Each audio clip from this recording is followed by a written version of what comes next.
Order. I wish to inform the House that I have received a letter from the Right Honourable Member for Central Devon informing me of his resignation as Chair following his appointment to the Government. Arrangements for the election of his successor will be as follows. Nomination member.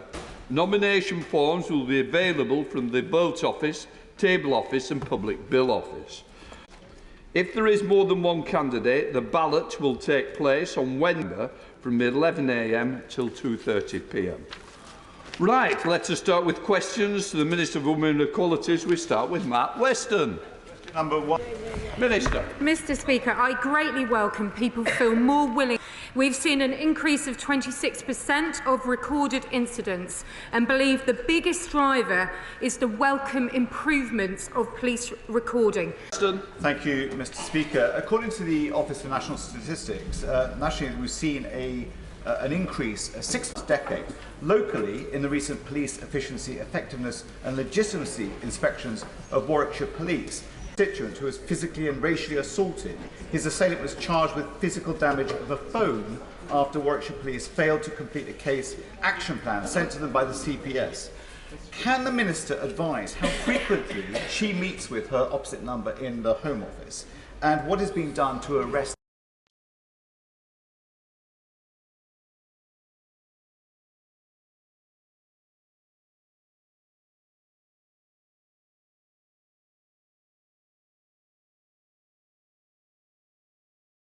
work with, and in the constituent's case he mentions, where victims of online hate can submit reports and also get the right support, which is equally important. We know that the Nottinghamshire Minister update us on how that pilot is going, whether there are plans to roll it out further, and also what progress the Home Office is making with their work and consultation on public sexual harassment, which is one of those significant crimes which impacts women every day. Well, I'm very interested in both of those issues, the Right Honourable Lady would be pleased to know. In regard to the consultation on public sexual harassment, that's been completed and I'm looking at that currently. In regard to misogyny as a hate crime, I'm aware of the Nottinghamshire Police work, and it's absolutely right that a number of police forces are choosing through their own volition to report those particular crimes, and I'll update the Honourable Lady further in writing because there is more to say. Secretary Annalise Dodds.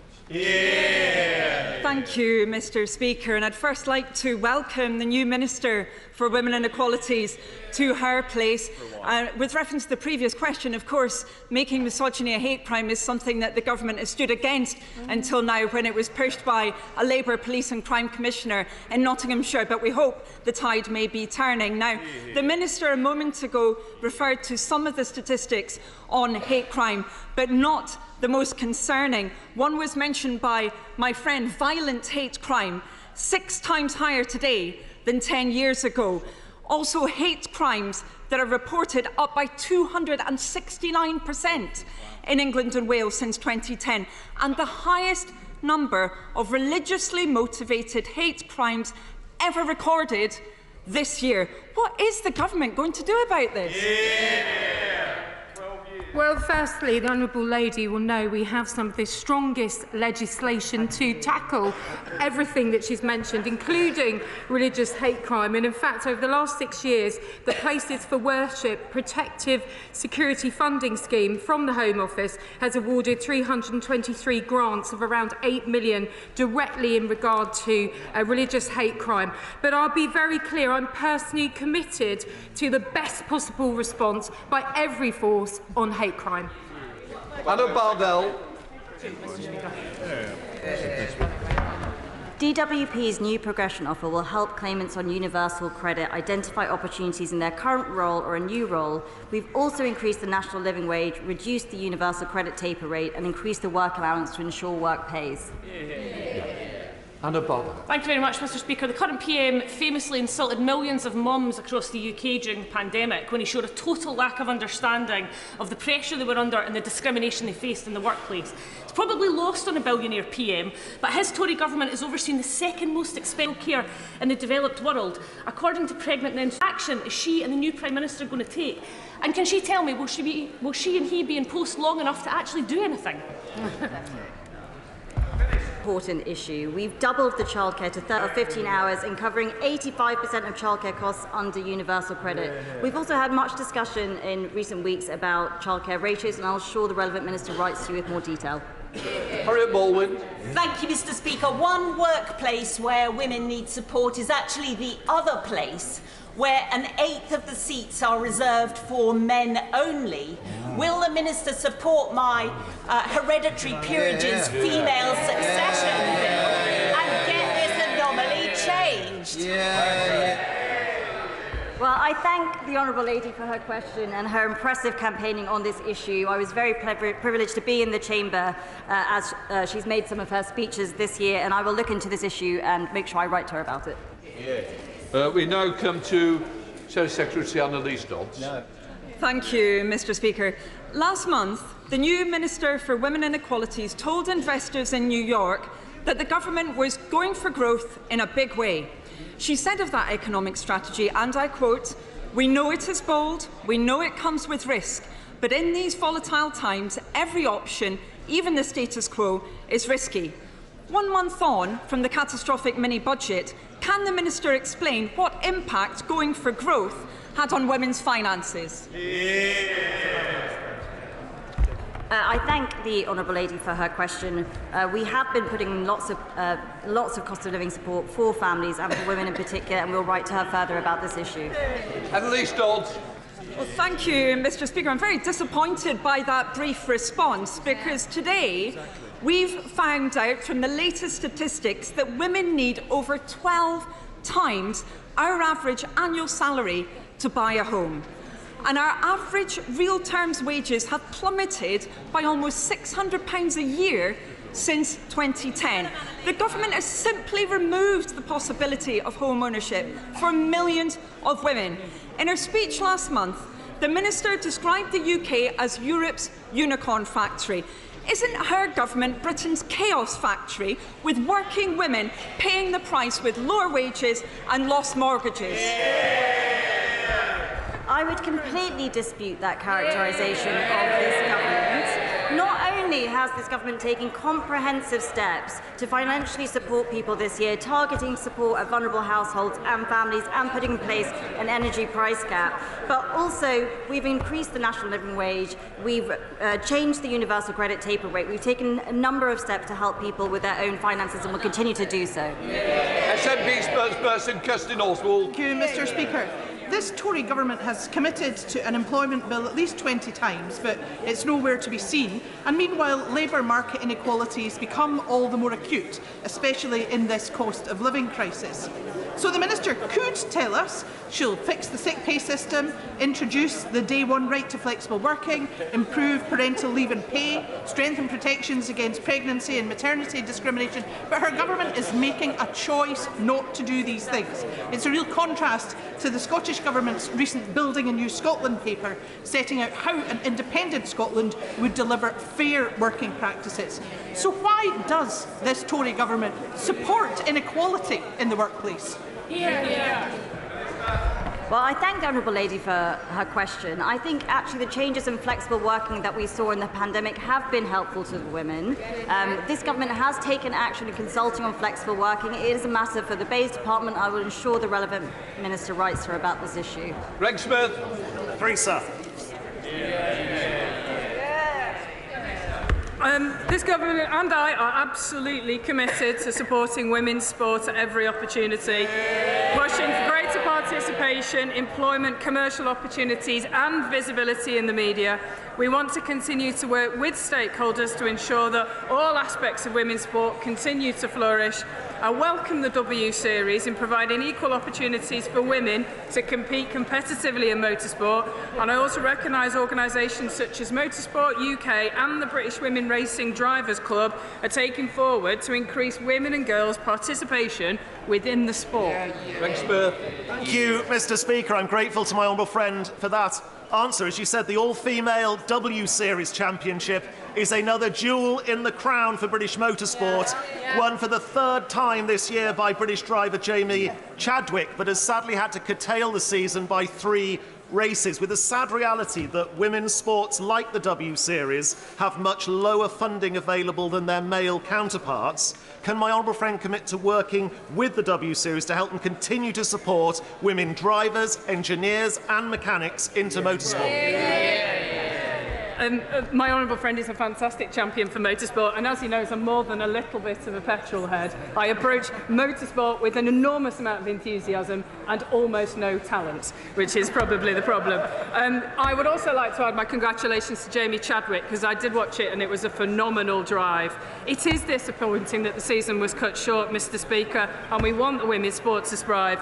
The government is unable to intervene directly, but DCMS is working with the wider support sector on commerciality of women's sport and how it can be promoted. Thank you, Mr Speaker. One way to encourage more women into motorsport, and indeed every job and every industry, is to make workplaces endometriosis friendly. 1 in 10 women have endometriosis. It has a huge impact on their workplace. What encouragement can the Minister give for companies to adopt the charity Endometriosis UK strategy to make all workplaces endometriosis friendly? I couldn't agree with the Honourable Lady more. I think women's health issues are coming to the fore in the workplace, and whilst I don't have the level of detail to absolutely commit exact policy, I'll get the Department of Health to write to her about that. Christine Jardine. Number 4, please, Mr Speaker. Thank you, Mr Speaker. We are committed to commencement of this provision of the commencement in England and Wales in due course. Christine Jardine. Thank you very much, Mr Speaker. And can I say, can I welcome the Minister to her place? Can I say that access to public buildings is one of the issues which my constituents most often bring to me, because those who have a problem with accessibility feel they are excluded in many ways. And I know that in England and Wales there are almost 500,000 wheelchair users who are awaiting the results of the consultation for their own homes as much as for public buildings. So I welcome the Minister's statement, but can she assure us it won't be put aside in the recent chaos? I thank the Honourable Lady for her question. This is something that we have committed to. Obviously, it's important to properly address the cost implications of implementation, given everything that's happening, and we'll do everything we can to further this piece of work. Philip Oliver. Number 5, sir. Minister. Thank you, Mr Speaker. Ensuring that everyone can access world-class education remains a priority. 2021 saw record HE progression rates for disadvantaged white students who had free school meals. This government is investing £3.8 billion more in high-quality education, skills and training provision, leading to good outcomes for young people and skills needed for economic growth, whichever good quality route that they choose. On the government's own figures, the percentage of state school pupils getting a higher education place by ethnicity is Chinese 72%, Asian 55%, black 49%, mixed heritage 41% and white 33%. Is the government concerned about these widening disparities, and if so, what is it going to do to level up university entry? Thank you, Mr Speaker. As a meritocrat, I don't believe in positive discrimination, but a society where people are judged on their character and ability. Access to HE should be based on a student's attainment and their ability to succeed rather than their background. Now, 2021 saw a record high number of white students who received free school meals progress onto higher education, as I said. But since then, since the report of the White Working Class Pupils Have Been Let Down report, we've tasked the Office for Students to refresh their entire access and participation and to look into this. Question number 6, please, Mr Speaker. Minister. Thank you, Mr Speaker. For pupils with complex needs, high needs education funding is increasing by £1 billion in 2022 and 23 financial year, bringing total needs funding to £9.1 billion. The department also provides £27.3 million per annum to deliver grants to support low-income families raising disabled or seriously ill children and young people.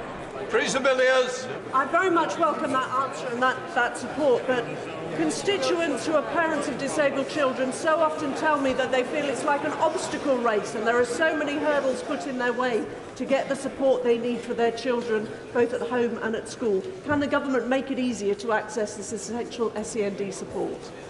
My honourable friend raises an important question. Now, the SEND and AP Green Paper proposals aims to improve experiences and outcomes of children and young people with SEND and within a fairer and more sustainable system. We are investing £301.75 million jointly with the Department of Health and Social Care to transform Start for Life and family support services in 75 local authorities across England. The worst cost of living crisis in memory, it is becoming increasingly difficult for parents to provide important life experiences for their children. Springfield House in Birmingham is a wonderful SEND school which many students across Coventry North West attend.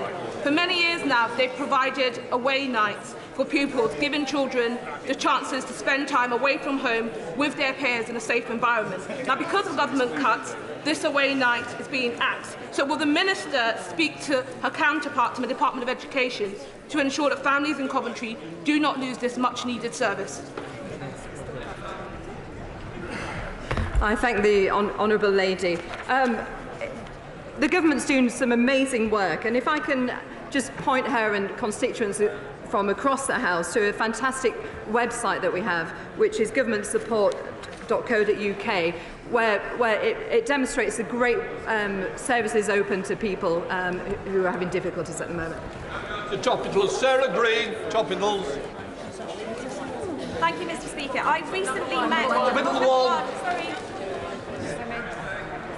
Mr Speaker, I'm delighted to have been appointed as Minister for Women and Equalities. As the Prime Minister said yesterday, this government will bring compassion to the challenges we face, put people's needs above politics and reach out to communities across the country. My priority will be delivering our groundbreaking Inclusive Britain strategy, our cross-government work to improve the lives of disabled people and breaking down barriers to opportunity for people from all backgrounds up and down the UK. Sarah Green. Thank you for that answer, Mr Speaker. I recently met with the chair of the Cheshire Mosque Committee, who'd recently been told that the medical examiners in our area will only be available 5 days a week and not at the weekend, which will cause significant problems for our Muslim and other religious communities who bury their loved ones as soon as possible following a death. Will the Secretary of State meet with me and my constituent to find a way forward to ensure the new system does not infringe the rights of religious communities? Mr Speaker, I didn't fully hear the question, but I think if she wrote to me in more detail about what she required, I'd be able to follow up in better detail. Michael Fabricant. Topical 2, sir. Well, just give the question. Oh, sorry. I didn't know he got onto topical.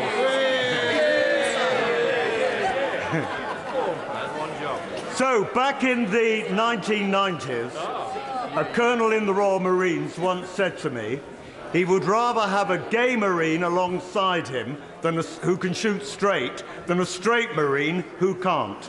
Now, my right honourable friend will know that there was much persecution of gay people in the armed forces. Can she update us on how the LGBT Independent Veterans Review is getting on? Thank you, Mr Speaker, and I thank my honourable friend for that question. I can tell him that under Lord Etherton as chair, this important and independent review has launched a call for evidence on the experiences of LGBT veterans who served between 1967 and 2000, when LGBT people were barred from openly serving in the armed forces. Vicky Bolscroft. Thank you, Mr Speaker.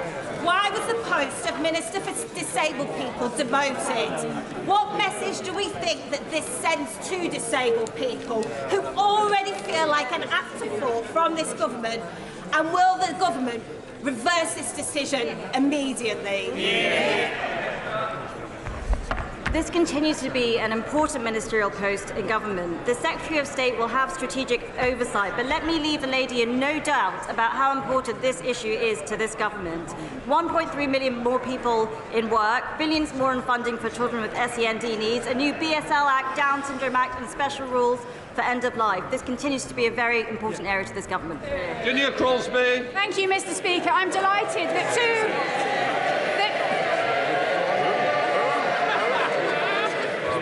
Thank you, Mr Speaker. I'm delighted that two entrepreneurs, Janet Percival from Jaspel Cider and Stacey Chatfield from Emberwood Creative, will be coming to Westminster as part of the Savitas MP Heroes initiative.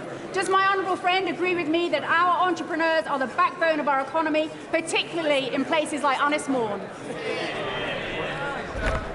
With family on the island, running businesses, including my own, I absolutely support the work that the Savitas MP Heroes have done with businesses based in Llangefni and Aberfour. I mean, it's a wonderful part of the island. Celebrating female enterprises across all of areas of the UK, and I particularly would like to take this opportunity to thank Helen Martin-McGee in particular for her excellent work in this area. And I'm also delighted to announce to date that 40% of start-up loans issued by this government have gone to female entrepreneurs. Lucianara Ali. Mr Speaker, the Women's Budget Group analysis shows 100,000 lone parents, mainly women, 200,000 children, will be forced into poverty if the government raises benefits in line with average wages rather than inflation. Can ministers confirm that they will push the Chancellor to uprate benefits in line with inflation so women are not forced into further hardship because of the government's economic incompetence? Mr Speaker, the Honourable Lady, we know we don't make fiscal policy during equalities questions. She will have to wait for the Chancellor to give a statement to get an answer to it. The government has an excellent opportunity to grant investment zones in South East Cornwall. What work is the government doing to ensure equality of opportunity for those investors? The Honourable Lady is a role model to all of those female entrepreneurs in her constituency. With the clear investment zone expressions of interest by different areas, we'll make sure I account for equality of opportunity in their conduct. This government recognises that a diverse and inclusive business ecosystem is good for investors, entrepreneurs, businesses and her society. Dame Angela Edel. Thank you very much, Mr Speaker. It's widely acknowledged that public spending cuts impact most on women. The Chancellor has signalled that he will be seeking such cuts in an effort to close the £40 billion hole his predecessor recklessly blew in the public finances.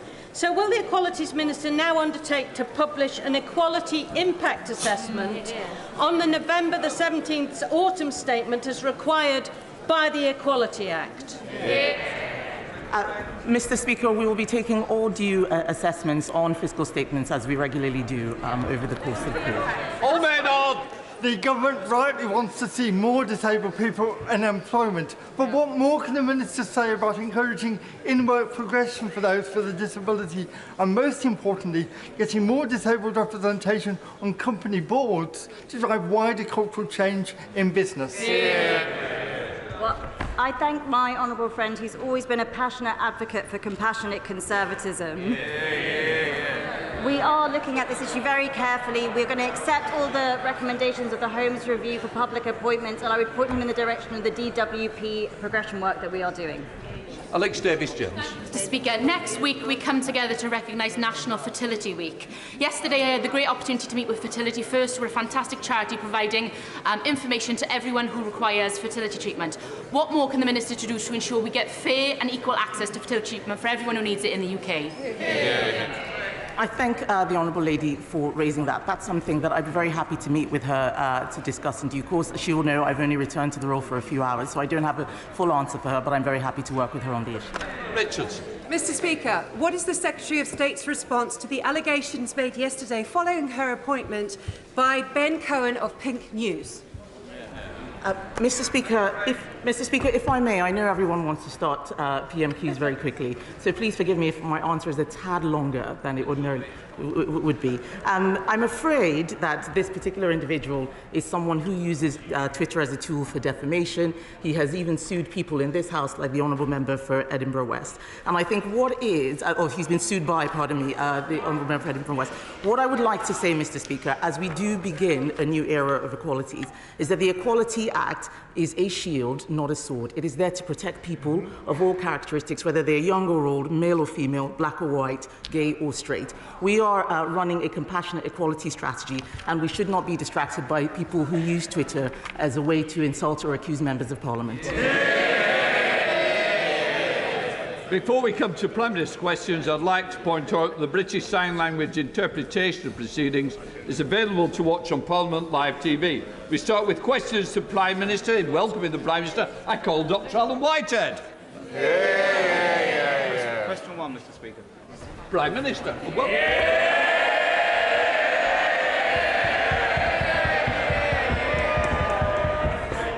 Mr Speaker, can I just say, don't damage the furniture. Cheer him by all means, but don't damage. Come on. Mr Speaker, this morning I had meetings with ministerial colleagues and others. In addition to my duties in this House, I shall have further such meetings later today.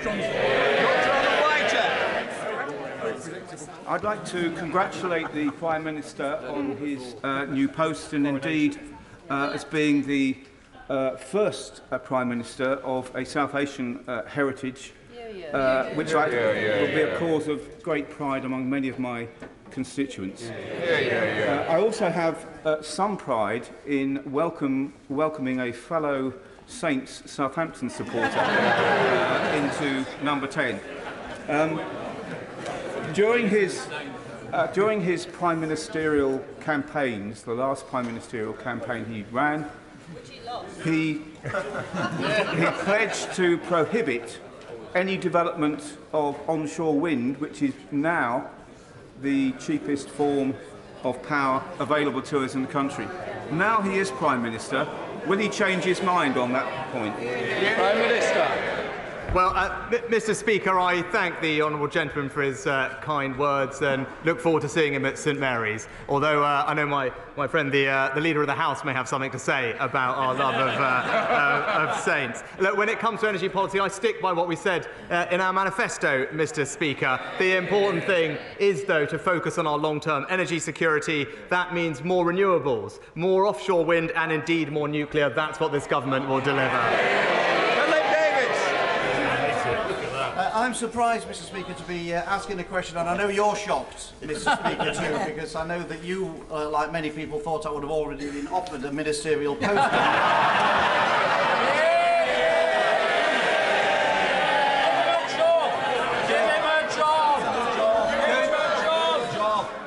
Let me tell you, I didn't hold my breath. Philip Davis. Go figure, as Joe Biden might say. Can I congratulate my right honourable friend on becoming Prime Minister? He's absolutely the right person for the job, and I wish him every success in post, and as he knows, he's got my full support.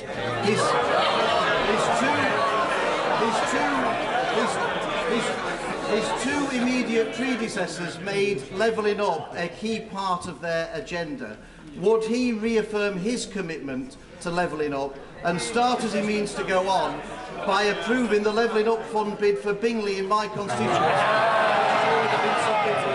Well, I'm grateful to my honourable friend for his warm remarks. I can confirm he must be the only person, Mr Speaker, who texted me to say that he did not want a job in the last 24 hours. But I can give him my cast-iron commitment to levelling up, particularly in Yorkshire, which he and I share. Obviously, he'll know I can't comment on individual bids, but by the end of the year, an announcement is expected on the success, and I wish him every luck with that. Let's come to the Leader of the Opposition, Keir Starmer. Thank you, Mr Speaker, and may I welcome the Prime Minister. The first British Asian Prime Minister is a significant moment in our national story, and it's a reminder that for all the challenges we face as a country, Britain is a place where people of all races and all beliefs can fulfil their dreams. That's not true in every country, and many didn't think that they would live to see the day when it would be true here. It's part of what makes us all so proud to be British. Was his Home Secretary right to resign last week for a breach of security?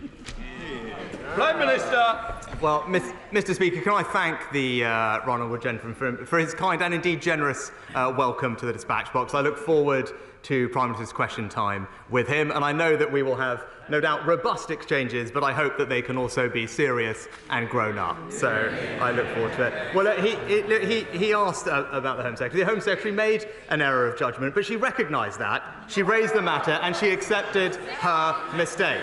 And that's why I was delighted to welcome back into a united cabinet that brings experience and stability to the heart of government. And let me tell you, Mr Speaker, what the Home Secretary will be focused on. She'll be focused on cracking down on criminals, on defending our borders, while the party opposite remains soft on crime and in favour of unlimited immigration.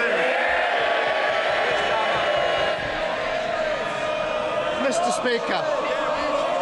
Speaker, yesterday the Prime Minister stood on the steps of Downing Street and promised integrity, professionalism and accountability. But then, with his first act, he appointed a Home Secretary who was sacked by his predecessor a week ago for deliberately pinging around sensitive Home Office documents from her personal account.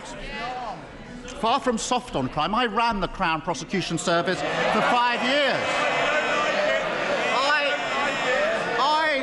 I worked with Home Secretaries to take on terrorists and serious organised crime.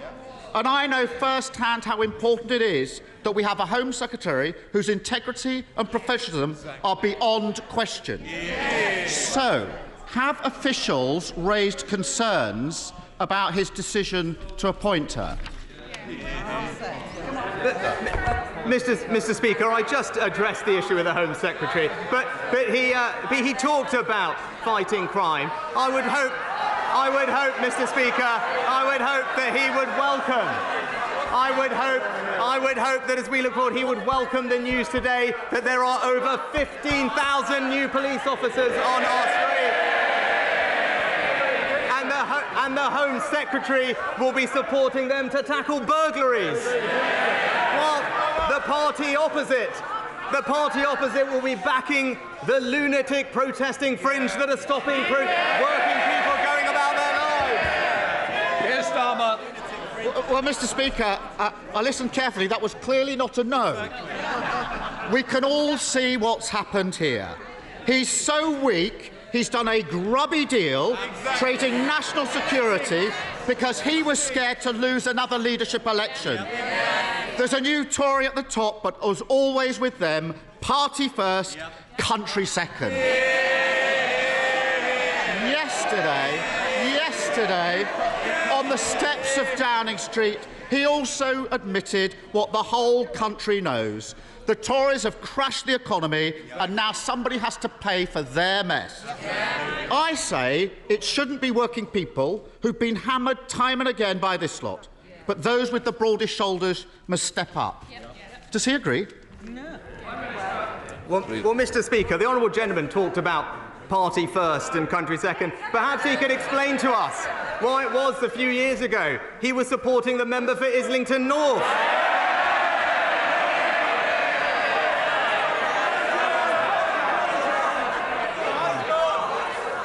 Mr Speaker, my record is clear. When times are difficult in this country, I will always protect the most vulnerable. That is the values of our compassionate party. We did it in COVID and we will do that again. Mr Speaker, he says he'll protect the most vulnerable. Let's test that.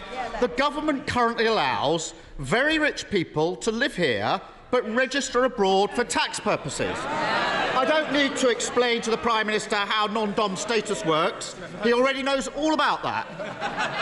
It costs the Treasury £3.2 billion every year. why doesn't he put his money where his mouth is and get rid of it? Well, Mr. Speaker, I have been honest. We will have to take difficult decisions to restore economic stability and confidence. And my honourable friend, the Chancellor, will set that out in an autumn statement in just a few weeks. But what I can say, as we did during COVID, we will always protect the most vulnerable. We will do this in a fair way. But what I can say, I am glad, Mr. Speaker, that the party opposite, the honourable gentleman, has finally realised that spending does need to be paid for. It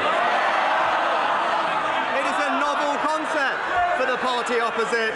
This government is going to restore economic stability, and we will do it in a fair and compassionate way. I know he's been away for a few weeks, but he should have listened to what's been going on the last 2. But anyway, I have to say, I'm surprised he's still defending non-dom status. He pretends he's on the side of working people, but in private he says something very different. Over the summer, he was secretly recorded at a garden party in Tunbridge Wells, boasting to a group of Tory members that he personally moved money away from deprived areas to wealthy places instead. Rather than apologise or pretend that he meant something else, why doesn't he now do the right thing and undo the changes that he made to those funding formulas? Well, Mr. Speaker, I know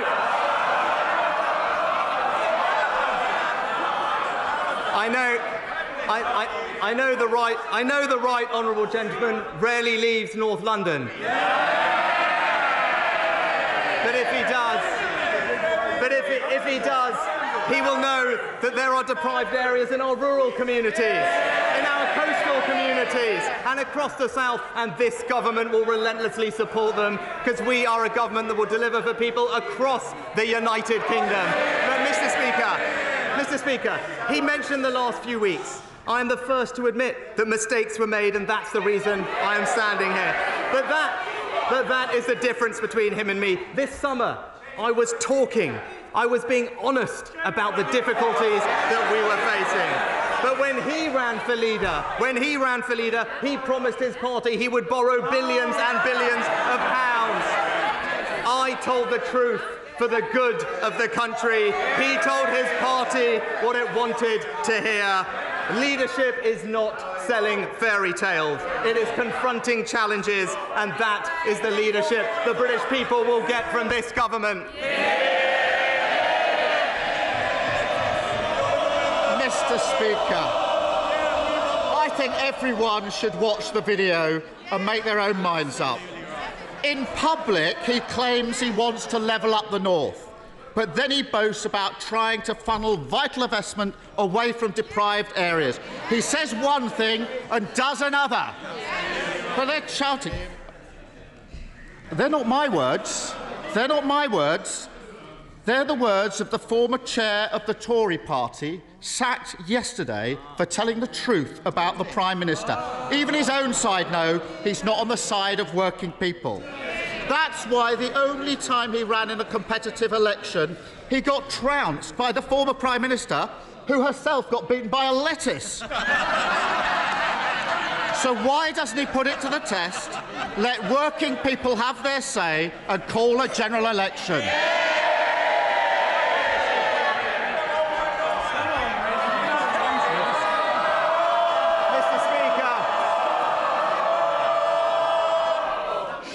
Well, it'll take a long time to get through this paper if we carry on like this, Prime Minister.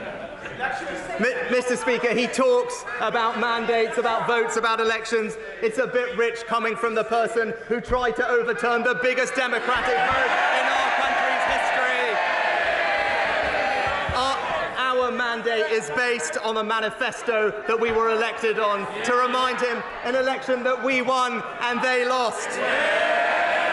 A mandate that says we want a stronger NHS, better schools, safer streets, control of our borders and levelling up. That is the mandate that I and this government will deliver for the British people.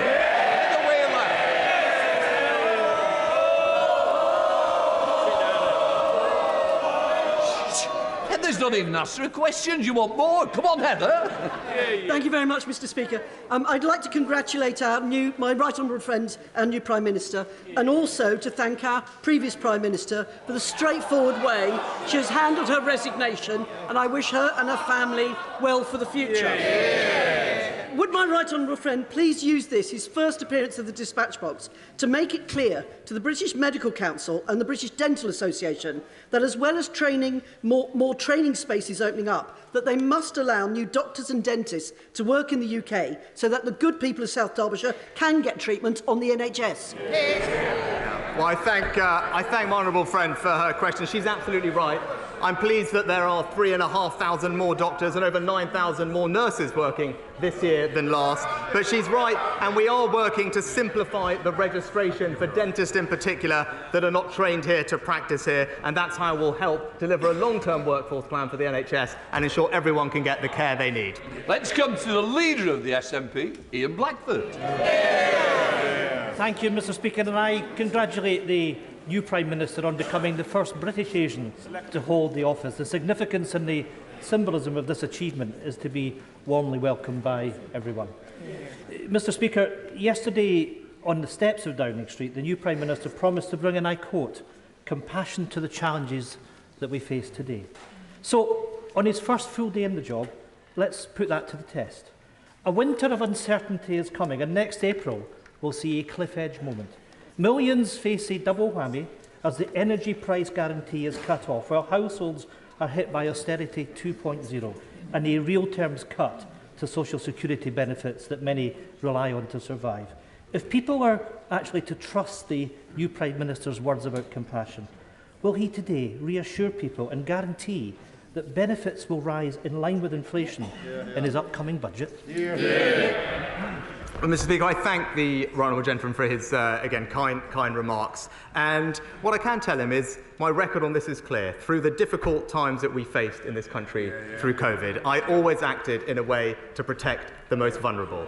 That's because it is the right thing to do, and those are the values of our compassionate party. And I can absolutely reassure him and give him that commitment that we will continue to act like that in the weeks ahead. Ian Blackford. Well, Mr Speaker, let's test that, because as Chancellor, the Prime Minister slashed universal credit and presided over the worst levels. Well, you know, for the hard of hearing on the Tory side, I might remind them that universal credit was cut by £20 a week and presided over the worst levels of poverty in North West Europe. So I hope that he has learned from his mistakes and guarantees that benefits will rise in line with inflation. But speaking of mistakes, yesterday the Prime Minister appointed a Home Secretary who was forced to resign only last week for breaching the ministerial code, and who boasted that she dreamed of sending vulnerable asylum seekers to Rwanda. We all know why he appointed her, a sleazy backroom deal to shore up his own position. Far from being a fresh start, this is a return to the sleaze and scandal and ghosts of cabinets past. The Prime Minister promised to govern with integrity and humility. So if he has an ounce of either, will he admit his mistake and sack the Home Secretary without the delay? Mr Speaker, I was pleased to actually have a call last night with the First Minister of Scotland. It was important that I spoke to her on my first day in office because I wanted to express my desire to work constructively with the Scottish Government so that we can work together to deliver for the people of Scotland, and that is what I plan to do. And indeed, I hope crime is one of the things that we can collaborate on, because he will know that violent crime is rising in Scotland and police numbers are falling. Whereas here, we are increasing police numbers, Mr Speaker. But I look forward to working with the Scottish Government on our shared challenges, because I believe in a strong, united kingdom. Dr Andrew Mercer. Mr Speaker, what a pleasure it was to welcome the Prime Minister to my constituency in the summer. He will know one of the burning issues in my constituency is the proposed waste incinerator at Westbury. With the government rightly reviewing its air quality targets, can I ask my right honourable friend to signal his intent to continue promoting public health, net zero and the environment by placing a moratorium on any more unwanted unnecessary toxic waste burners. Prime Minister. I can tell my honourable friend, I know he's been a vociferous campaigner on this issue as I learned over the summer. He'll know that local authorities determine these issues, but also to reassure him that all large incinerators in England must comply with strict emission limits and only receive permits if plants don't cause any damage to human health. And hopefully that is reassuring for him. Caroline Lucas. Thank you very much, Mr Speaker. The Prime Minister's reckless predecessor took a wrecking ball to nature, prompting millions of members of the RSPB, the National Trust and the Wildlife Trust to rise up in opposition. Yesterday, he promised to fix her mistakes as well as to uphold the party's 2019 manifesto. So if he is a man of his word, will he start by reversing the green light she gave to fracking, since it's categorically not been shown to be safe, and instead maintain the moratorium that was pledged in that very manifesto that he has promised to uphold? Well, I've already said I stand by the manifesto on that, but what I would say is that I'm proud that this government has passed the landmark Environment Act, putting more protection for the natural environment than we've ever had, with a clear plan to deliver. And I can give the Honourable Lady my commitment that we will deliver on all those ambitions. We will deliver on what we said at COP, because we care deeply about passing our children an environment in better state than we found it ourselves. Thank you, Mr Speaker. I too would like to welcome the Prime Minister to his place. Farmers in my constituency of Clwyd South are delighted that after 20 years they are once more able to sell Welsh lamb to the US market. Would the Prime Minister comment on the size and prospects of this market for our world-beating Welsh lamb? Mr Speaker, I congratulate my colleague on the fantastic achievement. I can tell him that market is worth, I think, something like almost £40 million over the first few years. Enormous boost for our lamb farmers. I would just encourage the 300 million US consumers to give Yorkshire Swaledale a lamb a look in as well. But I know he and I, if we disagree on that, are united on the fact that we will unequivocally back British farming and British farmers. Janet Davey. Thank you, Mr Speaker. Mr Speaker, this is certainly a topsy-turvy Tory government. A few days ago, I was going to put my question to the former Prime Minister. But my inbox has been full of emails from constituents of Lewisham East writing to me about their desperate situation, of their wages simply not going far enough. I'm also receiving emails about rents going up, energy prices going up, mortgages going up, and of course the cost of living is already up. This week, my constituents are writing to me demanding a general election, and I absolutely agree with them. So can the Prime Minister tell me and my constituents when there will be a general election? Mr Speaker, we've already addressed that, but I would say, as I said in the summer, I said inflation is indeed the enemy. It makes everyone poorer, it erodes savings, and that's why it will be a priority of our government to grip and reduce inflation and provide support to those who need it, as we do. Thank you, Mr Speaker. This autumn, I'm launching my campaign to extend the Chilterns area of natural beauty across thousands of acres of scenic beauty, chalk streams and valuable habitats that happen to surround the wonderful town of Hitchin in my constituency. Would the Prime Minister join me in celebrating areas protected by AONB status and indeed support my campaign to potentially extend them in rural Hertfordshire? Well, I thank my honourable friend, because I know this is a matter of great importance to him and his constituents, and he's right to highlight the benefit that natural parks and AONBs can bring to our lives and our well-being. I understand actually that Natural England is considering an extension of the Chilterns area of outstanding natural beauty, and I know my honourable friend will be vigorously taking up his campaign with them. Richard Bargan.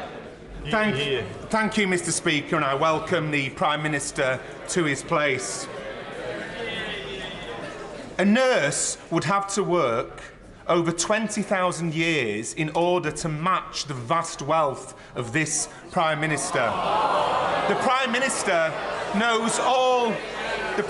knows only too well that the super-rich could easily afford to pay more in taxes. So rather than announce a new wave of cuts and austerity, wouldn't it be fairer for the Prime Minister to introduce wealth taxes on the very richest in our society?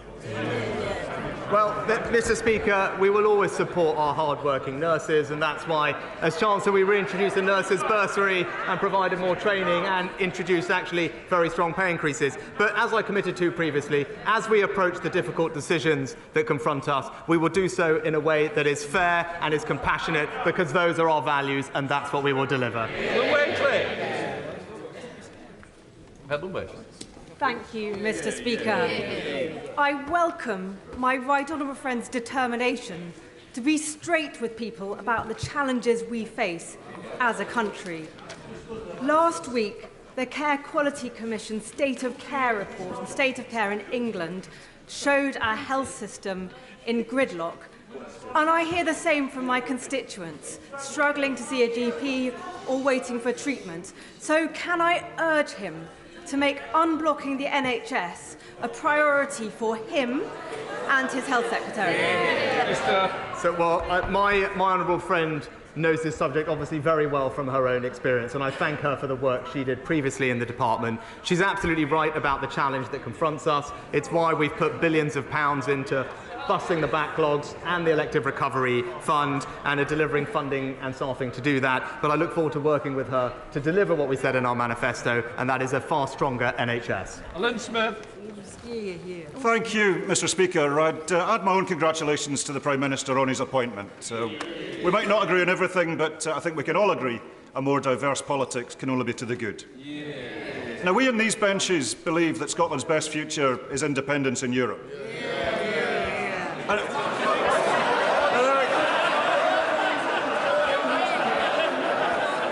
Keep it coming. Mr Speaker, I really would urge the members opposite to show a little more respect. Because it's not just us. It's not just us. It's not just the SNP. And I will not be shouted down. It's not just the SNP. On the last opinion poll, 72% of the people of Scotland want back into the European Union. So if the Prime Minister is to maintain any credibility in the eyes of the people of Scotland, how long does he think he can deny Scotland's democracy? Prime Minister. Mr Speaker, I thank the honourable gentleman for his kind words. I mean, he talked about respect. I would gently urge him to respect the result of the referendum we had on this topic. But whilst we will disagree on that issue, I can tell him that I do remain committed to working constructively in partnership with the Scottish Government to deliver for the people of Scotland. Thank you, Mr Speaker. Last week I visited worried Year 3 and 6 pupils to hear their suggestions to tackle road safety, following a number of serious road accidents outside Boothroyd Academy in Dewsbury. They suggested the council should do more to help, that their parents should walk them to school to reduce traffic, and that commuters should slow down. Would my right honourable friend agree with me and with them that we all have a part to play in ensuring road safety outside our schools? Can I say to my honourable friend, I think it's fantastic that he's engaging with his younger constituents at Boothroyd Academy on such an important issue, and I know they will welcome his commitment to supporting them. And I agree with him. There are various things we can do. There's an updated highway code which strengthens pedestrian access. Local authorities can introduce lower speed limits, and we're increasing the number of school streets which restrict motorised traffic at busy times. And I look forward to hearing progress on this issue from him. Stephen Kinnock. Thank you, Mr Speaker. Yesterday, the Prime Minister stood on the steps of Downing Street and said that he wanted to restore trust. Yet in the past 24 hours, we've seen that he's prepared to shamelessly swap red boxes for political support. And there are real serious consequences to all this horse trading. So I'd like him to be clear on this point. Did he seek or receive any advice on security concerns about the Right Honourable Member for South Staffordshire before his appointment to the government yesterday, given that he was sacked in 2019 for leaking sensitive information relating to our national security? Prime Minister. Well, Mr Speaker, he's talking about events that happened 4 years ago, and he's right that he raised the topic of national security, because members opposite 4 years ago were busily supporting the member for Islington North, who wanted to abolish the nuclear deterrent, who wanted to leave NATO, and who wanted to scrap our armed forces. We won't take any lectures on national security, Mr Speaker. Thank you, Mr Speaker. I sincerely congratulate my right honourable friend and wish him every success.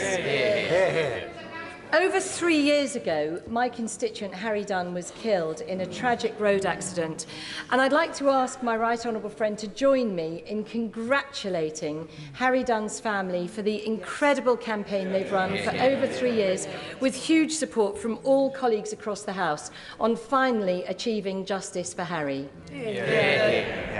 Well, I pay tribute to my right honourable friend for her role, and indeed the former Foreign Secretary as well, and indeed colleagues from all over the House for the part they've played in bringing about this outcome. My thoughts are obviously with the family, and I join in her sentiments that this is very welcome. Daisy Cooper. Thank you, Mr Speaker. West Hertfordshire Hospital Trust in my area is still hoping to receive funds from the new hospitals programme, the same programme that is supposed to deliver the government's so-called 40 new hospitals. There's been a lot of speculation that the new Prime Minister and his Chancellor might seek to cut infrastructure projects. So can the Prime Minister confirm to me that my local hospital trust, as well as all of the other local hospital trusts that are set to benefit from the new hospitals programme, will in fact get that money? Yes or no?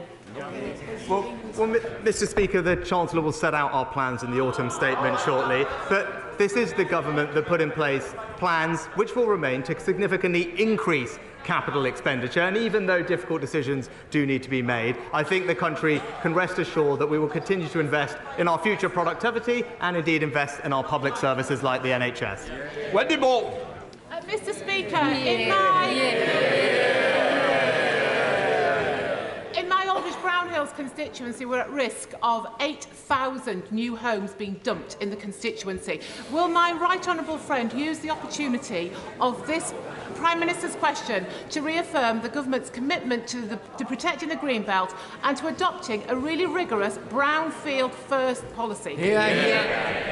Well, can I say thank you to my honourable friend for her question, and I can give her that assurance. She's absolutely right. We must protect our green belt, and we are adopting a brownfield first strategy. I'm pleased we had a record number of new homes built in the last year, but it's important that we build those homes in the right places.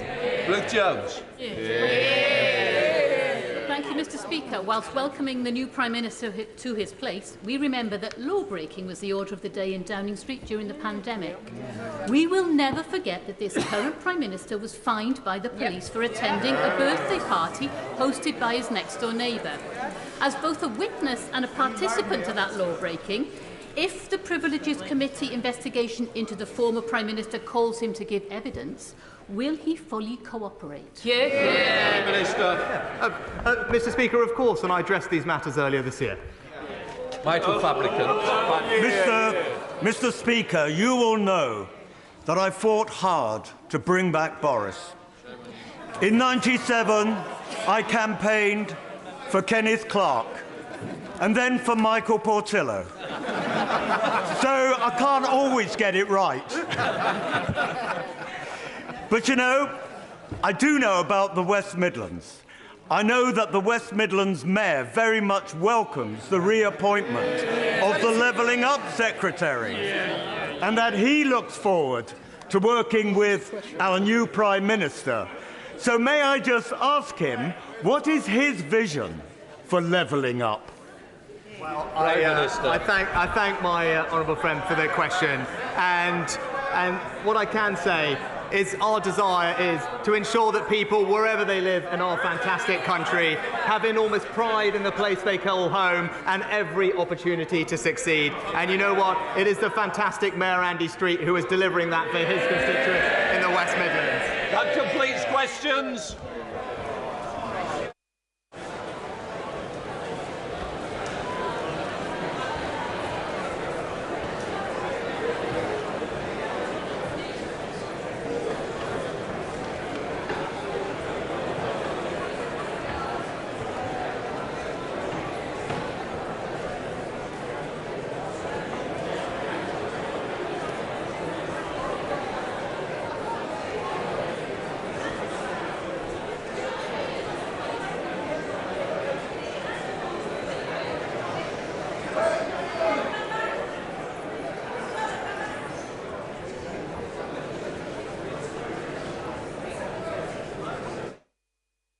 Right, let us come to the urgent question. I call the Shadow Home Secretary, Yvette Cooper. Thank you, Mr Deputy Speaker. To ask a question to the Home Secretary about her resignation and reappointment. Gone away. Minister. Thank you, Mr Speaker. I was disappointed in leaving my last department last night that I'd no longer be seeing the right honourable lady across the dispatch box. I'm so glad she's put that right for me today. She's got a good memory, and as I know she'll recall from last week, that my honourable friend, the member for Bassett Law, said in responding to the question tabled by the right honourable lady, the questions relating to breaches of the ministerial code or related issues are a matter for the Prime Minister and the Cabinet Office, not the Home Office, which is why I'm here, Mr Speaker, answering the question today, and not the Home Secretary. Mr Speaker, my honourable friend, the member for Bassett Law, set out the circumstances regarding the departure of the Home Secretary last week. The Home Secretary made an error of judgment. She recognised her mistake. She took responsibility for her actions. The Ministerial Code allows for a range of sanctions where mistakes have been made. The Home Secretary recognised her mistake, raised the matter and stepped down. Her resignation was accepted by the then Prime Minister. Mr Speaker, the Right Honourable Lady will be aware ministerial appointments are a matter solely for the Prime Minister as the Sovereign's principal adviser on the appointment, dismissal and acceptance of resignations of ministers. The Prime Minister was very clear in his speech to the nation yesterday that this government will have integrity, professionalism and accountability at every level. He has said he will work day in, day out to earn the trust of the country and to live up to the demands and expectations the public rightly have of their Prime Minister. And the Prime Minister expects all ministers to uphold the values and standards set by the Ministerial Code, as the public would rightly expect. As I've set out, the Home Secretary made an error of judgment. She recognised her mistake. She took accountability for her actions in stepping down. After consideration, the PM has decided, given the apology issued by the Home Secretary, to reappoint her to the government. They are now focused together on working to make our streets safer and to control our borders. But while we should learn from mistakes, we should also look to the future. The Prime Minister has appointed a team of ministers to lead this country through the issues the country faces. All ministers are bound by the Ministerial Code, and the Prime Minister expects his ministers to uphold the code and hold the highest standards. As I've noted, the Ministerial Code allows for a range of sanctions of breaches, and on the recommendation of the Committee on Standards in Public Life, the Code was updated in May to make this clear. On an ongoing basis, we will need every minister, through our actions and in how we conduct ourselves, to demonstrate that we can continue to command this Prime Minister's confidence as we tackle the huge challenges of the country to come. Yvette Cooper. What you like. Thank you, Mr Speaker. My questions are about security breaches and the protection of our national security. They are questions to the Home Secretary, who was here just 5 minutes ago and who left. Yesterday, the Prime Minister promised integrity, professionalism and accountability, yet they've discarded the Ministerial Code, reappointed someone who breached core professional standards and has now run away from basic accountability to this House. It is the same old Tory chaos and it is letting the country down.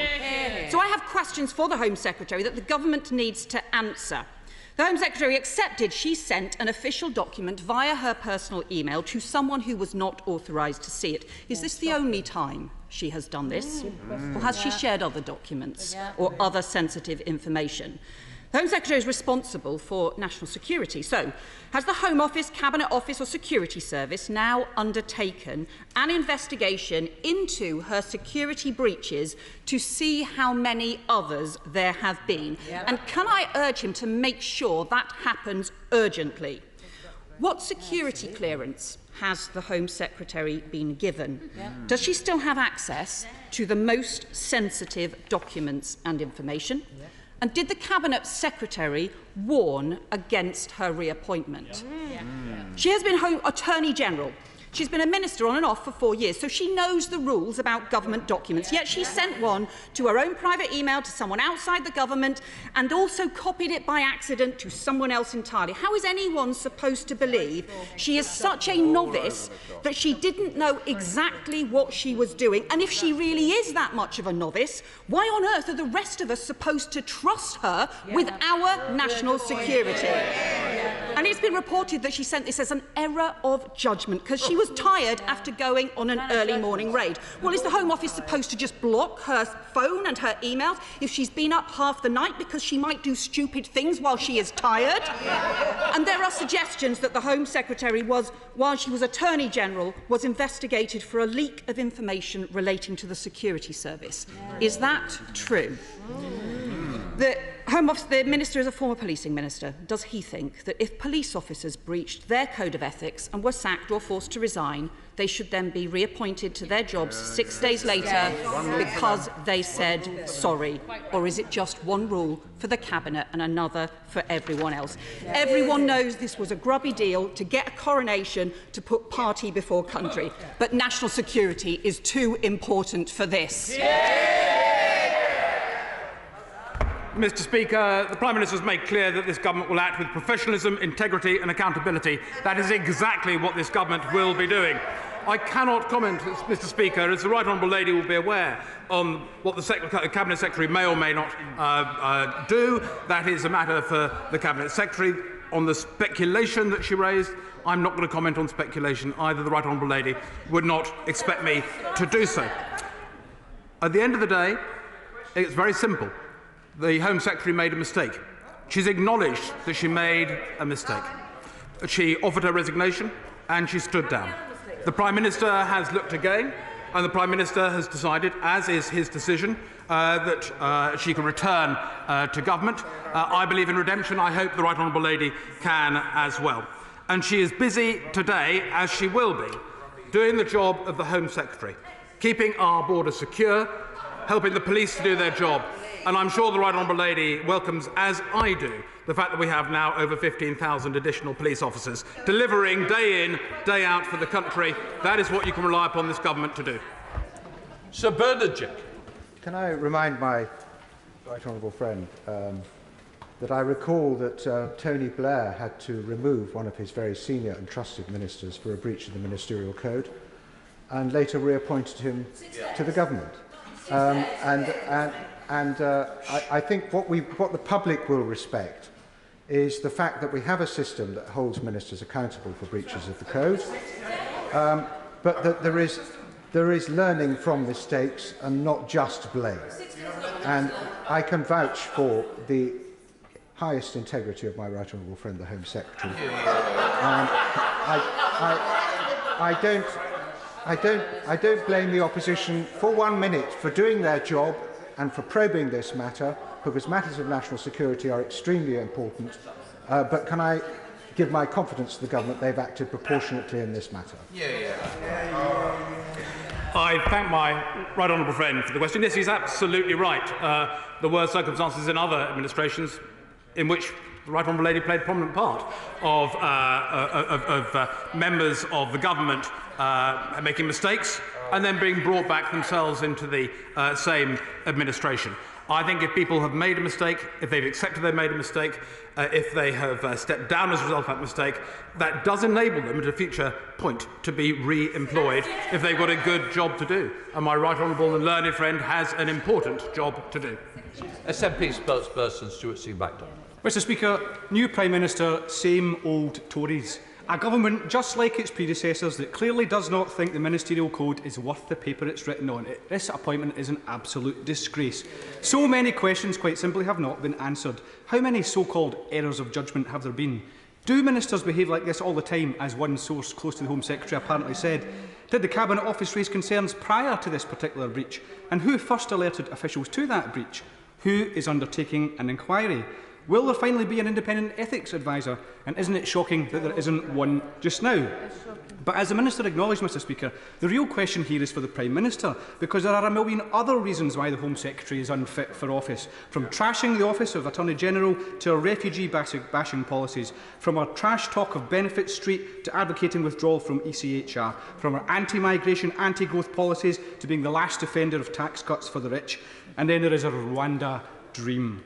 Mr Speaker, how can the Prime Minister ever talk again about integrity and compassion in politics after blatantly making an appointment in his own interest, but which is completely against everybody else's interests? Actions speak louder than words, Mr Speaker. Thank you, Mr Speaker. I have to reiterate my right honourable learned friend made a mistake. She acknowledged that. She stepped down and she's been reported. But the honourable gentleman does raise an important point, and I'm glad he has, about the independent adviser. He'll be reassured that I know it is absolutely the Prime Minister's intention to appoint an independent adviser, the right thing to do, and I know that is absolutely my right honourable friend's intention. Sir Desmond Smith. Last week, the Home Secretary's sharing of a draft parliamentary answer barely got a mention. They were all over it because this was a damaging policy row with the Prime Minister's subordinate. She lost her Home Secretary. Why does he think that's changed? The former Prime Minister lost her Home Secretary because the Home Secretary recognised she had made a mistake. She accepted that mistake and she offered to resign, and that resignation was accepted. I don't think that means that a mistake should hang over someone for the rest of their career. There is the opportunity for redemption, and the Prime Minister has decided that that would be an appropriate appointment. I know he is working hard with the Home Secretary on the immense challenges that we face. Ben Bradshaw. Thank you, Mr Speaker. It's notable how much support the Home Secretary has on the benches opposite. She did immense damage. She did immense damage in her previous brief tenure in the job to our relations with India, with her comments about Indian visitors overstaying their visas, the consequence of which means that now the British people are the only people in Europe who don't have access to e-visas to visit India. That's doing great damage to our tourism sector and jeopardising the travel plans of thousands of British families. Would he use his good offices, please, in the Cabinet Office to bang heads together in government, get this sorted out and try to repair the damage the Home Secretary did when she was in the job last time? Mr Speaker, our relationship with India is clearly important. I know the right honourable gentleman would not expect me to go into detail about that, and I note from the ticker that we have a question to follow. I'm sure he'll be making that, using that opportunity to make the points that he is making today. Robert Halford. Thank you, Mr Speaker. Given the reappointment of the Home Secretary and what the Prime Minister said about 50,000 more police officers, will he make sure, working with the Home Secretary, that we get more of those police officers in Harlow on the beat, which is what our residents want? My right honourable friend will be aware that I'm not the policing minister. Had I been the policing minister, I'm sure I would have talked about operational independence of the police. But what I'm proud to say on behalf of the government is there is actually well over 15,000 new police officers, additional police officers. That is a tremendous step forward. And with those extra resources, the police operationally can make use of them as they wish. I'm sure they'll have heard my right honourable friend. Angela Reid. Very much, Mr Speaker. The Ministerial Code has been honoured, it seems to me, more in the breach than in the observance in the last period of multiple governments and the clown show that we've seen operating on the party government benches. The Minister says that the new Prime Minister is going to appoint an independent adviser on the Ministerial Code. Can he give this House an assurance that when that appointment is made, and we expect it to be soon, that there will be a proper investigation into the behaviour of the Home Secretary in her last iteration before she had her 6 days off? Thank you, Mr Speaker. As I say, reaffirm the point I made that the Prime Minister is keen to appoint an independent adviser. But I have to say events in the last administration would not be properly part of the remit of the new independent adviser. That was a matter that was dealt with under the previous administration, that we have a new administration, and the Home Secretary has been appointed to her post. Others to comment. Appointment by this Prime Minister of a Home Secretary is not something relating to the previous administration, Mr Speaker. If the Minister is correct in his assertion that there is nothing improper or inappropriate about this appointment, then surely it will be in the Prime Minister and his government's own interests to have the independent adviser on the ministerial code run the rule over it once he or she is appointed. Minister. Mr Speaker, the right honourable gentleman, I don't think there's any mysteries here. The fact is that a mistake was made. The Home Secretary accepted she made a mistake. She accepted that. She informed the relevant parties, and her resignation was accepted. So I don't see the grounds under which there would be any utility in the independent adviser going back over past ground. Come on, Jones. Can I ask the Minister, does the Home Secretary have full security clearance, including access to the most classified information? Minister. Mr Speaker, I would not be able to comment on any matters of security. That's not a no. I would only. The right honourable gentleman knows me well. He knows that I would not say anything in front of this House that I don't know. So I do not know what the security clearance is of the Home Secretary. But what I do know is the Home Secretary is in the Home Office doing her job, acting as Home Secretary, doing the right things we need to keep our borders secure, and that includes all aspects of counter-terrorism and the full remit of the role of the Home Secretary. Samuel Wilson. Mr Speaker. Can I congratulate the Home Secretary on her appointment and wish her well in a very difficult job. The fact that she made a mistake and confessed to making a mistake and said she was sorry for making the mistake and then took the honourable decision to step down from her job is not unique in this, and then was reappointed. That's not unique in this House. There's not a party in this House that hasn't reappointed somebody to ministerial position in circumstances like that, or even worse. I think that the real judgment we'll make on the Home Secretary will be whether or not she tackles crime in our streets. Does she deal with those protesters who are defacing our artworks and disrupting our streets? And does she take on the criminal gangs who are ruthlessly exploiting those desperate immigrants who are trying to get into our country? Minister. I thank the honourable gentleman for his characteristically fresh approach, because a lot of people, I think, in this House could remember the fact that many people have been appointed within their respective parties who've made mistakes, who've accepted those mistakes, and who are prepared to make a fresh start. And I thank him for his openness in saying that and reminding us that that is the case across this House. And I agree, the real challenges are the challenges that face this country in the years ahead, and the Home Secretary is hard at work getting on with it. Dame Diana Johnson. Thank you, Madam Deputy Speaker. The Minister has talked a lot about accountability today, and the Home Affairs Select Committee has an important role in scrutinising and questioning the Home Secretary and her policies. We haven't been able to do that since, I think, February the 2nd of this year.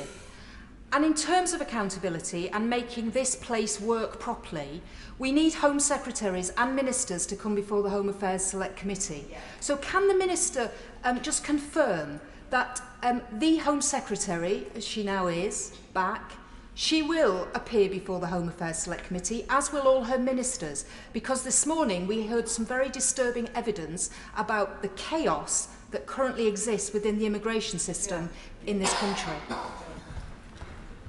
Minister. Madam Deputy Speaker, I clearly can't make commitments on behalf of my fellow ministers, but it's a long-established practice of this House that ministers make themselves available, and I've got no doubt my ministerial colleagues will be very, very aware of that. Andy Slaughter. Thank you very much, Madam Deputy Speaker. The Minister's defence of the Home Secretary reminds me of the old saying, the louder he talked of his honour, the faster we counted our spoons. But can he tell me, given the Prime Minister said a few moments ago that the Right Honourable for South Staffordshire was reappointed to the Cabinet despite his leaking of confidential data, because that was 4 years ago. This is 6 days ago. What's the minimum period for punishment now, or for rehabilitation, for breach of the Ministerial Code? Minister. I'm sure the Honourable Gentleman understands that if people have made a mistake and accept they've made a mistake, then a Prime Minister is entitled to look again, to re-evaluate what the circumstances were and decide whether or not it would be appropriate for a person to serve in office. And that may be the case after a few days, or after a few months, or after a few years. The question is on the circumstances of the case. And in these circumstances, in the circumstances of my right honourable learned friend, the Prime Minister has chosen to invite her back into the government. Hal Williams. Thank you, Madam Deputy Speaker. Is there a published tariff for offending Cabinet Ministers, possibly a period of restorative justice, remission for good behaviour, perhaps even probation options, or is it just a matter of political convenience? Minister. Well, it does, Madam Deputy Speaker, depend on the circumstances of the time. And it's very important, if someone says that they made a mistake, that the mistake they've made is looked at in the context of the Ministerial Code, and that has a range of sanctions. And I think we all know in this House that we serve and we do our utmost, and actually to admit to a mistake, to have that recognised and have that sanction is in itself a serious matter, as I'm sure the Honourable Gentleman would agree. Dame Meg Hillier. Thank you, Madam Deputy Speaker. We all know mistakes happen, but, Madam Deputy Speaker, the Minister talks about though it's a junior member of staff who's made an inadvertent clerical error. This was the Home Secretary who released secret information through a personal email address. It suggests a pattern of behaviour that she thinks it's okay to snap on her phone and do that at 4 in the morning and make this atrocious mistake. This is much more serious than the Minister is trying to paint it. I had the privilege of serving in this Home Office. It would never have happened under previous governments. Will the Minister not demean himself any further and recognise honestly to this House that this is in a different scale than the way he's trying to present it? Yeah. Minister. I'm not certain if I'm trying to present it in any way, Madam Deputy Speaker, other than the facts that we know, and they are contained within the resignation letter of my right honourable learned friend, who set out that she had made a mistake and she apologised for the mistake that she had made. And clearly the Prime Minister has taken a view. The Home Secretary has returned to government and has a task ahead of her. Tahir Ali. Thank you, Madam Deputy Speaker. Would the Minister confirm under this Prime Minister, and who knows how long he's going to be in the office for, that the Ministerial Code will be updated to say as long as you acknowledge and recognise your mistake, that you can be reappointed immediately? The Ministerial Code was last updated in May of this year. I very much doubt there's any further update likely to come. The Ministerial Code ensured that it did say, we made it clear after a recommendation from the Committee for Standards in Public Life, that it's not the case that every single breach of the Ministerial Code should result in a resignation or dismissal, that there are appropriate measures that need to be put in place depending on the circumstances of the case. Wendy Chamberlain. Thank you, Madam Deputy Speaker. In other workplaces, when somebody returns to work following a data breach, inadvertent or otherwise, there is a risk assessment carried out. So can I ask what risk assessment is the Home Office carrying out to ensure these things don't happen again? And indeed, what assurances is the Home Secretary giving to ensure that she does not engage in this behaviour again? Minister. Look, I'm absolutely certain that the Home Secretary is clearly very, very aware that she has made a mistake, very aware that this cannot be ever repeated, and I think it's a salutary lesson not only for her but for everyone else who is privileged to serve in government, that we need to be extraordinarily careful on these matters. So I think we should leave it there. She knows what she needs to do for the future, and she knows that she has to ensure She knows that she has to ensure that there is no such repetition, but she will focus on her proper role, which is to ensure the safety of this country and the future of the police. Clive Efford. The role of Home Secretary has major security implications for our country. So does the Minister accept that a Home Secretary that doesn't have full security clearance cannot do the job? I don't know where Minister. I don't know where the honourable gentleman has got the concept of people not having full security clearance. I don't understand where that would come from. As I've already said, the Home Secretary is doing the job of the Home Secretary with all that entails. So I hope that reassures the honourable gentleman. Phil Clark. Deputy Speaker, can the Minister tell us whether anyone in government, including the members of the Cabinet, are using personal email accounts to conduct government business? By and large, there is you use government communications to conduct government business, but as I understand it, that's not a total and complete ban. There will be certain circumstances when things are nugatory, where there may be circumstances where other forms of communication. We all live in a digital age. We need to have very, very rapid communications. And as the Honourable Lady will be aware, there is a whole range of communications that are legitimately entered into by ministers, including in relation to their constituency or in relation to political issues, that cannot be conducted and should not be conducted on government mechanisms. Wayne Davis. Thank you, Madam Deputy Speaker. Last week, the Cabinet Office Minister, who was in his place, said very clearly to myself, in response to a question, and other members, that there had been a significant security breach by the Home Secretary, and this had led to her resignation. And yet the Home Secretary had inferred that the real reason for her dismissal was a blazing row between her and the then Prime Minister. This was clearly not the case, and not the reason for her departing government. What does this say about the Home Secretary and the new Prime Minister?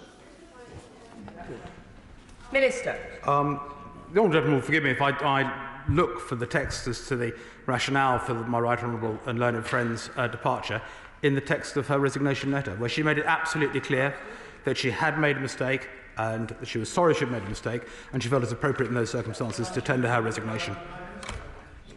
Vera Hobhouse.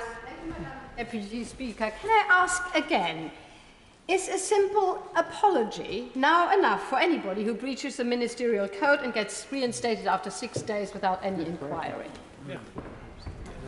Minister. I think it really does depend on the circumstances, and it really does depend on what has happened, and it really does depend on what other methods can be used to sanction the member of the government concerned. So there may well be circumstances, as is stated in the ministerial code, where some sanction other than resignation or dismissal is appropriate. Florence Eshalomi. Thank you, Madam Deputy Speaker. I've listened to the Minister this morning outline that the Home Secretary has apologised and she's been reappointed. We have a situation where there are 6 police authorities that are in special measures. We have a situation where in some parts of the country, trust and confidence in the police is at an all-time low. But yet we want these same officers to go out and arrest criminals and uphold the law. Does the Minister not recognise that having a Home Secretary who's broken a law, something so serious, who may not then command the trust and confidence in those same very police officers? Minister. I think the Honourable Lady would have said that there's no suggestion here of a breach of the law. There was a mistake made by the Home Secretary, something which she has accepted and she has apologised for. And I'm sorry that there's very little to add to that. She is determined, as we all are, to give the police the powers they need and the resources they need to go after the criminals which the Honourable Lady referred to. And I think she will welcome, as I do, the fact we've now got 15,000 additional police officers. Jim Shannon. Thank you, Madam Deputy Speaker, and can I thank the Minister very much for his responses to the questions. Can I say this very gently? Rather than focusing upon political point scoring, can we instead focus upon political solutions? Can I ask the Minister this question? Can he give an indication of when government will outline fresh plans as to how this government, our government, will address the issue of illegal channel crossings that put lives in danger each day and week, and our services at our breaking point to help those migrants who seek a better future? Minister. I thank the honourable gentleman for reminding us of the real issues that underpin this administration and are affecting our country. I'm not going to set out a timetable for the honourable gentleman. That's for others to do. But I absolutely recognise the pith of his comments. There are really important challenges that we need to get after. That is right there amongst them. And I've got absolute confidence that the Home Secretary and the Minister for Immigration are working on that night and day to get us the results that we need. I thank the Minister for answering the urgent question. We now have urgent question, Nick Thomas-Symonds. To ask the Secretary of State for International Trade if she will make a statement on progress on the UK-India free trade deal. Madam Deputy Speaker, can I first say that it's good to be back at the Department for International Trade. Can I say that India is, of course, an economic superpower, projected to be the world's third largest economy by the year 2050. Improving access to this dynamic market will provide huge opportunities for UK businesses, building on a trading relationship worth more than £24 billion in 2021. That's why we are negotiating an ambitious free trade agreement that works for both countries. We have already closed the majority of chapters and look forward to the next round of talks shortly. A strong FTA can strengthen the economic links between the UK and India, boosting the UK economy by more than £3 billion by 2035, helping families and communities. An FTA can cut red tape, making it cheaper for UK companies to sell into India's dynamic market, helping drive growth and support jobs across every nation and region of the UK. Greater access could help UK businesses reach over 1 billion more consumers, including India's growing middle class, estimated to reach $250 million by the year 2050, and give them a competitive edge over other countries that don't have a deal with India. An FTA with India supports the government's growth strategy by taking advantage of the United Kingdom's status as an independent trading nation, championing free trade that benefits the whole of the UK.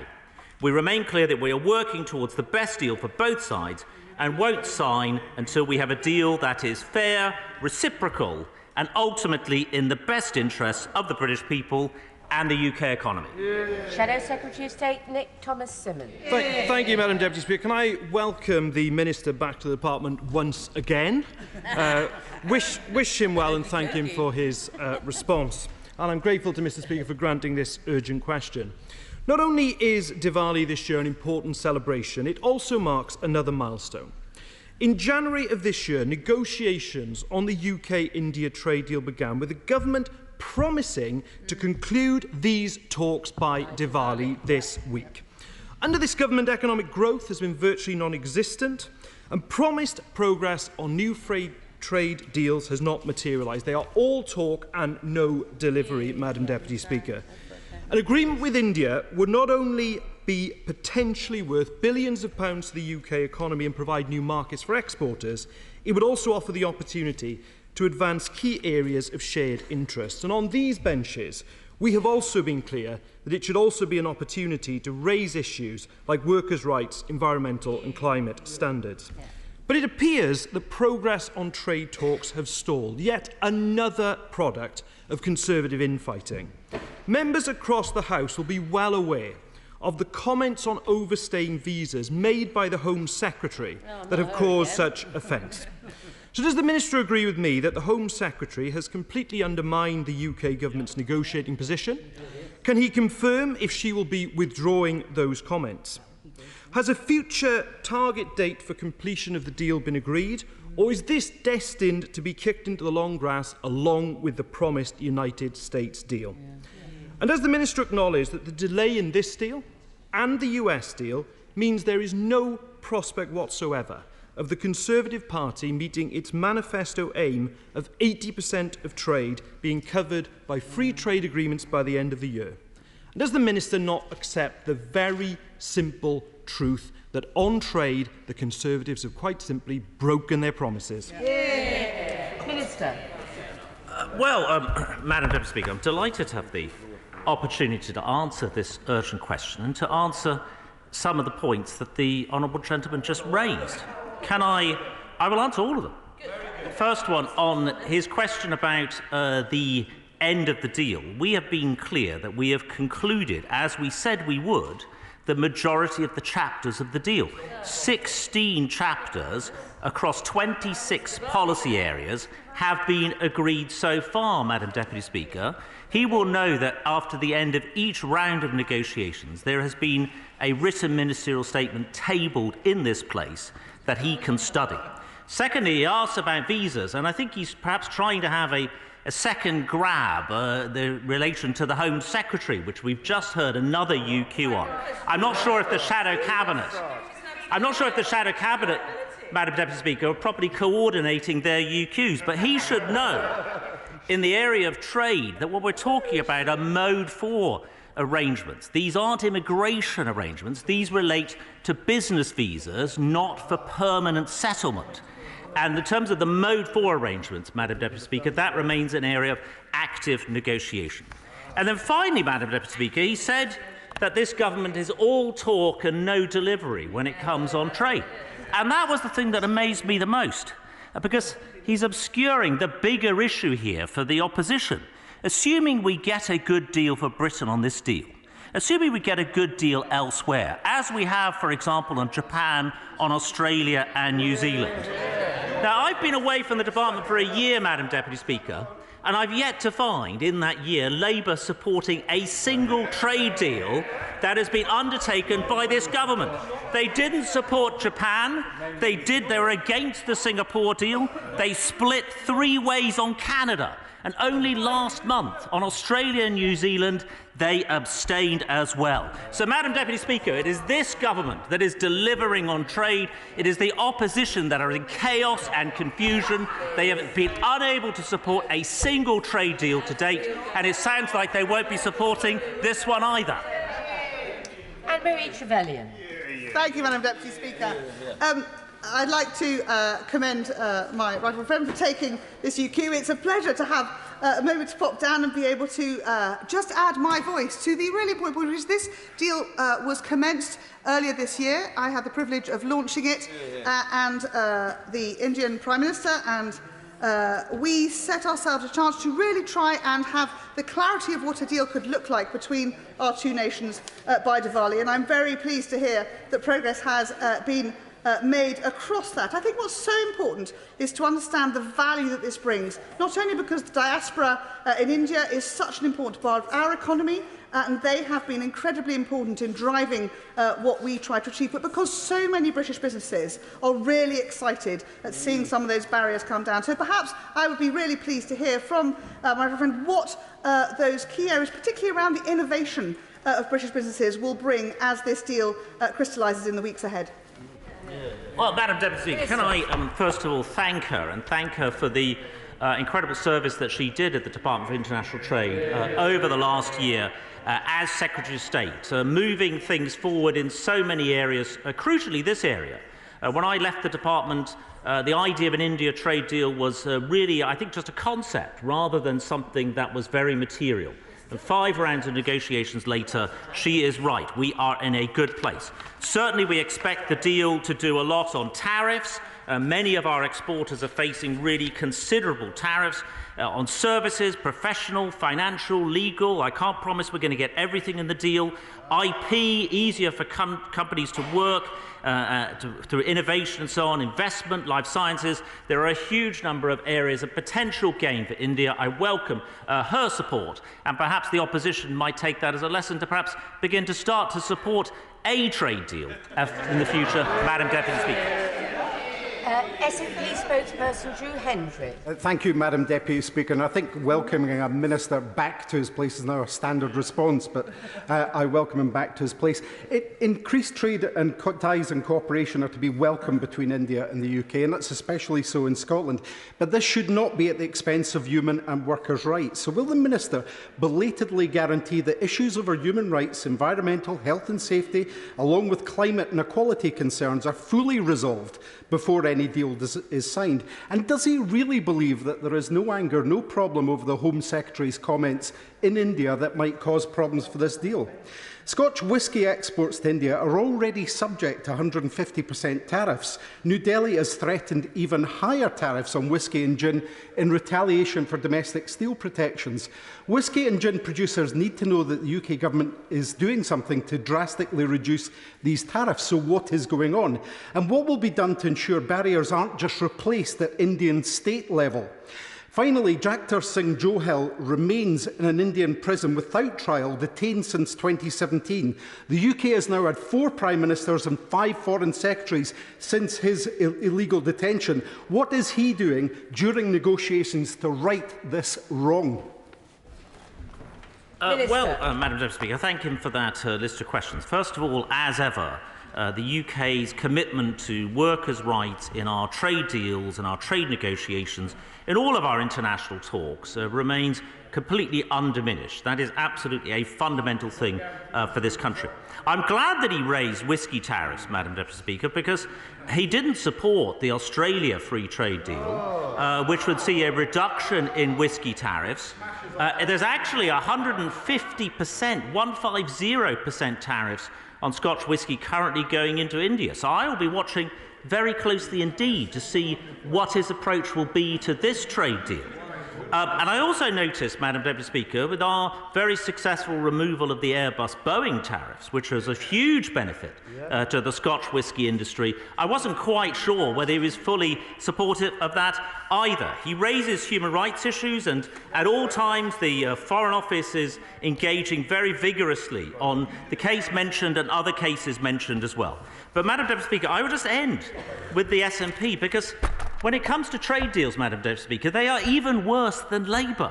They have never supported any trade deal ever concluded either by the EU or by the UK. They didn't even support the trade deal between the EU and the UK and voted for no deal 2 years ago. Madam Deputy Speaker, they were against Canada, against Korea, against South Africa. They didn't even support the trade deal between the EU and the Ukraine. Madam Deputy Speaker, can you get that? They didn't even support the EU-Ukraine deal, abstained as well on Japan and on Singapore. This is a party which is fundamentally against trade and fundamentally against the interests of Scotland as a trading nation. Thank you, Madam Deputy Speaker. Can I welcome my right honourable friend back to his place? As someone that's a member of the Scottish Whisky APPG and having the opportunity to work closely with the Scottish Whisky Association, notwithstanding the Minister's previous answer, can he confirm that actually this is a great opportunity for businesses up and down our great country to actually increase their order book and, more importantly, show and work with countries with shared values? Well, Madam Deputy Speaker, I thank my honourable friend for that question. I think pretty much the first visit of our new Secretary of State, my right honourable friend, the member for Saffron Walden, was to a distillery just a few weeks ago, showing her commitment to our brilliant UK food and drink exporting sectors. He's quite right to raise the exceptionally high levels of tariffs going on whisky and other alcoholic products into India, and that, Madam Deputy Speaker, I cannot guarantee we will deliver the elimination of those tariffs, but if you're not at the table doing those negotiations, I don't think any of the opposition parties seem to think we should be, you won't achieve anything. Thank you, Madam Deputy Speaker. This trade deal will be based on the heads of human rights and civil liberties that India doesn't protect for the Christian community, for the Dalit Hindu community, for the Sikh community, for the Muslim community, and the Kashmiri community. If we are to go ahead with the trade deal, will he understand that it has to be based on the actions of the Indian government in terms of human rights and civil liberties, and other than that, we shouldn't proceed with it? Well, Madam Deputy Speaker, as I said earlier, the UK government has got an exceptionally proud record when it comes to promoting human rights around the world. In my 12 years as a government minister and as a government backbencher in that time, I've always been greatly impressed by the vigour with which this government sets about its support for global human rights. He mentions Kashmir, Madam Deputy Speaker. Of course, the UK government, he's got plenty of opportunity to raise these issues of Foreign Office questions with Foreign Office ministers, but the government's position is unchanged, that it is for India and Pakistan to find a lasting political resolution to the Kashmir dispute. India and Pakistan are long-standing, important friends of the UK. We encourage both to engage in dialogue and finding lasting diplomatic solutions to maintaining regional stability. Anthony Bagnall. Thank you, Madam Deputy Speaker. There is absolutely no pleasing the opposition. They criticise us when we sign our deals too quickly. They criticise us when we take too long. The question is we have to get it absolutely right. And the fact is that this government has signed a deal with Australia, with New Zealand. Negotiations are underway with CPTPP. We're exploring the GCC. We're looking at India. We've done a digital partnership with Singapore. We've done a trade deal with Japan. And we're improving the rollover deals that we took from the European Union. This is what we are doing and delivering. And frankly, we've had this conversation before with the opposition where they don't recognise the very many benefits they bring. Does the Minister agree? Well, Madam Deputy Speaker, my honourable friend is a very experienced and dedicated, committed member of the International Trade Committee.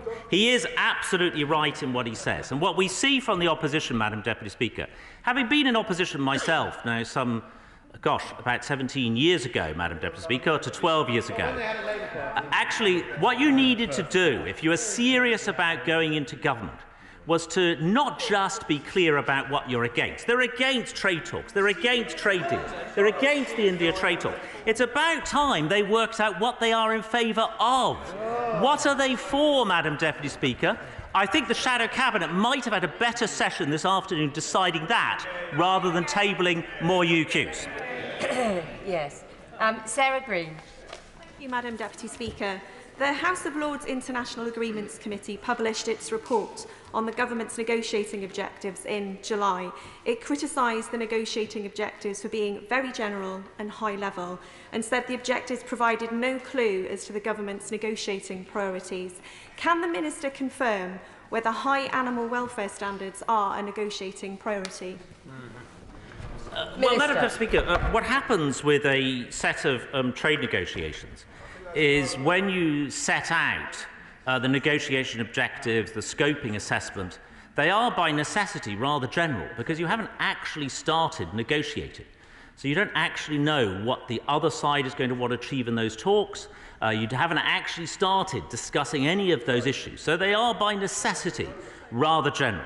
She asked about animal rights, and she's quite right to raise this as a very, very important part of this government's agenda. But the government's position remains unchanged, that we have very high standards of animal welfare. We will make sure that they are not undermined by any trade agreement. And in any case, this country, we set our animal welfare standards. They aren't set through any trade deal. Alex Chalk. Deputy Speaker, does my right honourable friend share my surprise at the opposition foot-dragging on this in circumstances where one of the great prizes with India is legal services? The right honourable gentleman is himself a lawyer. Doesn't this present a great opportunity, given that English law governs so many contracts, for us to progress this vital industry to secure more jobs for lawyers in this country? Well, Madam Deputy Speaker, my right honourable friend is absolutely right.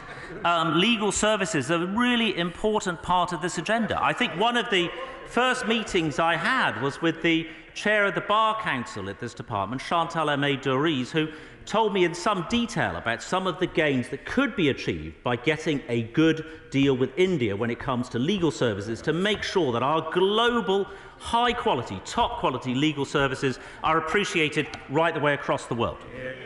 Ben Bradshaw. It would be easy to do trade and commerce with India if it was easy to travel there. And as I'm sure he is aware, the British are the only nationality in Europe who are currently barred from India's e-tourist visa system. We always used to be able to get e-visas for India. Following the Home Secretary's remarks, we no longer can. This is doing great damage, as we've heard on the Transport Committee, to our travel industry, to the Indian tourism industry, and to thousands of British families whose plans to travel to India are now in jeopardy. Would he use his good offices across government to get this issue resolved in advance of any trade deal? This is real damage that's being done now. Well, Madam Deputy Speaker, we take, of course, an ongoing interest in the ability of our citizens to travel abroad and to access other countries. But I would again stress that a trade negotiation covers what's called Mode 4, movement of people, i.e. business visas. And there I'm confident that we can get a good deal with India when it comes to Mode 4. Mayhew. Madam Deputy Speaker, thank you. Does my right honourable friend agree that this is an exciting opportunity to help unlock the economic potential of the living bridge that Prime Minister Modi has recently described? And as for the national timeline of Diwali, does he also agree that getting the right deal is much more important than getting any deal? My honourable friend is absolutely right, Madam Deputy Speaker. First of all, we have a brilliant diaspora community in this country. I was delighted to celebrate Diwali a little bit early, I have to say, last week with the India Forum, the India Global Forum, but that was a really telling example of the strength of the diaspora deal. But he's also quite right that it's more important the contents and the depth and breadth of the deal rather than the date at which it is delivered. And that is the case, I might add, Madam Deputy Speaker, for all trade negotiations. It is not a question of getting a quick deal, it is a question of getting the best deal for Britain, which is exactly what we've done with Japan, exactly what we've done with Australia, and exactly what we've done with New Zealand. Paul Gervin. Thank you. My honourable colleague on the committee has made mention about the trade deals that we have already signed and the progress that has been made on others. As a committee, we've had some concerns about when trade deals are being presented to the committee in a timely fashion for scrutiny and detail. I don't wish to actually hold up a deal being made, but we understand that it sometimes can be important to get it done in a timely fashion. Can we have any indication as to when a deal will be put together that will be able to be presented to the committee? Well, Madam Deputy Speaker, I'm not going to set a deadline today for this negotiation which is ongoing. But can I commend him on one thing, apart from his work on the committee, that I think it was the Democratic Unionist Party that voted with the government on the Australia and New Zealand trade deal. And it's nice to see an opposition party, Madam Deputy Speaker, that is willing to take a constructive approach when it comes to what the government is proposing, if it is in the UK and Northern Ireland interests. So I would absolutely commend him on that. When it comes to interaction with MPs, I did an MP's briefing just last week on the India trade deal. I've mentioned that we've done written ministerial statements after each round of negotiations. The Secretary of State, my right honourable friend, will be appearing before the ITC, I believe, on the 30th of November as an introductory hearing, which I'm sure this will crop up as well. Scott Benton. Thank you, Madam Deputy Speaker. I welcome the government's efforts to secure a free trade deal with India and the growth, jobs and investment this will help to create. However, the Minister will be aware of our manifesto commitments to reduce net migration and the perception among many of my constituents that we are not succeeding in this aim. Can the Minister reassure the House that in seeking to boost economic growth, he will also balance this against abiding by our manifesto commitments throughout these negotiations? Well, Madam Deputy Speaker, the Prime Minister has been absolutely clear about the importance of our manifesto commitments. But I would remind him, as I reminded the whole House, that this deal is not about immigration, it is about Mode 4 business visas, which I think is going to be really important for both countries to continue doing as trade, particularly services trade, the sort of thing mentioned by my honourable friend the member for Cheltenham in terms of legal services, being able to make sure that our professionals can get into the Indian market to actually deliver their fantastic world-leading services. Sarah Owen. Thank you, Madam Deputy Speaker. Can the Minister please confirm on this and any other trade deal that during negotiations, vital issues such as human rights, workers' rights, and especially women's rights and environmental standards have not only been discussed, but guarantees have been secured? And would he be able to share what those guarantees are? Yeah, thank you for that question, and she is right to raise these issues. But I would repeat what I said earlier, that the UK is very proud of our standards, very proud of the work that we do around the world on these really important questions. And these are questions, these are issues that are raised with India and with all of our partners at all times. Tahir Ali. Thank you, Madam Deputy Speaker.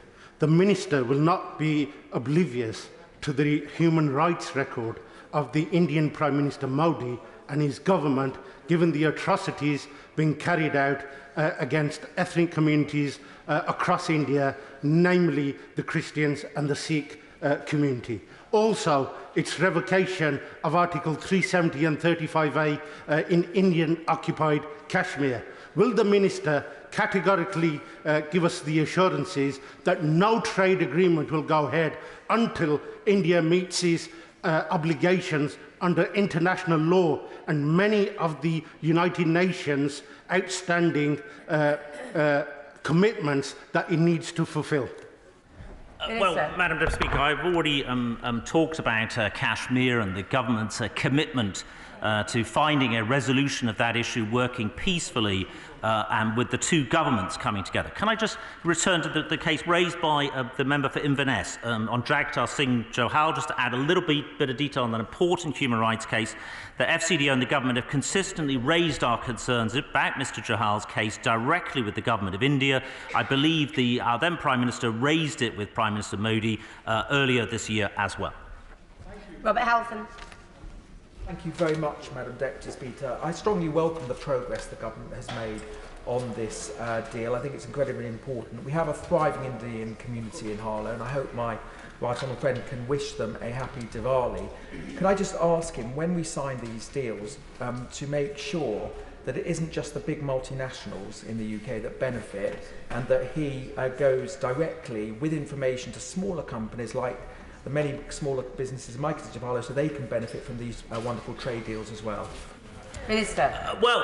Madam Deputy Speaker, I certainly join him in wishing all of his constituents in Harlow a happy Diwali.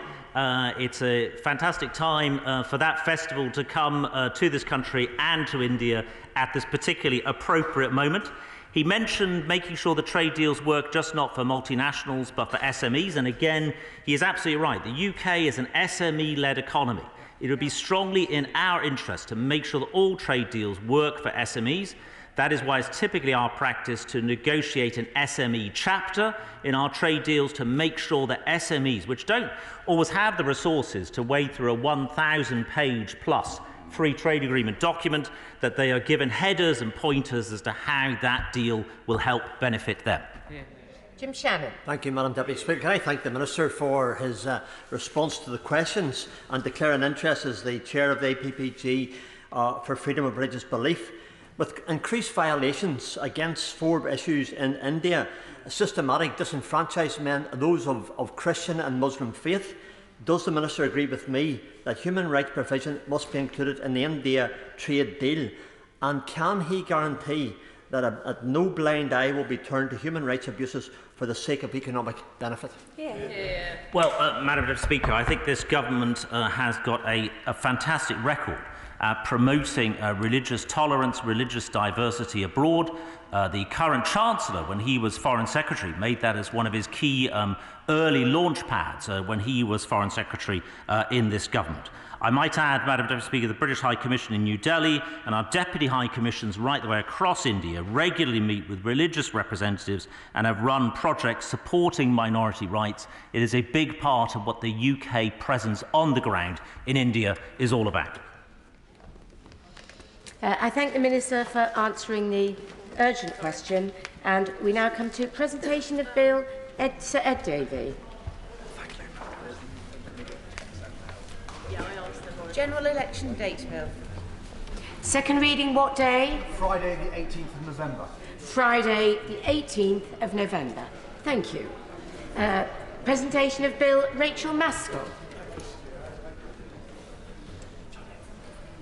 Former Ministers and Prime Ministers Abolition of Payments Bill.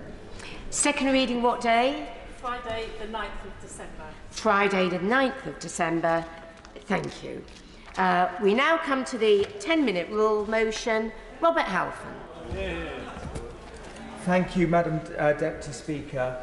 I beg to move that leave be given to bring in a bill to provide for maximum waiting times for customers who are contacting providers of utilities and certain other services by telephone, to require such companies to ensure that customers can speak to a person within that maximum waiting time, to to restrict the use of automated menus on telephone services offered by such companies, to provide for financial penalties for companies that fail to meet these standards and for connected purposes.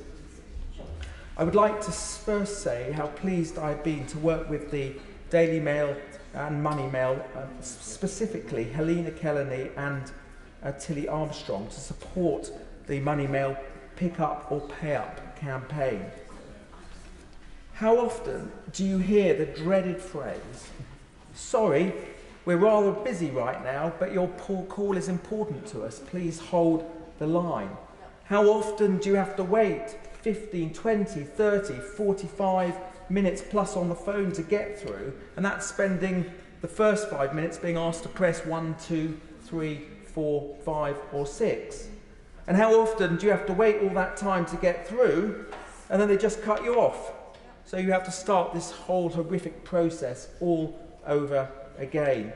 These companies, big multinationals with chief executives earning huge salaries, have created a Kafkaesque torture chamber of customer service. And it's happening every day across the United Kingdom, and has been for some time now, as families all over Britain are trying to contact their utility company or service providers. Customer service providers plummeted during the pandemic as companies grappled with the new work guidelines put in place. Yet, they still have not recovered. And worst, some of these companies are using this as an excuse despite most workplaces having returned to normal. According to Citizens Advice, customer service ratings for energy firms, for example, are the worst they have been since 2017, with the highest performing suppliers scoring less than 60% for customer satisfaction. These ratings, as they themselves admit, are due to these egregiously long waiting times, yet seemingly no action has been taken to rectify this terrible quality of service for essential needs. In fact, consumer-facing service providers seem to be finding any way to avoid blame or accountability, to the point where Now TV, talking to a member of my office, claimed that the death of Her late Majesty the Queen was the reason for potential waiting times. As the saying goes, you couldn't make it up. And often by the time you surpass such messages and click all the right buttons, you're then told by an automated voice that in fact the best route is to go via an online portal or text chat, despite already having been on hold for 20 minutes. Oh, and that's if you're even lucky enough to find the contact details needed. Money Mail and the Daily Mail discovered that the telecoms giants and energy suppliers are burying their telephone numbers on obscure pages of their websites to deter customers from calling for help. This is unacceptable. And it doesn't even take into account vulnerable or elderly customers who either don't have access to computers or simply don't have the tools to use one. One 80-year-old reader told the Daily Mail that they do not have a smartphone, and as such they're frustrated about making calls to providers where an automated voice asks them questions which they can't answer with their phone. My office colleague that I mentioned, trying to purchase a Now TV broadband package, did not have the broadband connected after 2 months, as they were told, incredibly, that their complaint about a delay had in fact caused a further delay to their service. Yet there are of course no consequences for increasingly anxious and frustrated consumers across Britain. And that's why we have to have financial penalties for large utility and service providers, much like the precedent that's been set in Spain. The new Spanish consumer laws will force big companies and utility firms to answer calls within 3 minutes or face fines of up to £85,000. Consumers will also have the right to be put through to a human on the phone rather than having to deal with an automated system. So we need a similar law in the United Kingdom. First, ensuring that no one would have to wait longer than at least 10 minutes on the phone, and that's pretty generous. Every customer would get through to a real human being as opposed to an automated machine or robot. Companies would remove the 1, 2, 3 options, which are all about trying to get customers off the phone instead of actually talking to them. Should businesses fail to meet these standards, they'll be fined heavily. and this money would be paid back to the customer through rebates. We're in a cost of living crisis. Consumers need easy and accessible customer service from their energy and utility providers. Companies like SSE, which supplies energy, phone and broadband to UK homes, should just not be allowed to leave people waiting for up to 50 minutes. Utility and service providers have a duty to their consumers, and currently practices are not good enough, with telephone services aiming to get people off the phone rather than on it, and it's got to change. And that's why this Consumer Telephone Service Standards Bill is so vital, to make these large providers accountable. As the Daily Mail says, pick up or pay up.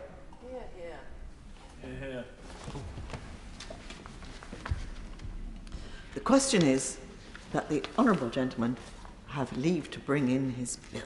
As many as that opinion say aye. Aye. Of the contrary, no. The ayes have it. Ayes have it. Who will prepare and bring in the bill? Dame Caroline Dinage, Sir Roger Gale, Peter Aldous, Kevin Hollinrake, Mr Louis French, Lucy Allen, Stephen Metcalfe, Mrs Emma Llewell-Buck, Daisy Cooper, Margaret Ferrier, Jim Shannon and myself, Madam Deputy Speaker. Mr Robert Halfon.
Consumer Telephone Service Standards Bill. Second reading what day? Friday the 3rd of March 2023. Friday the 3rd of March 2023. Thank you.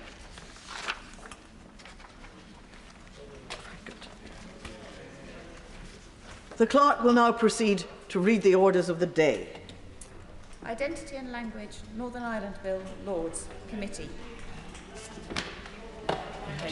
You have to say now. Now. We now move to Committee of the Whole House. Order.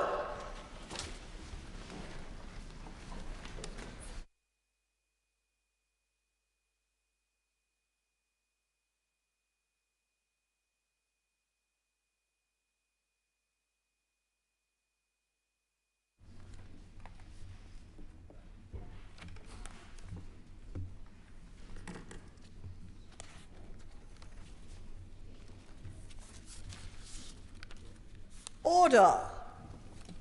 Identity and Language, Northern Ireland Bill, Lords. We will begin with Amendment 6 to Clause 1, with which it will be convenient to consider the amendments, clauses and new clauses as listed on the selection paper. I call column...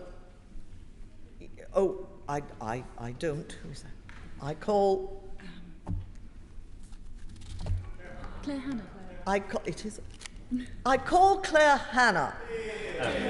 Garmaya, Dame Eleanor, and I rise to move Amendment 6 in my name and that of my friends for Foyle and North Down, and I'll also speak to some of the other amendments in our name, including Amendment 13, which we may seek your permission to divide on later on, and for the convenience of the committee, I'll comment on amendments tabled by others as well. Amendment 6 and related to that, Amendment 7 to Clause 1, just a comment on that. That clarifies the issue that in that part of the legislation and seeks to move provisions onto a more rights-based footing, and these amendments bring the legislation into line with international human rights standards and the drafted legislation that was worked on between the parties prior to New Decade, New Approach. The phrase that exists in this draft prior to the amendment, the sensitivities on others. Unfortunately,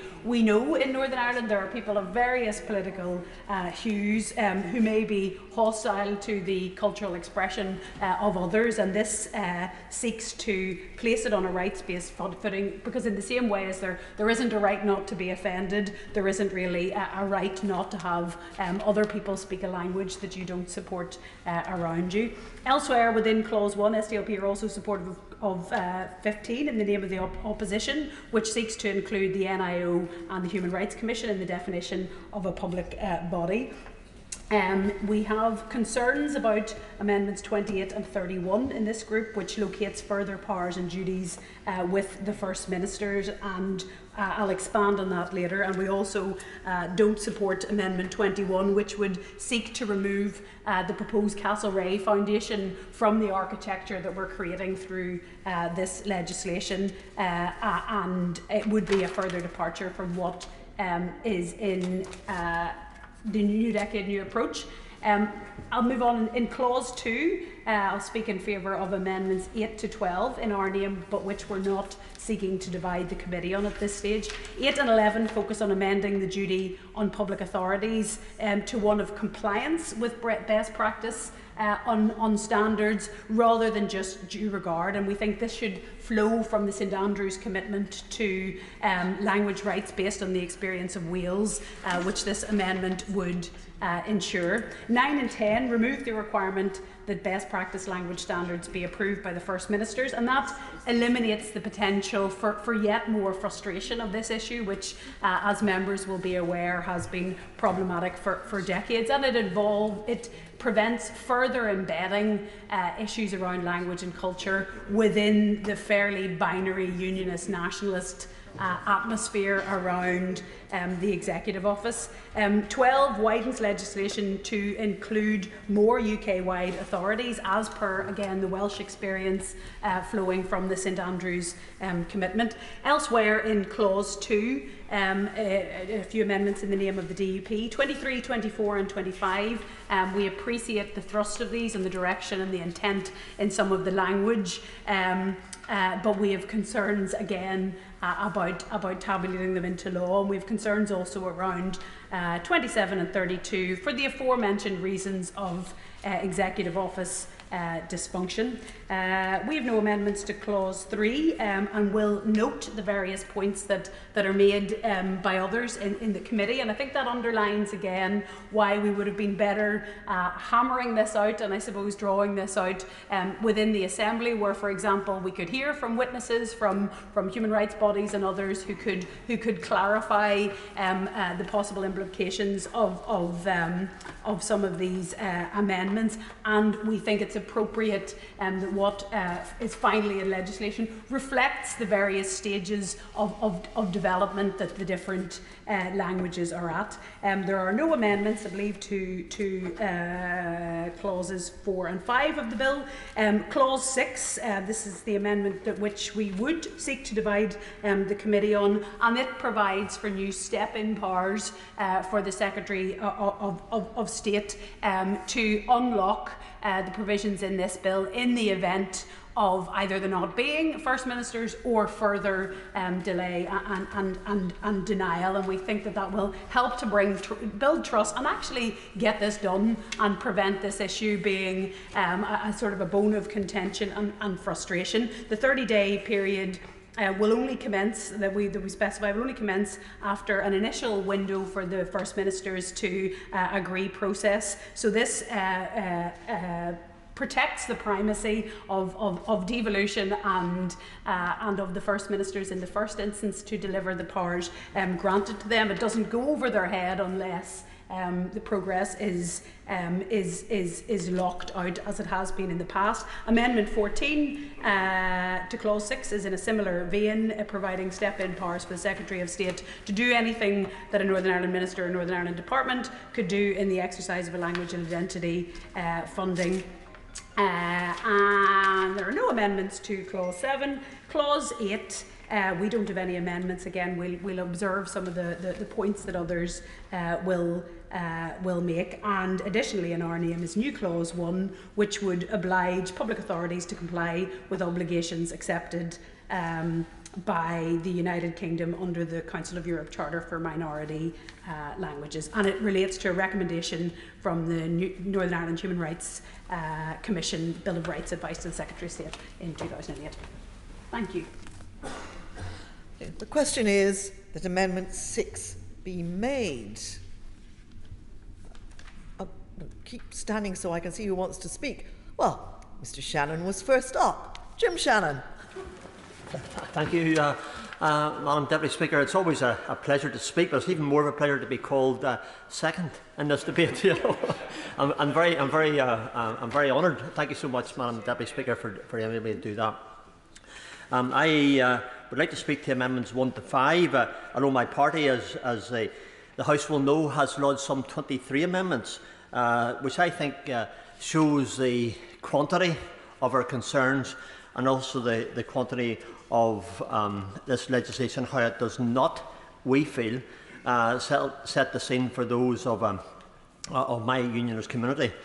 I've been contacted by many of my constituents in Strangford, and indeed some for whom they do not have an MP that will take their place to do their job. Although as this member of the public said to me, why would Sinn Féin need to take their seat at Westminster when members of this House, with respect, and indeed on certain occasions, members of government are intent on doing their work for them? What an accusation, which I'm making, to the front row of the party that we have supported on many occasions, and to the honourable gentleman who I have friendship with, but who, quite honestly, has not grasped the issue for us, even though we said it the last time round. The member give way? Yeah, absolutely. Very grateful for the member for giving way and congratulate him for his early call in this debate. Can I just maybe ask him to accept that it isn't just Sinn Féin who cares about the Irish language or the protection of minority languages and cultures? No, I accept, and the Honourable Lady who spoke from South Belfast has adequately and very well explained the issue for their party and where they stand as well. But I'm going to speak from my Ulster Scots point of view and from my unionism that I represent in this House and indeed the constituency of Strangford. The fact is that a large proportion of Northern Fields of this bill is nothing more than a sop. Nothing more than a sop to Sinn Féin, and the losers will not simply be the unionist population whose culture and heritage will be legislatively in second place, but also financially, as they see money that could be used to pay for additional midwives on shift, to provide safe delivery of babies, an extra surgeon to provide the cataract operation, an extra classroom assistant to help a special needs child achieve their potential. Yes, very happy to. Would you accept that it doesn't reflect the terms which were agreed in New Decade, New Approach? In fact, it goes well beyond it. And the Sinn Féin hand of the Northern Ireland office is all over this. Because, of course, their default position is always to give Sinn Féin what they can't get in negotiations. And it's unfortunate that when ministers are appointed to Northern Ireland, they seem to accept the default position of the Northern Ireland office, which seems to be an extension of the Department of Foreign Affairs in the Republic of Ireland, and the default voice for Sinn Féin. I thank my right honourable colleague and friend for his intervention, and quite clearly, I believe the honourable gentleman is absolutely right. Now, with great, we're going to give it a wee second. Just to say this, we have real concerns over what is proposed here today. We've had discussions with the honourable gentleman, with discussions with the Conservative Party, so you can understand our angst and perhaps our anger. And if the Minister hasn't realised that, then at the end of this debate, he quite clearly will understand it. Give way. to him, and I have clearly understood, but what I want to say is the two honourable gentlemen who have just spoken are two of my best friends in this place, and to hear them speaking in the way they do is personally very painful. I just want to reassure them on a slightly lighter note that while they're accusing us of being a wing of Sinn Féin, I can absolutely assure them that Sinn Féin are perfectly content to tell me that we pander too much to the DUP. So, and I'm grateful to the honourable gentleman at the back of the chamber saying, yes, we do pander too much to the DUP. So I suspect that what this government actually doing, it does at the moment, is a job that's about right, doing as we are something which seems to offend all quarters. But when we get back to my speech, I'm sure I'll try and answer the honourable gentleman as best I can.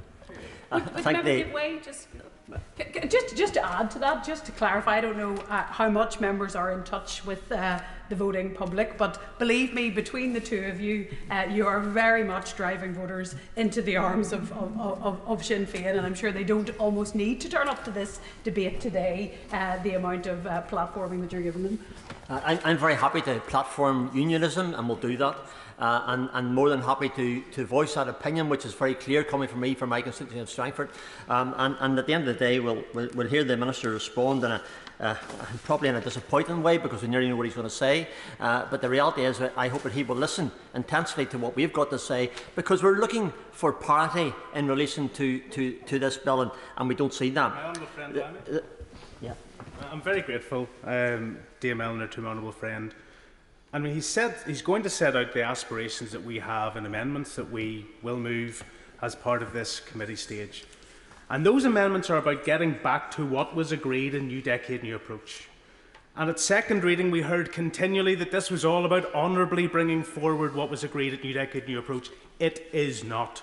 The three model bills that were published at that time differ fundamentally from what we have before us this afternoon. And yet, despite the bonhomie and then the friendly assurances, there's an opportunity for government to embrace amendments that take us back to what was agreed at New Decade, New Approach. Will my honourable friend, like me, encourage the government to embrace what was agreed and not set aside what was agreed for political expediency and for requests of others? I thank my honourable friend for that intervention. In the contribution I'm going to make, I will make that point very clearly, but my honourable friend is right. And Minister, that's our plea to you as well. Ever mindful that we came into this House together. 2010, we were good friends from the very beginning. We're still good friends, but in that good friendship that we have, I do honestly and respectfully suggest that we do need to have some understanding of our point of view, and we're not convinced of that at this moment. So that's what we're hoping to achieve. Yes, happy to. Simon Hall. I'm very grateful, and can I just say this very politely to the honourable gentleman? I've had conversations with the Minister about this bill. He understands the bill and the issues completely. I share his understanding, and I think the bill is fine as it is. Would he agree with me, my hunch is that he won't, that when people often say somebody needs to understand or they don't understand, what they actually want to say is, you don't agree with me, and until you do, I will allege that you don't understand. Obviously, the honourable gentleman has a point of view which I will disagree with. It's not a big surprise to him. Certainly, it's a big surprise to many other people as well. But when we say we don't, the Minister in this case may not understand. We feel that he hasn't perhaps grasped with the temerity that we have what this bill will mean to those of an Ulster Scots persuasion, which I am. Now, we're not. It's not an issue of, that we're anti-Irish language. It's not about that. It's about having the parity, having the equality in this legislation that we're seeking. So that's the issue, and perhaps maybe the chair of the Northern Ireland Affairs Committee will perhaps appreciate that. The legislation and drive to put a political weaponised language bill before other needs during this cost of living crisis sends a message to people throughout Ards and North Down, where 97% have no knowledge of Irish and where 12% have Ulster Scots knowledge. Doesn't have anywhere close to the party, that their needs are not paramount. That's the issue, and that's what we're trying to put forward. This government, I believe, must carefully consider the messaging at this time, because at the minute it is simply wrong. It's as simple as that. It's wrong, and if it's wrong, then it has to be righted. With this bill being set to go forward regardless of timing, I will speak to the bill and changes that are imperative should it even come close to being accepted by the people of the province. We are all agreed that the two commissioners, the Ulster British Commissioner, the Irish Language Commissioner, should be of equal value to their respective communities, and that to secure this goal they should have different functions. Not only have we agreed this, we have insisted upon it. In arguing, however, that different commissioners should have different functions with the objective of being equal value to the respective commissioners, it is plainly essential that the enforcement powers of both with respect to their different functions should be equally robust in engaging that which they also have in common, exactly the same group of public bodies. There are around 70 of them, and the idea is that they follow guidance issued by the two commissioners with respect to their different briefs. We understand the issue, but we're just seeking that equality of issue. There is, however, a serious problem. The bill before us today places a statutory duty on those 70 public bodies to have regard to what the Irish Language Commissioner says, but places no obligation on them to have regard to what the Ulster Scots Commissioner says. So, Madam Deputy Speaker, the question is, what is the point of a Commissioner who public bodies can ignore? And that's probably the question I put straight to the Minister of State in relation to this. On what basis, in the context of a cost of living crisis, can government justify spending money on creating an Ulster Scots Commissioner whose representations public bodies can ignore? Why would anyone want the job of a Commissioner who all the public bodies can ignore, if they so wish? And what conclusions would you draw? Not you, Madam Deputy, what conclusions would be drawn about how the government views the importance or lack thereof if you come before the community that the Ulster British Commissioner is supposed to serve? You would know that you were less than second class because if you had been denied a Commissioner altogether, at least everyone would know you were being discriminated against. And you would not have to suffer the indignity of being made to look like you are being treated as equal with other community when everybody knows you aren't. And today, the Ulster Scots community isn't. So now the government in another place sought to defend the discriminatory treatment on two bases. As my honourable friend for East Belfast in his intervention referred to, they said this discrimination was in the NDNA. But we look at the NDNA and what you will see is that it makes no reference to the provision of a statutory duty to have regard for either the Irish Language Commissioner or the Ulster Scots Commissioner. And as a matter of common sense, this is implied in the sense that it would be a waste to spend money on creating a Commissioner who everyone can ignore. Wow. So we do not object to the provision of a duty to have regard to the Irish Language Commissioner, but the lack of provision of a parallel duty to have regard to the Ulster Scots Commissioner is completely indefensible on the basis of any sensible reading of the NDNA. That's what my little friend for Belfast East referred to in his intervention. Secondly, they said that the lack of duty to have regard was to compensate for the fact that the Ulster British Commissioner has a much broader brief than the Irish Language Commissioner. This does not even begin to stand up to scrutiny, Madam Deputy Speaker.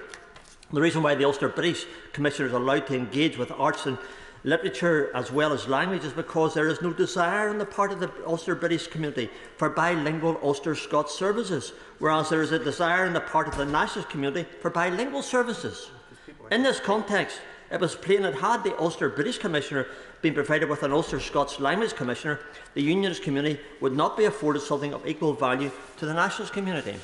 There was, and there is, however, real interest within the Ulster Scots community in the Ulster Scots heritage, in the music, in the culture, in the poetry, in the storytelling, and all those things. In my constituency of Strangford, I see it very much, although my honourable friend for Northampton might dispute it, but the Strangford constituency is an area where the Ulster Scots is in great abundance. I would say it's a core constituency in Northern Ireland where it thrives and does well. As I said in the last debate on the Identity and Language Bill, I referred to the fact that Ards Council, as it was then, and their street names for Ballywalter, for Whitkirk, for Ballyhalber, for Talbotstown, for Grey Abbey, for Greba, and for Portavoy St Andrews. It was an example of the Ulster Scots and ingredients that we have in the constituency of Strangford. Also the fact that we had those for Failure to the Ards, as welcome to the Ards and Ulster Scots as well, was an indication of the depth of usage of the language in my constituency. In this context, it was determined that while the nationalist community should be afforded an Irish Language Commissioner, in order to be given something of equal value, the Unionist community should be afforded an Ulster Scots Commissioner, whose remit extended beyond language to art and literature. In this context, Madam Deputy Speaker, there are three major difficulties with this notion. It's fair to argue that public bodies should not be subject to a statutory duty to have regard to what the Ulster Scots Commissioner says.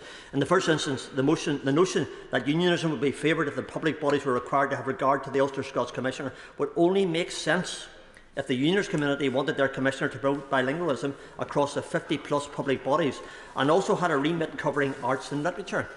In that instance, unionism would have been provided with a Commissioner that was of more value to it than the Commissioner afforded nationalism. And one might, in that situation, have talked about something like enforcement ways away from the Ulster Scots Commissioner to balance things out.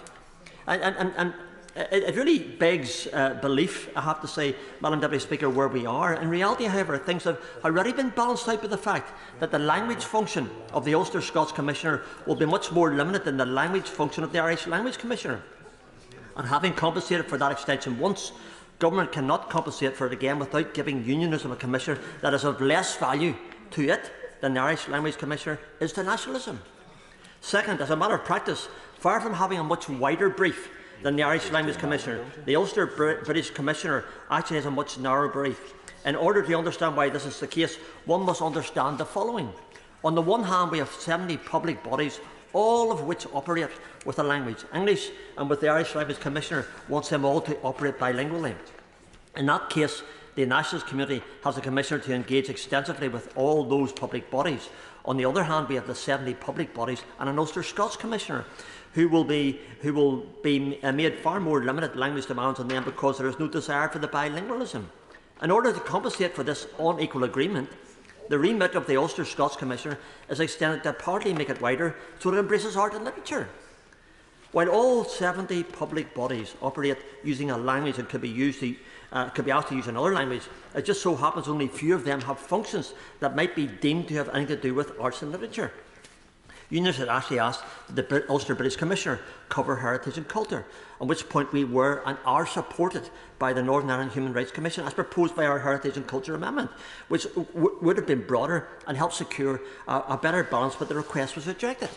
The truth is that we're looking at trying to develop two commissioners that will be of equal value for their different communities, making similarly extensive demands of public bodies and the budgets of public bodies. It's hard to conceive of a less balanced package. Even if public bodies were subject to the same statutory duty to have regard to the Ulster Scots Commissioner as the Irish Language Commissioner, it's plain to see that the Ulster British Commissioner will make far less demands for its community and be of far less value for its community than the Irish Language Commissioner. In context for this, Government seek to make things even more unequal by not even requiring public authorities to have regard to the Ulster Scots Commissioner. It really does, Madam Deputy, beggar belief. And I don't know what the Minister is going to say at the end, but I'll tell you something, it's going to have to be something pretty good. Today is the last chance to put this right. That is why the DUP has tabled Amendments 1 to place in the public bodies the same duty to have regard as already engages them with respect to the Irish Language Commissioner. This will not result in overall equal treatment for unionists because the remit of the Commissioner will still be too narrow to do that because of the limited relevance of art and literature to most of the public bodies. But it will make things better. It is imperative that this amendment passes today. And even at this late stage, I would ask that the Minister of State review his notes and his recommendations in a way that can address this issue. Now, in response to my arguments for Amendment 1, Government could point out that unionists can secure a measure of enforcement, notwithstanding the failure to place in public bodies the duty to have regard to the Ulster Scots Commissioner, to which they are subject with respect to the Irish Language Commissioner, courtesy of the right to complain. We need a lot more, and they have the right to complain, rather than helping the Government's position. However, this move will only serve to weaken it by highlighting yet further effective discrimination against unionists. There are two major problems with the notion that the right to complain offsets the lack of duty to have regard. It doesn't. In the first instance, the duty to have regard to the Irish Language Commissioner placed on public bodies applies across the full spectrum of the function of the Irish Language Commissioner, but the right of unionists to complain only relates to the use of the Ulster Scots language, which have all been clear is not the priority for unionism. Nationalism has thus been given something through the duty to have regard that it be far more valuable than the right to complain afforded unionists. I'm minded of that that book called Animal Farm. Well, all animals are equal, but some are more equal than others. You know something? Yeah. We want to be equal with everyone else, and that's what we're choosing. In the second instance, the right to complain also exists for nationalists through the Irish Language Commissioner. So it's not a unique provision for unionism. And again, it applies across the full spectrum of the function of the Irish Language Commissioner, giving nationalists a set of very much more meaningful rights than those accorded unionists. That's the key issue of our status and where we're coming from. Amendments 2 to 5 remedy the situation by providing people a right to complain about failings by public bodies across the full spectrum of the function of the Ulster Scots Commissioner that have been deemed to provide a service of equal value to union as that accorded nationalism through the Irish Language Commissioner. Again, because the function of the Ulster Scots Commissioner does not actually provide a service of equal value to unionism as the Irish Language Commissioner can to nationalism, because of the limited relevance of art and literature to most of the public bodies. These amendments won't completely solve the difficulty, but it will make current arrangements significantly less offensive. If the bill becomes law, in its current state, the Ulster Scots Agency has questioned to what extent the Ulster British Commissioner can be of any substantive value. It would seem very likely that this legislation will give rise to a situation in which, on the one hand, we have an Irish Language Commissioner that makes extensive demands of public authorities, involving those public authorities spending significant amounts of public monies to the benefit of nationalism, and which generates extensive public engagement through the right to complain through their Commissioner. On the other hand, we have the Ulster Scots Commissioner that can make very limited demands of public authorities, which they will be able to ignore, and which generates no public engagement through the complaints procedure, because unionists are not interested in complaining about the absence of the use of Ulster Scots in public services. So again, I ask the Minister, will the Minister at the very least monitor the impact of the legislation when it becomes apparent that this is the effect of the legislation that takes robust action to fix the problem? There are many more amendments I would like to speak to, but there's not time. I conclude with great sadness by saying, I ask the Minister this question, I ask it with all solemnity, with all dignity and with all honesty. What has Northern Ireland's unionism done to so upset this government that it sees fit to treat us this way? First, we have a Prime Minister. Well, the Prime Minister changes, who comes to Northern Ireland and promises that there will be no border down the Irish Sea, and then goes home and imposes a border down the Irish Sea. Then we have the way we've been treated us through the Ulster Scots Commissioner. It is very hard, I conclude with this, Madam Deputy Speaker, it's very hard not to draw very painful conclusions here today. I say that with great sadness in my heart for my honourable friend that I look upon as a friend. But our legislation that today is here to punish us.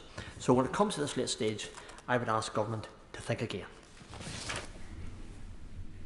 Simon Hall.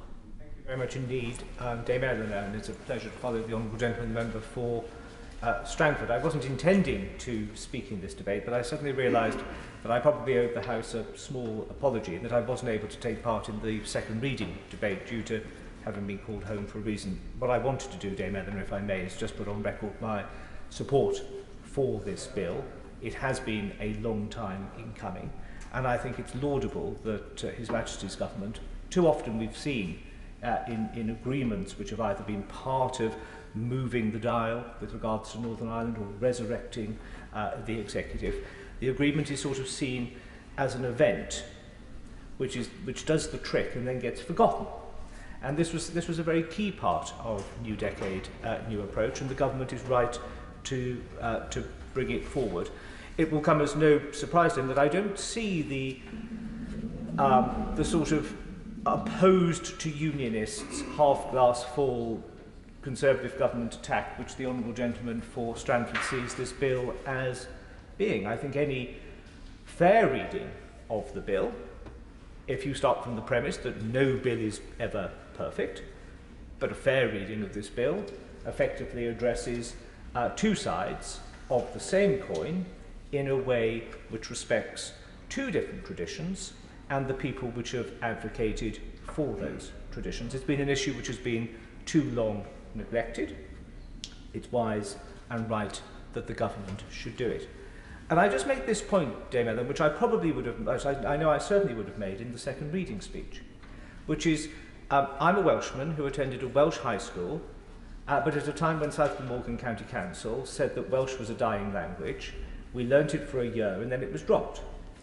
When I return to Wales, which has seen a renaissance of the Welsh language, I wish I could take part in those conversations. I feel like a piece of my cultural jigsaw is missing. We don't have to be, if you're a unionist, uniform. Part of the great strength of our United Kingdom are the cultures, the language, the music, the literature, the poetry, all of those things which make us such a strong and attractive geopolitical force in the world. One doesn't have to be uniform to be a unionist, and we should be celebrating those differences and those traditions. And of course I'll give way not only to a distinguished former minister, but to the newest member of my committee. Thank you very much. It's a pleasure to speak to the chair of the committee. Would he agree that, further to his point, actually unionists played an important, and indeed Northern Irish Presbyterians played an important part in the resurrection of the Irish language in the late 19th century, owned some of that culture themselves, and of course it was unionists in the NDNA negotiations who insisted on having the Ulster Scots Commissioner and British Commissioner as part of this. Of course, we would like to see the DUP being able to have a more direct say in this, and that they need to do that by getting back into the executive, back into the Assembly, and they could have delivered this law themselves. Well, Dame Eleanor, my honourable friend, as always, is absolutely right. And just as the Welsh language isn't owned by Plaid Cymru or Welsh nationalists, so neither is the Irish language. And I think it's a testimony to the commitment of the history and traditions of our country. It was Sir Wyn Roberts, or Noble Lord Roberts of Conway, as he then was, who put the Welsh language on the statute book, the Welsh Language Act on the statute book, under John Major's premiership. And I think the act that my honourable friend the Minister is piloting through the House today meets, though, of course I could wait, let me just finish this sentence, of course I could wait to the right honourable gentleman, follows in that tradition of being so confident in our unionist skins, so confident in the argument of the strength, the underlying strength of the union, that we see it neither as a sign of weakness nor indeed of ceding ground or territory when we champion and provide platforms, as we are doing with Ulster Scots, as we are doing with Irish. As I would love to actually see the Scottish Government do far more with regards to Scotland. The chairman is looking at me in a very frowny sort of way, and I would like to see additional support for Cornish. Cornish is the only language on mainland GB which has no official real intervention and support. Now, of course, I'll give way to the right honourable gentleman. Thank the chairman of the Select Committee for giving way. The impression that anyone listening to this debate would get from the speech which he has made so far is that somehow or other the Irish language is not given any status in Northern Ireland at present, and it requires this bill to do so, and that unionists have been reluctant. Would he accept that already there are hundreds of millions of pounds spent on Irish language promotion in Northern Ireland, from Irish language broadcasting to Irish language education, Irish language street names, Irish language festivals? There's a whole range of things in which we spend money already. So to give the impression that there is not a promotion or facilities for people to speak Irish, to learn Irish and to appreciate their Irish culture is not right. And I'm sure the right honourable gentleman enjoys all of those things that he set out to the House, which appears in the Irish language. That wasn't the point I was making. It was the official recognition and status and the underpinning via the commissioners, which this bill, which I hope will become unamended, and I say that to all supporters of differing amendments, I hope it does go through unamended, and I hope they won't press those amendments to the vote. It's about the status and the role of the commissioners, which I think help on the delivery of new decade, new approach. This is a bill which is important to a lot of people. I support it. Let me close, Dame Ella, just by making this point. I reiterate it again. The Honourable Gentleman for Strandford can make many criticisms of the bill. This is a democratic house. We're entitled to support and criticise as much as we like. The House will know that my honourable friend, the member for Wickham, and I are not necessarily known for being on the same page, the same hymn book, at the same time. Very often we're singing entirely different hymns, in entirely different keys, but at precisely the same time during the same service. So when unanimity breaks out between my honourable friend and me, then I think that is a... I'm not quite suggesting the bunting should be put out, but I think it's something which we should note. I think it's unfair, frankly, of the honourable gentleman for Strandford to say that my honourable friend doesn't understand it. If there's one thing that we know about the honourable gentleman for Wickham, is that he reads every document that is put before him. He always does, as a minister, as chairman of the ERG, as a backbencher. He is annoyingly knowledgeable about the minutiae, and my honourable friend, the member for Worcester, who will have served in the DEXU department with him, nods in a way that the scars are just about healing, but they are making progress. So to suggest that the honourable gentleman doesn't understand the legislation that he is bringing to the House is, I think, a totally unfair attack on my honourable friend, and of course I'll give way to the honourable gentleman. The member for giving way. Of course, it's not about friendships. It's about the actions. It's about what's right. And what's not right in this bill is that the Ulster Scots Commissioner isn't given the same party as the Irish Commissioner, and the issue for us is to have that party. So if it's going to be right, let's have it right in every sense of the word. Not about friendships. It's not about you and your bosom buddies again. It's not about that. It's about getting it right. Mr Truss, I'm not advocating my support for this bill on the basis that my honourable friend, the Minister, is my honourable friend in party political terms.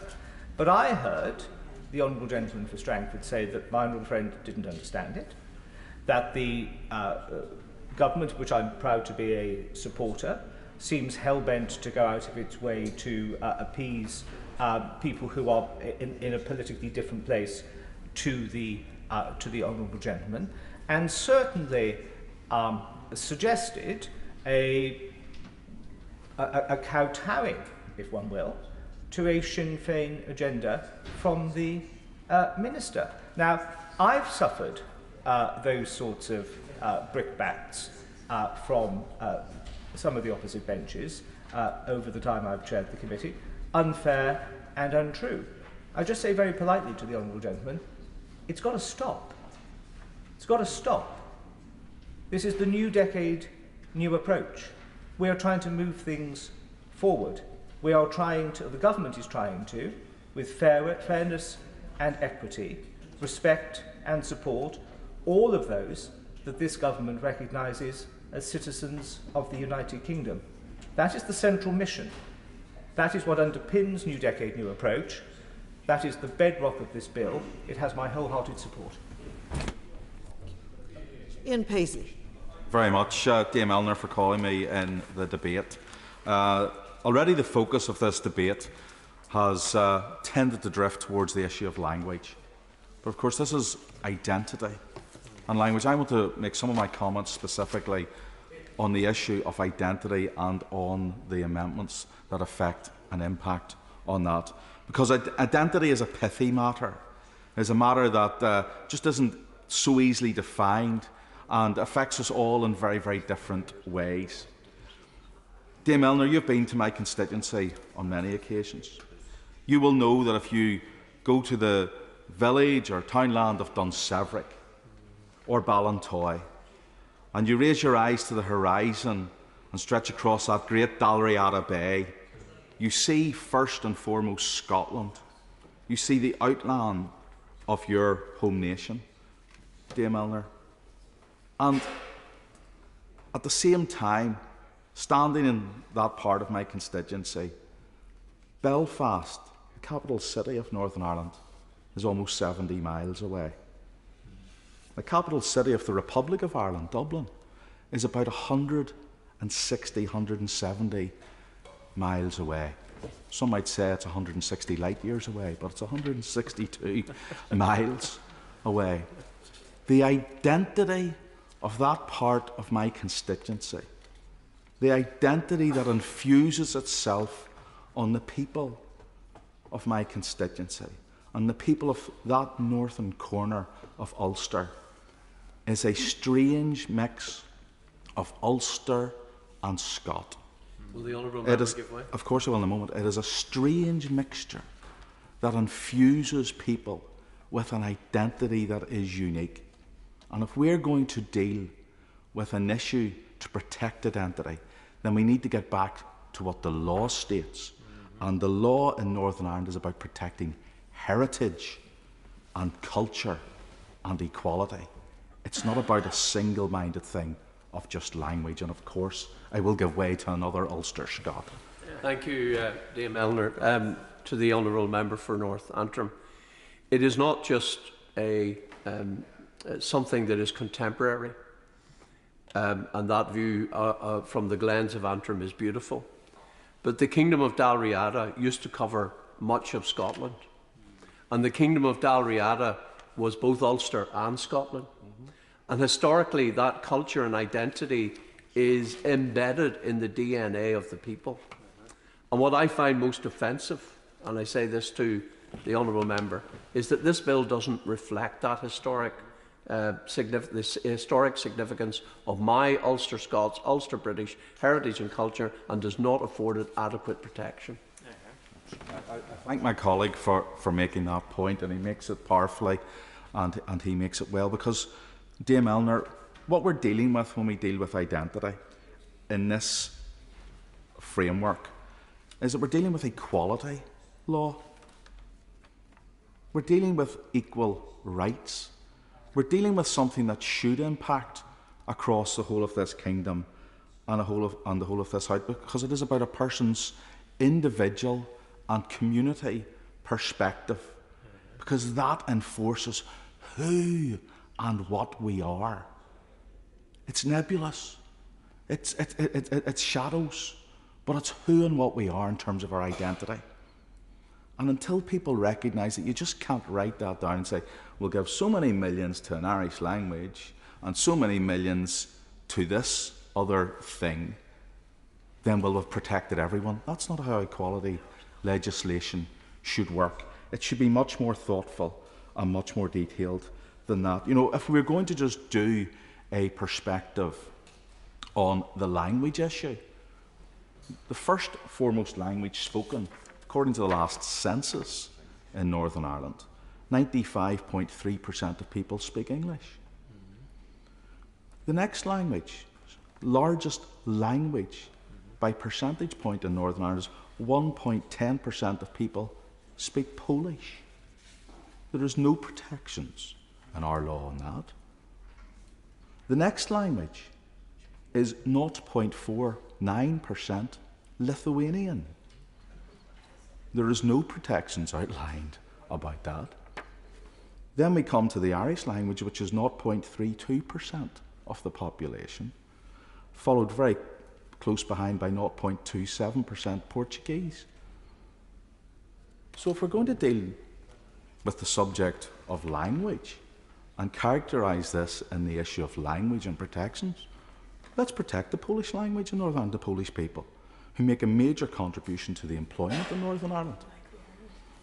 Let's protect and identify those cultures that are actually under threat, not cultures that are emboldened in certain ways by money and resources that appears to many to be unending.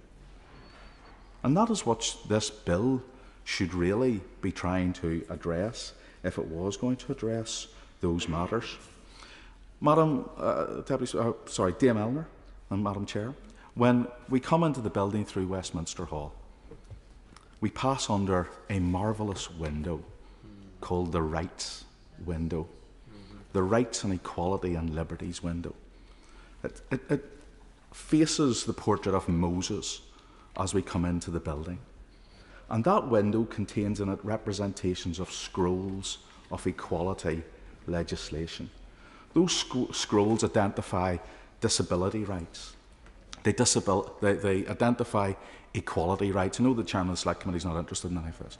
They identify issues to do with all of the legislation that this House has made on emancipation and the right to vote and women's rights and liberties. It identifies each and every one of those scrolls. And if we're going to put a piece of legislation and make a piece of legislation in this House to deal with equality in a part of this kingdom, we should make sure that that piece of legislation is fit for purpose. And the reason why there is a screed of amendments on the paper today is because this legislation is not fit for purpose as an equality piece of legislation. It is severely damaged, and it would not reinforce the rights and liberties of the people that we have already talked about. And I think the Minister expects unionists to just vote for this, to just accept it, to swallow it down. And I've discussed with the Minister in the negotiations that he hosted this issue. There'll be other members of this House will not vote for it, will not be compelled to vote for it, will not be under any pressure whatsoever to vote for it, because they don't come in that door. And yet the Minister will hand them issues which addresses a lot of their rights and concerns, and they're right to have concerns if they're entitled to have those concerns. But it damages and demeans the issues that I've already put on the agenda today and into Hansard today. So the starting point for me, Dame Eleanor, is where does this legislation, in terms of if it is broken already, if it is not fit for purpose, on what points is it not fit for purpose? So take new decade, new approach. And the Chairman of the Select Committee was very quick to point, this is the starting point. This is the refresh. This is where we're supposed to be. Well, new decade, new approach. Actually, this bill breaches what was outlined in New Decade, New Approach. Yeah. The member for Strangford went into some detail. The member for East Belfast in intervention has already identified where some of those actual breaches are. And we're used to this. We're used to seeing that a negotiation is taking place. That's what a bill should actually say and do. There's the New Decade, New Approach agreement, which should reflect that negotiation. Here's the bill. The bill is completely at variance. And this is why this is not fit for purpose. The bill is completely at variance on the issues that were negotiated and put into New Decade, New Approach. And no matter what your standing was on New Decade, New Approach, that's what the bill is supposed to represent. So we should, as a House, collectively take offence when we are told, oh, this bill represents what was a New Decade, New Approach, when it's pretty obvious it doesn't. It just doesn't. And that's the point, and that's the point that the Minister needs to actually address, because just in the same way as the Belfast Agreement or Good Friday Agreement has been breached by the protocol arrangements, this New Decade, New Approach has been breached by this bill. And that's the problem. That's why unionists are agitated about this, and that's why it should be fixed. Now, I have been used over the last number of years to hear lots of people championing, saying they want to protect the Belfast Agreement and the terms of the Belfast Agreement. They're very silent when unionists rightly argue and say, well, that applies to all of us then. And here's an issue where there's a breach. Let's fix it. Oh, no, you're not entitled to that. That's not your rights. No, our rights are special, yours aren't. That's the attitude. That's the conduct. And maybe that's why there's silence, and will be silence from this side of the House over here. But I'll tell you one thing. See, if the accusation was made about us breaching the Belfast Agreement or breaching New Decade, New Approach, would have a statement from the White House, would have a statement from Dublin, would have a statement from all over the place, and you wouldn't be able to hear unionists above the cacophony of noise coming from that chorus of usual suspects. That would be what we would face under those circumstances. And I think that this House needs to address that issue of the breach in how the bill breaches the New Decade, New Approach arrangement. Now, New Decade, New Approach had a very wide scope, so I will elaborate on this, had a very wide scope in terms of Ulster Scotch. So, for example, the Commissioner would have powers to extend his or her full remit over the human rights treaties that have been agreed. There was no restrictions, essentially, to the Commissioner in terms of what they could do. So they could protect the heritage, the culture, the identity of a community. But that has now been watered down to deal only with certain issues to do with language, with arts, and with literature. It does not address the real depth and detail that was specified in New Decade, New Approach. Why is that, Minister? Why? Please explain that. We'd like to know why that has been so narrowed, why we had a very broad expanse in the negotiations, And then when we come to the bill, it is narrow. It's as if the only thing that matters is a couple of wee poems that an Ulster Scot person has written, or maybe a nice piece of art that won't really offend anyone, or a mural. But the heritage, the culture, the thing that makes us a people, that, oh, you're not having that protected. Oh, you're right. See if you ever become a minority in Northern Ireland, as some people say we are. Oh, see if that happens, you're not having that protected. But you have your wee artwork and your wee bits of language. Oh, that's okay. That is the essence of why this breaches the point. And of course I will give way to member. And we not accept that even those are not protected, because of course the powers of the Commissioner are to give guidance when it comes to those issues, not to give direction, as is the case with the Irish language.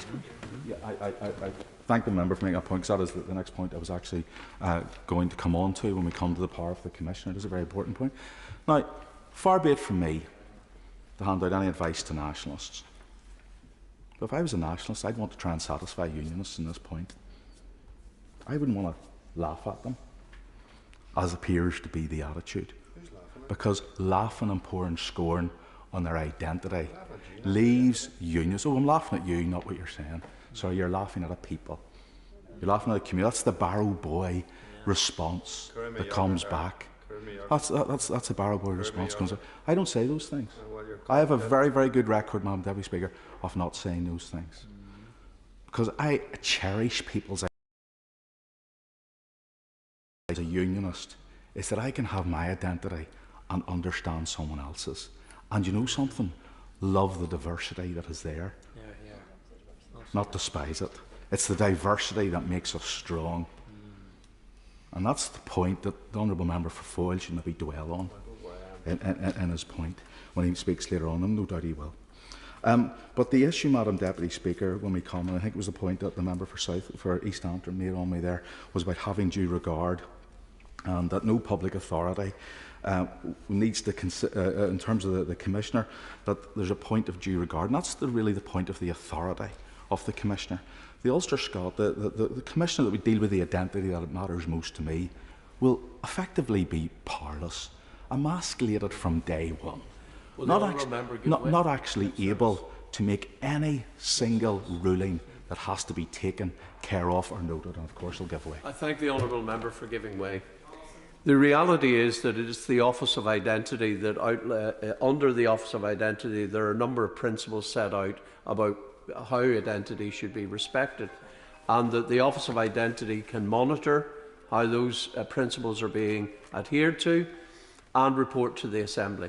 Does the honourable member agree with me? It is absurd to believe that the current make-up of the Assembly will offer any comfort when the same Assembly, during the Jubilee year of Her Majesty, Her late Majesty the Queen, and during the centenary year of Northern Ireland, refused to allow us to put up a little rock in the grounds of Stormont, a little stone, to commemorate the fact that Northern Ireland was 100 years old, refused to allow us to plant a rose, Dame Eleanor, to mark the Jubilee of Her Majesty the Queen, and yet the Minister expects us to have confidence that the same Assembly will protect our identity when it won't even allow us to mark our identity in that way. I think the member for Lagan Valley really drives home the point. And the problem is, Dame Eleanor, it's not one or two minor encroachments. It's a catalogue. And the catalogue's growing. And it's not as if it's diminished in time, and these were examples from years ago. These are examples of some of the most key moments in our identity as a people. When we celebrate the Jubilee of Her late Majesty, when we celebrate the historic foundation of the state to which we cherish, when those things are threatened in the immediate past that we're coming from, that's why, and I agree wholeheartedly with the point that the member for Lagan Valley has so powerfully made in his intervention on us. You know, under this legislation, the government and authorities in Northern Ireland will be obliged to listen to and direct people by one side, but they can ignore the other. If anyone on that side of the House or this side of the House thinks that's a sensible way to address this issue, I really think that they need to tell us how it's a sensible way, because that just won't work. That is a recipe for disaster and will continue to be. You know, culture and heritage should be protected. And we should get into expanding on this issue of how culture and heritage should be protected, because we're only going to protect one tiny part of it, as was outlined in the St Andrews Agreement and later put into law on 28D of the Northern Ireland Act, that the government was under a duty. And Minister, I'd really like you to answer this point, because the department is duty bound to adopt a strategy and proposals that enhance and develop heritage and culture. It doesn't say anything about language. It talks about heritage and culture, which embraces language, embraces all of those things. But the law is telling us, the people, that we should have protections that develop our heritage and culture, yet this bill will limit our heritage and our culture and any protections that will be put upon them. Members have already identified the vast resources that are spent on identity and on language in Northern Ireland, and the balance is very much out of kilter, extremely so. In fact, it's through the floor on one side and through the ceiling on the other. That's how out of kilter it is. And until that issue of resourcing matters is properly addressed in legislation, again, this bill will be unfit for purpose. You know, Minister, I would like to see proposals and protections for my identity. I would like to see them genuinely put in place. And until that happens, this bill will be a travesty. Stephen Farry. I rise to broadly support the bill proceeding today, and indeed I welcome that it's back here before us so quickly. We have to confess there was some hope that there may well be another bill here today as well, but that doesn't seem to have materialised quite just yet. I think it's useful at the start just to reference some of the comments that have been made towards the Northern Ireland Office, and frankly I have a lot of criticisms to make of the Northern Ireland Office, as many members would do, though I have to say that the new Minister of State has certainly hit the ground running in many ways in terms of his engagement, so all credit to him in that particular regard. But let's be clear, the Northern Ireland Office is only doing two things here. Number one, it's doing its best to faithfully implement what was agreed by the Northern Ireland parties with the New Decade, New Approach, including my colleagues here on the benches below me from the DUP. And we had extensive, and I dare say actually more than extensive, we had tortuous negotiations, and I stress the word tortuous, over 2 or 3 years, trying to get some way forward on language and culture issues so we could get our institutions restored, so they could actually get down and do the work. And that comes from the previous history, where there has been little progress on the language issue since St Andrews. I want to say that it's important that today that we do our best to faithfully implement what was agreed in New Decade, New Approach. Obviously, as time has moved on, there will be some issues, which will be why I'm sort of supporting some of the amendments. But we do need to be cautious against anything that unpicks what was agreed, because it was a carefully balanced compromise at that particular stage. The second thing to stress is it is regrettable that this House is having to do the work of putting this into law, and the Northern Ireland Assembly and the Northern Ireland Executive had the chance to do this, notwithstanding COVID, over the previous 2.5 years. And that opportunity was not taken up, and that process would have allowed much more scrutiny and would have allowed evidence to be taken from a whole range of interest groups to tease out the issue. Now, I want to focus primarily at the start around Amendment 1, which is tended to dominate much of the debate so far. I think it's important that we do our best here. I know it's going to be difficult to separate language and culture from unionism and nationalism as political identities. They are not the same. Often we sometimes lazily end up in that position, but that doesn't really address the subtleties around language and culture in Northern Ireland, where we have a shared heritage. The member for North Antrim made reference earlier on to Dalriada, the kingdom that spanned the northern part of the island of Ireland and Scotland, but he also made reference to Ballintoy, which is a town name which has an Irish root. Surnames and townland names and towns, villages across Northern Ireland reflect the different language roots, and there are many, many names, including in many what would be perceived as dominated by Unionists and Protestants, that have those Irish origins. I'm happy to get away. Member for making a point, because it's that diversity which is there every single day of the week. When I go into my constituency in Ballymena, it's the middle town, it's the middle place in the area. You know, that's what it means, the middle part. And you know, it's all of that. So I embrace those things as they're part and parcel of the identity of our culture and our country.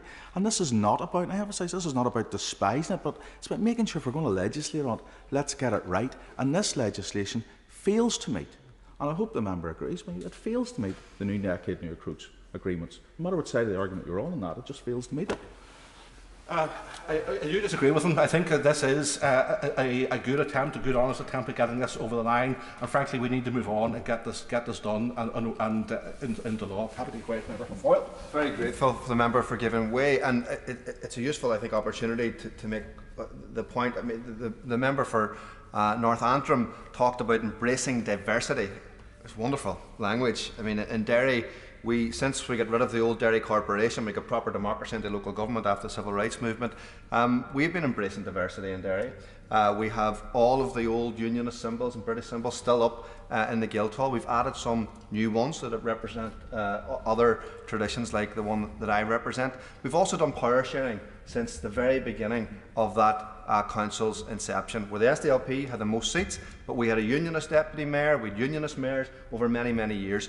And the council that the member for North Antrim represents hasn't had a nationalist mayor or deputy mayor since its inception. Does he think that's acceptable, or that's embracing identity?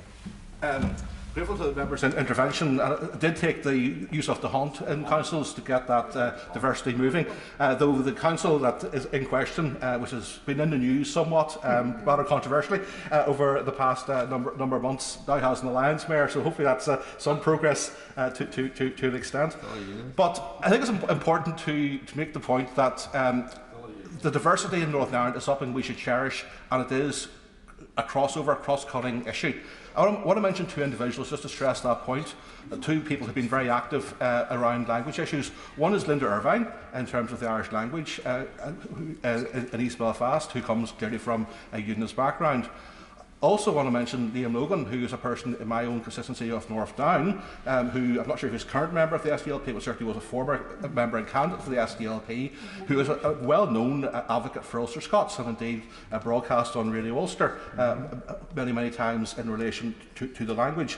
That's just one example, and the member for Worcester mentioned the heritage of how Ulster Presbyterians were very heavily involved in terms of the revival of the Irish language towards the end of the 19th century into the early 20th century, I should say Irish Presbyterians as well as Ulster Presbyterians. So there is that shared heritage, and the problem has been, in more recent times, wrongly the language has become politicised and people have been forced into different camps, and that's not where we should be. And I have a hope, it may well be a naive hope, I trust not, that this bill may well be a fresh start in terms of how we can embrace the language issue in Northern Ireland. Yeah.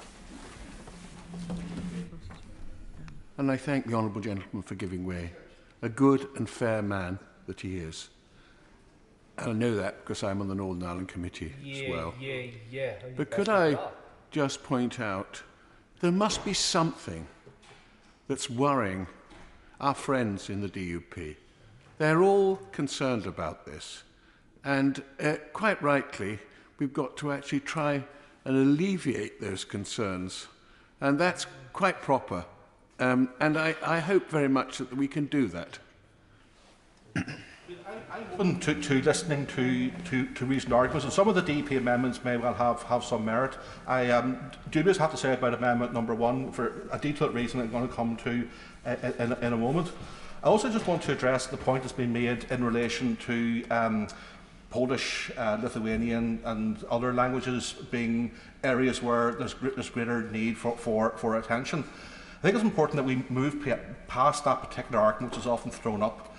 The reason that this bill is before us isn't about facilitating the use of language and people having an understanding who don't have are facing a barrier to understanding. This is about the respecting and embedding and celebrating the indigenous languages of the island of Ireland, and particularly the northern part of the island of Ireland.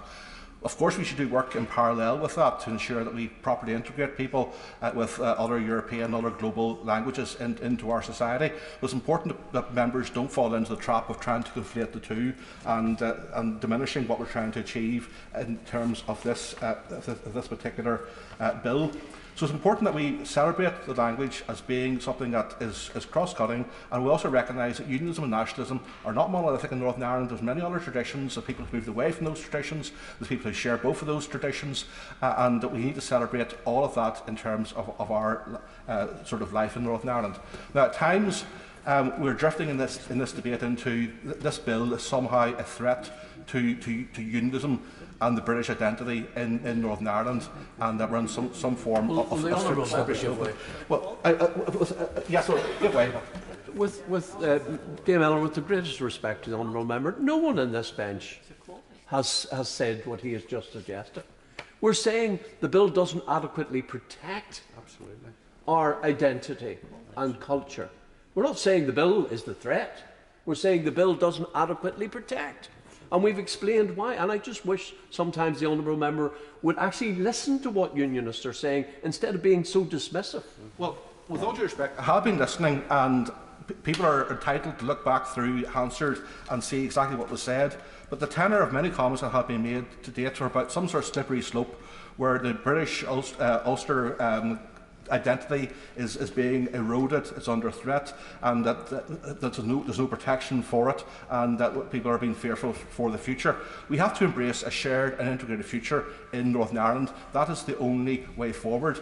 And this bill has to also be considered in line with the wider human rights and equality architecture in Northern Ireland. This is not about a bill to protect two different traditions in Northern Ireland. It's about language and culture, which are separate issues. We have already extensive equality protections through various pieces of legislation. Indeed, we should have a single equality bill to better embed that. It's the identity and language bill. Yes, identity. Yes. Now, identity is culture. Now, identity is something that we shouldn't be seeing in a polarised way, which is the point I'm trying to stress. Let's focus on the language and the identity that goes with those languages, but let's not see them as being something that are monolithic and are the sole preserve of one or other side of the community, but something that is shared across the board. Now, the very particular reason why the bill is framed the way it is in terms of the differential approach to the Irish language and Ulster Scots reflects that, first of all, the different usages of the language, the different demands from the different sectors, and also reflects the different way that the UK government has embedded them in terms of the wider European and international human rights framework around languages. So it's important to stress that if you look at the European Charter for Regional and Minority Languages, the UK government ratified that with respect to both Irish and Ulster Scots in 2001. However, it only ratified Ulster Scots in relation to Part 2 of the Charter, whereas Irish was ratified in relation to Part 2 and Part 3. So that already gives you some indication of the differential approach and why that pre-exists and has fed through into the New Decade New Approach Agreement and also this legislation. If you go further in that respect, it's about ensuring that we don't end up creating duties and expectations that aren't actually being sought, and equally we don't magnify what is already there and build it up as some sort of trope or some sort of threat that's going to change the complexion and the whole nature of areas. There's a lot of fear that's been whipped up, I have to say, around what the provisions of this bill are going to do to the characteristics of some areas, which I don't think actually stand up under scrutiny whatsoever. One of the trade-offs in the negotiations behind New Decade New Approach was to see what was being done in relation to Irish in perhaps a more narrow sense around language. But the demand in relation to Ulster Scots was to do it on a much wider basis, on a wider range of areas. And we don't talk about the Irish identity in the same way that we talk about the Irish language in the bill, in the same way that we've added on the Ulster British identity to the Ulster Scots language.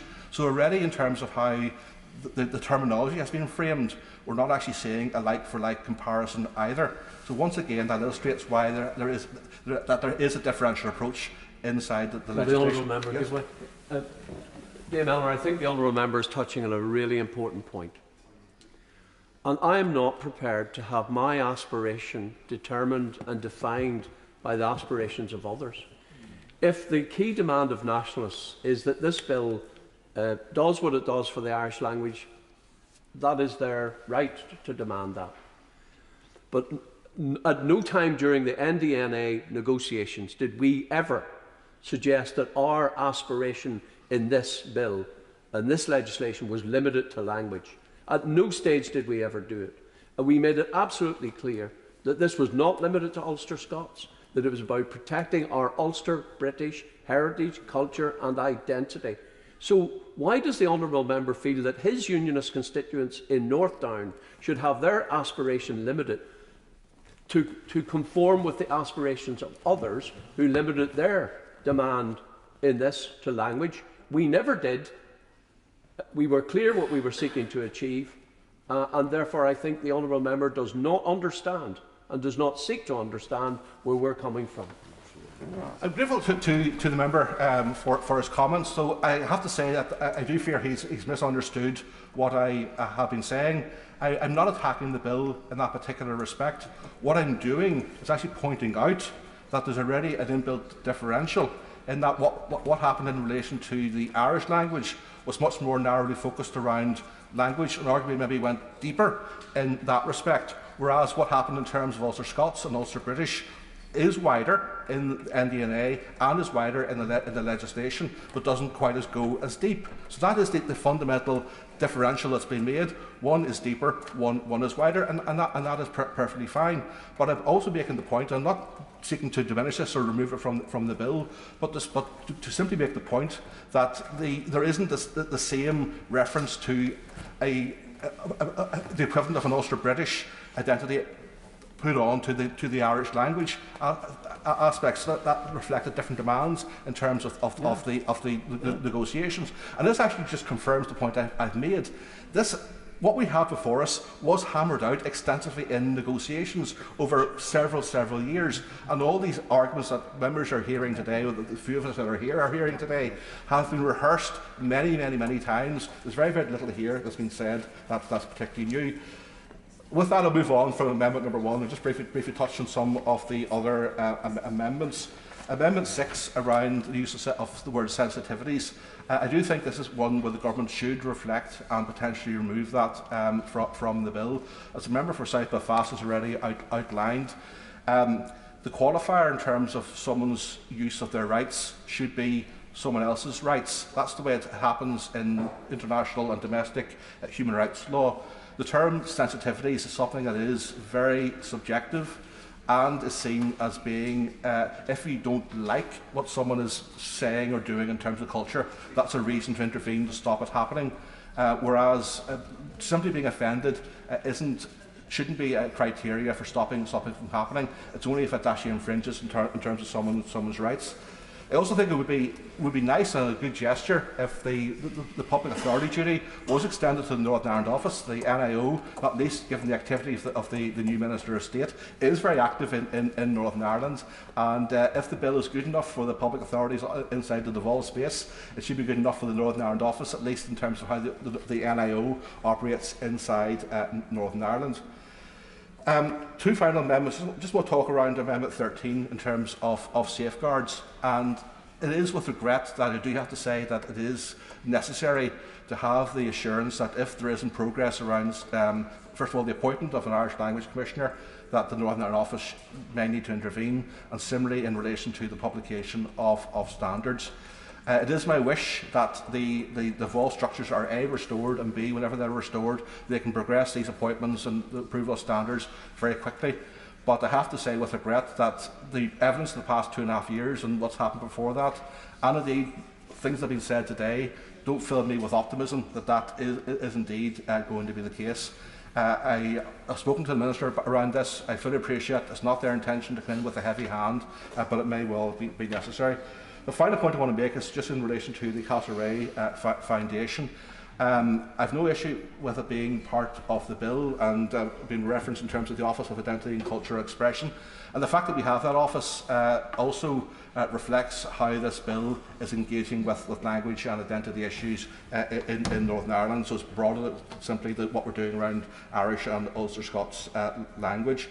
I think it's important that there is proper transparency around this, And I would make the point to the Minister that there wasn't transparency in terms of the appointments process whenever the advisory panel was put in place in relation to the Castlereagh Foundation, and certainly we just seek assurances from him that won't be the practice going forward. And with that, I'm happy to leave it. Thank you very much, Dame Elmer. Carla Lockhart. Thank you, Dame Eleanor. You'll know, as we know, that Northern Ireland works best when our communities feel fairly treated. The purpose of our amendments to the bill before the House today is about offering that fairness to those of a unionist background.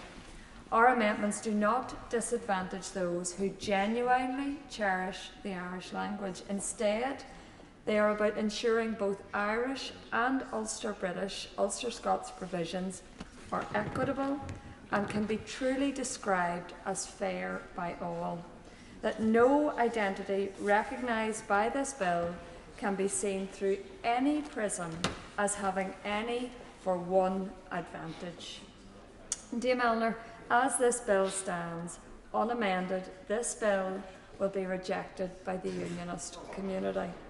We will do so because the bill places their Ulster British and Ulster Scots identity on a plinth that sits below that on which Irish language is placed. That is not the basis for successful consensus legislation. Instead, it is the foundation for division, for mistrust and agitation. We have sought to positively engage with the Minister of State to address these concerns, and it is a matter of deep regret that despite warm words, he has indicated that he will endorse this inequality. That is regrettable, but reflective of the trajectory in which officials within the Northern Ireland office remain wedded when faced with unionist concerns. The Minister needs to understand one thing, however. At second reading, I made it clear that as we approach the 25th anniversary of the Belfast Agreement, that those who are making the birthday cake cannot start removing the key ingredients: cross-community consent, the devolution settlement, parity of esteem. All seem to be slowly and surely being eroded from how Northern Ireland is approached by this government and indeed by the cheerleaders of that agreement. This bill is a perfect example of this approach. At the same time, Dame Eleanor, the Minister must grasp that if the government is not faithful to its commitments in NDNA, then this party sees NDNA as dead. He will understand all too well what that means for the restoration of devolved government. Our amendments can remedy such a situation ensuing. My hope is that this House will support the amendments that can avoid such an unsatisfactory outcome. This leads me to Amendment 20 in the names of my colleagues and I.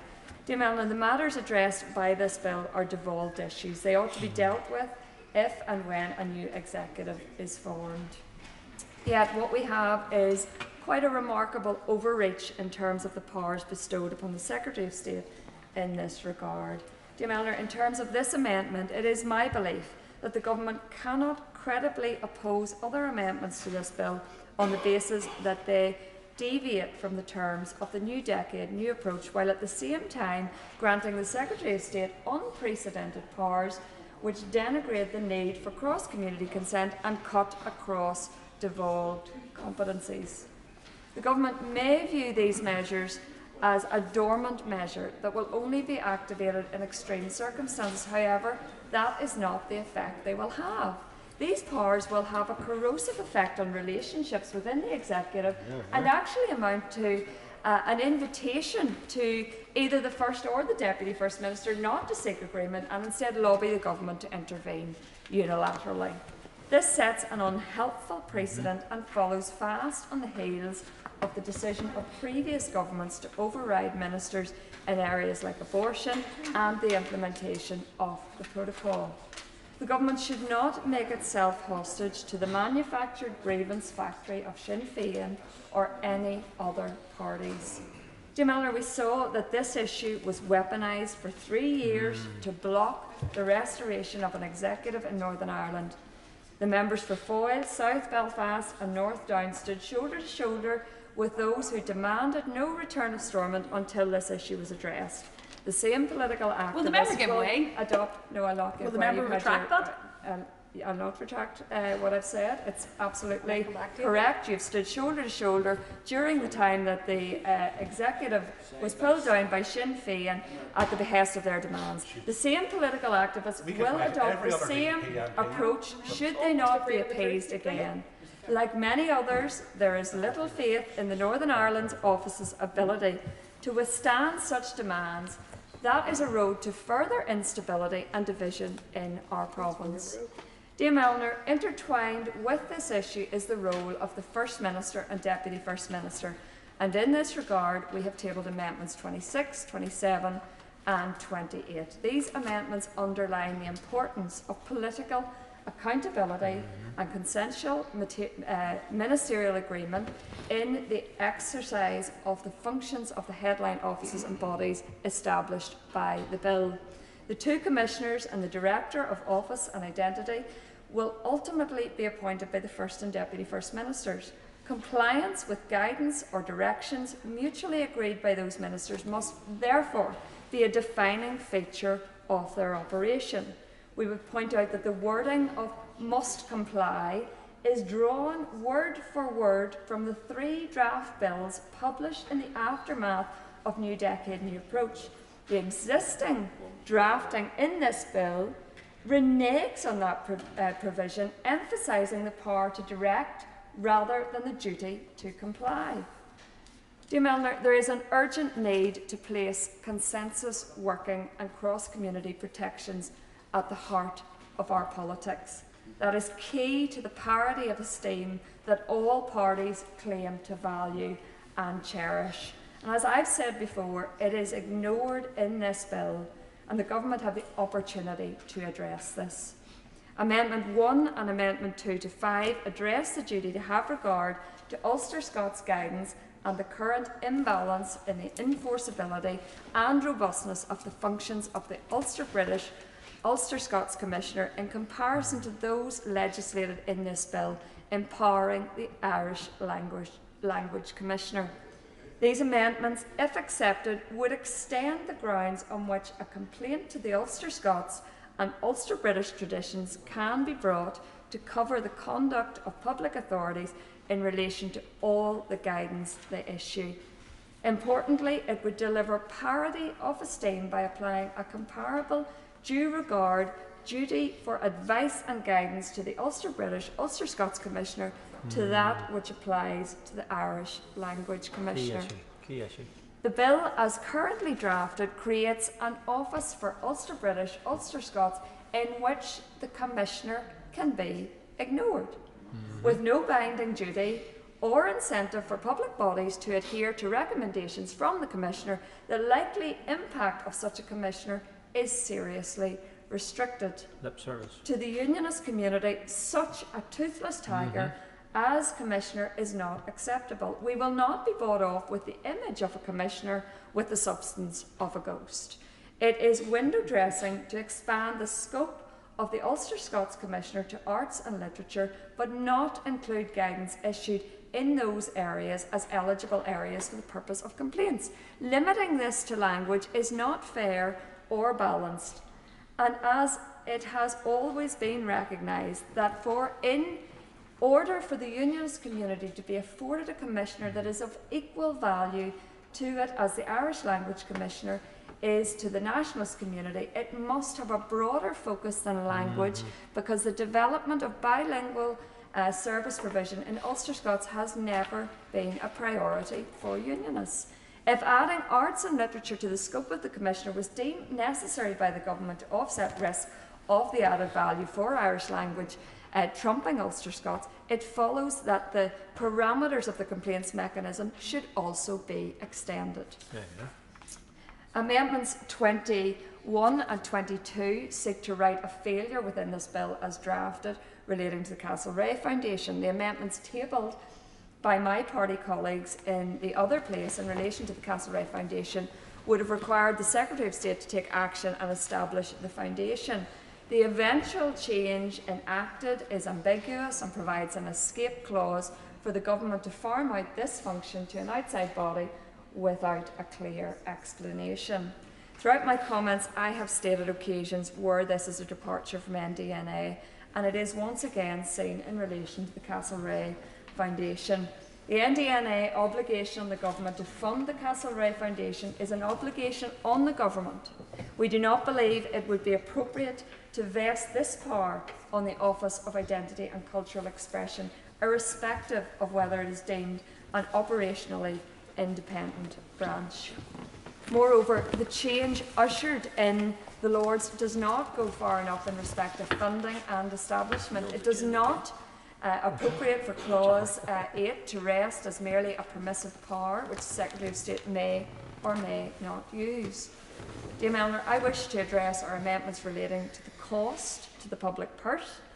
Amendments 31 to 35, in the names of my colleagues and I, address the fact that there is currently no mechanism within the bill to ensure transparency and accountability with regards to public spend on each of the bodies and offices established. It would be wholly wrong that one office should run at a disproportionate cost to the other in fulfilling their duties. Therefore, the existence of such a mechanism is vital in ensuring parity of esteem between the various traditions. An indicative $9 million is stipulated in the explanatory notes in relation to the establishment and operation of the two commissioners and of the Office of Identity and Culture. However, there is no equivalent assessment of the likely financial implications for public authorities of having to give due regard to Irish language, best practice standards, response to the advice on Ulster Scots. This is alarming, and it's alarming for councils who are looking at double-digit rate rises on hard-pressed householders. It's alarming for housing associations and our housing executive who have record waiting lists and our homeless epidemic to address. It is alarming for our health trusts who face unprecedented pressures. Very quickly. I think that'll really forgive away, and very quickly to reinforce what the Honourable Lady has referred to in relation to councils. Newry and Down Council enforced Irish language signage in Saintfield Town against the wishes of the people who were there. It's an example of pushing something that local people don't want. At a significant cost, no doubt, to the ratepayer. Ultimately, this is where the substantive added cost will be derived in the delivery of visible and frontline public services. The new Prime Minister has been elected based on his handling of the public finances. Let us have some management of public money in this bill. The last amendment I will address is Amendment 29. This amendment would revise and expand the functions of the Commissioner for the Ulster Scots and Ulster British traditions provided in the bill. The Commissioner would be responsible for developing the language, culture and heritage associated with these traditions, reflecting the body of established work and existing human rights laws. It is clear that all of the 70+ public authorities engaged by the legislation provide services using a language, and that the bilingual objective of an Irish language commissioner is such that they could all logically receive guidance from the Irish language commissioner. By contrast, the fact that there is no objective or duty for the 70+ public authorities to operate bilingually using the Ulster Scots language means that the comparative engagement by the Ulster Scots Ulster British Tradition Commissioner will be far less. The addition of arts and literature is only likely to result in a slight increase in guidance for Ulster Scots, thus a fundamental inequality remains. In this context, the case for widening the scope of the Ulster Scots Ulster British Commissioner to heritage and culture is very strong. This function is more likely to cut across the 70+ bodies in scope of this bill and have a more substantive burden and impact for the unionist community. Dame Eleanor, other colleagues have addressed other amendments, and I'm sure that some will be picked up in the winding remarks. I urge the Government and the Minister himself to take heed of our desire to make this legislation better by making it consistent with NDNA, consistent with the principles that lie at the very heart of our political process around cross-community consent. Seize the opportunity, Minister, to support our amendments. Sammy Wilson.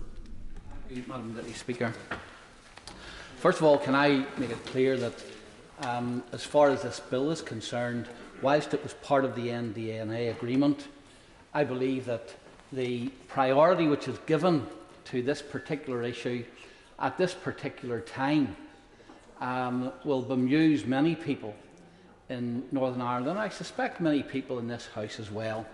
A government that says that we have to tighten up public expenditure, that we have to cut down the number of quangos, and then promotes a bill which will have substantial costs attached to it, which will set up 3 more quangos. I think at this particular time, people will ask, is it really a wise move to make? I can understand it if the issues which we're addressing here today were being totally ignored in public policy in Northern Ireland. They are not. As I pointed out in an earlier intervention, the Irish language already attracts substantial public funds, and those who wish to speak the Irish language have lots of opportunities, not only to learn it, to speak it, to promote it, and to enjoy it in Northern Ireland. Running to the tune of hundreds of millions of pounds. Irish language schools are opened with a fraction of the number of pupils that would see a state school closed, or a voluntary school closed, or a Catholic maintained school closed. So there's preferential treatment in the promotion of Irish language when it comes to education. There's substantial amount of money goes into Irish language broadcasting. I don't know how many people listen to the BBC programmes which are broadcast at prime times in Irish language, but I suspect that there are not too many. But yet substantial public money goes into it. Where people wish to have Irish street names in Northern Ireland, they can have them. And in fact, as the member for Strangford has pointed out, and sometimes even where they don't want them, nationalist councils will impose them on them at quite substantial funding. And of course, Irish language festivals are open and are granted substantial amounts of money every year. So the idea that Irish language is not well catered for in Northern Ireland is wrong. I have nothing against it. Indeed, I think I'm probably one of the few unionist MPs who, when approached by members of the Irish language community to promote a book in my own constituency where there are Irish language speakers, I was the person who hired the facility from the council, who got the leaflets out, and some very keen Irish language speakers attended it. Very few, I've got to say, even though there's a substantial number in my own constituency, apparently. And the author of the book was more than thankful that a unionist had helped to facilitate this in a unionist community. So I'm not against people speaking Irish, but I am, and I do question whether or not it should have the priority that it should. And could I just make something very clear here today, Madam Deputy Speaker, or Madam Chairman? We're not erecting a building which is fixed. We're planting a tree today. And we're not planting what I believe would be a slow-growing beech tree. We're planting a fast-growing Leylandii language tree, which will absorb huge amounts of public money as time goes on. And unfortunately, the High Hedges legislation will not even be able to apply to it, because the Commissioner will be able to stop anyone trying to cut it down to size. So I think that we've got to bear that in mind. The second general point I want to make is this: that this legislation was part of the New Decade, New Approach initiative. It was designed to get the Assembly up and running again. There were many commitments that were made in that. And the commitments which were made in respect of this particular aspect have been well overstepped. And I'm not blaming the Minister for it. I know he's not too amused at me making some criticism of him. But personal friends do make criticisms of each other now and again, Minister, and especially when they're wrong. And I'll give way to him, yes. I'll just say to him, he shouldn't worry about it. We'll talk about it over a cup of tea. Yeah. And can I assure him I'm not worried about it either, just in case he thought it was.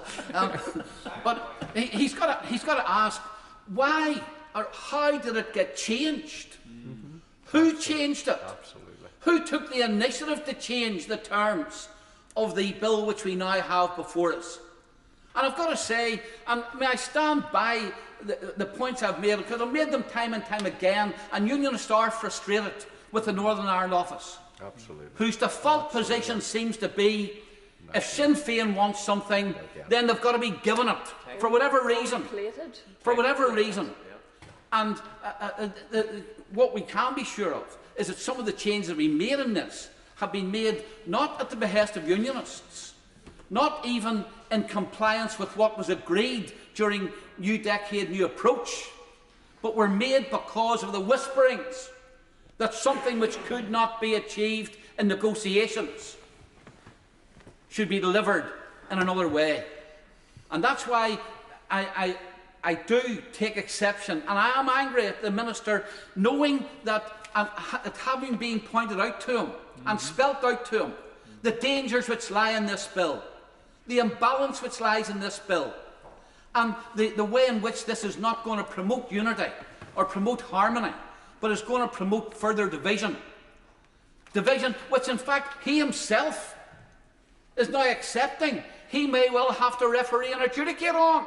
That's why he's included powers in this bill which were never originally intended. And I'll give way to him again. I'm grateful to him, and I will deal with the things he's raising when I come to my remarks, but I think it just does have to be said for the public's benefit and the committees, that just as he's accusing us of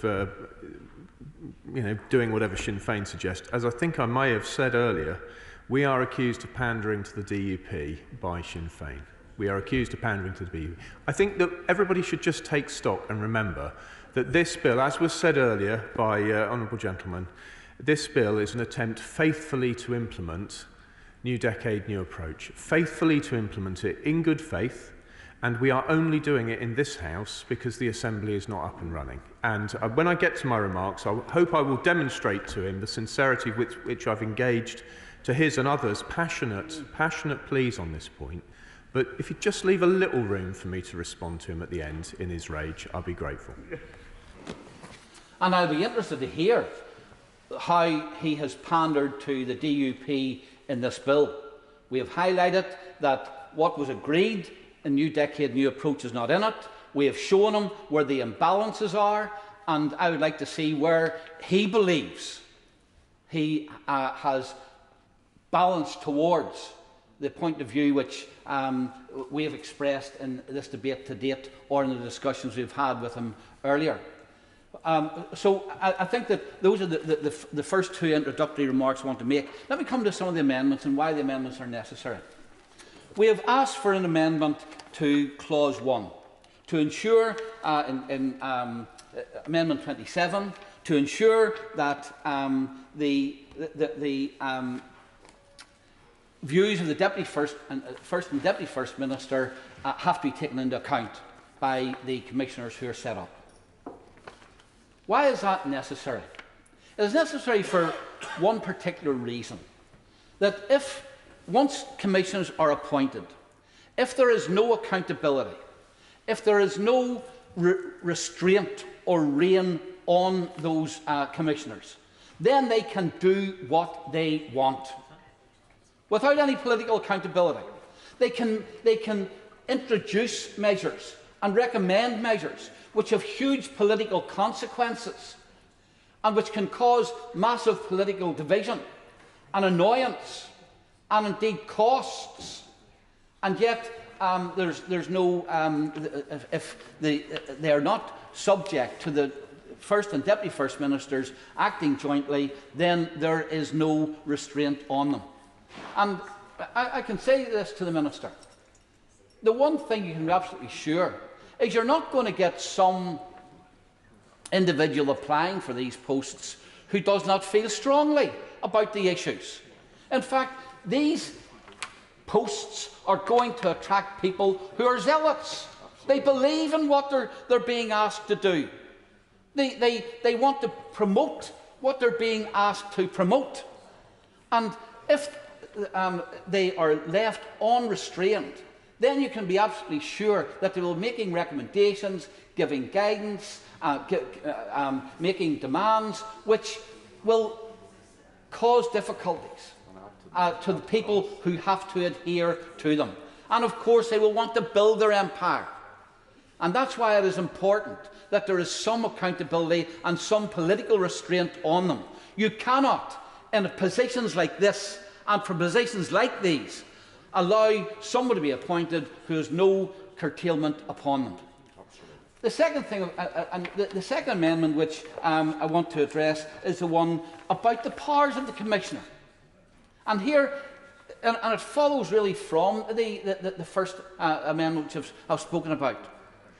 Because not only are we going to have commissioners who do not have that political accountability if we don't have them, require them to act in response to the First and Deputy First Ministers acting jointly, but when they do obtain those positions, there is an unequal balance in the powers for them. For the Irish Language Commissioner, the Irish Language Commissioner can issue guidance, can look at best practice, can listen to complaints about what people want in areas, and can then make recommendations which public bodies have to show due regard to. Not that they should, not that they might, but they must show due regard to the particular issues which come from the Commissioner's office. In the case of the Ulster Scots Commissioner, there is no such powers. The Ulster Scots Commissioner can issue guidance, and public bodies may or may not show due regard to it. They may decide to act on it, may not. If they don't decide to act on it, people can complain, and what will the Commissioner do? The Commissioner will write a report that they have not acted on it. Now, this becomes even more important when one asks, who are the chief offenders when it comes to ignoring and when it comes to abusing the likes of councils or public bodies and discriminating against the views of one side or the other? And the leader of my party has already given examples. When at Stormont, we wanted to celebrate the Queen's Jubilee. We couldn't even plant a rose bush. When we wanted to commemorate the anniversary of Northern Ireland, we couldn't even put a stone in the ground. Now, that was as a result of a decision by a Sinn Féin, a bigoted Sinn Féin minister, who had control of the grounds of Stormont and who refused to give any recognition to what Unionists would have regarded as their heritage and their culture. You contrast that with when the GAA wanted to have their commemorate their 125th anniversary, and I have great reservations with the GAA, especially given the fact that they named clubs after murderers and everything else. I was in the same position as Conor Murphy was when the GAA asked to plant a tree on the grounds of Stormont to commemorate their 125th anniversary. Whilst I didn't agree with the GAA, whilst I had many reservations about the way in which they behaved, nevertheless I accepted that they were part of the nationalist tradition, they were part of the nationalist sporting culture, and I, without hesitation, gave them the permission to do so. And that's the same across councils in Northern Ireland, where councils, Sinn Féin dominated councils, And nationalist-dominated councils, because in some cases the SDLP went along with them rather than stand up against them. The money was refused to community groups to celebrate the Queen's Jubilee, the anniversary of Northern Ireland. Statues have been taken down, windows have been removed, emblems have been taken out of council chambers, etc. Now, what would the purpose of the Commissioner have been?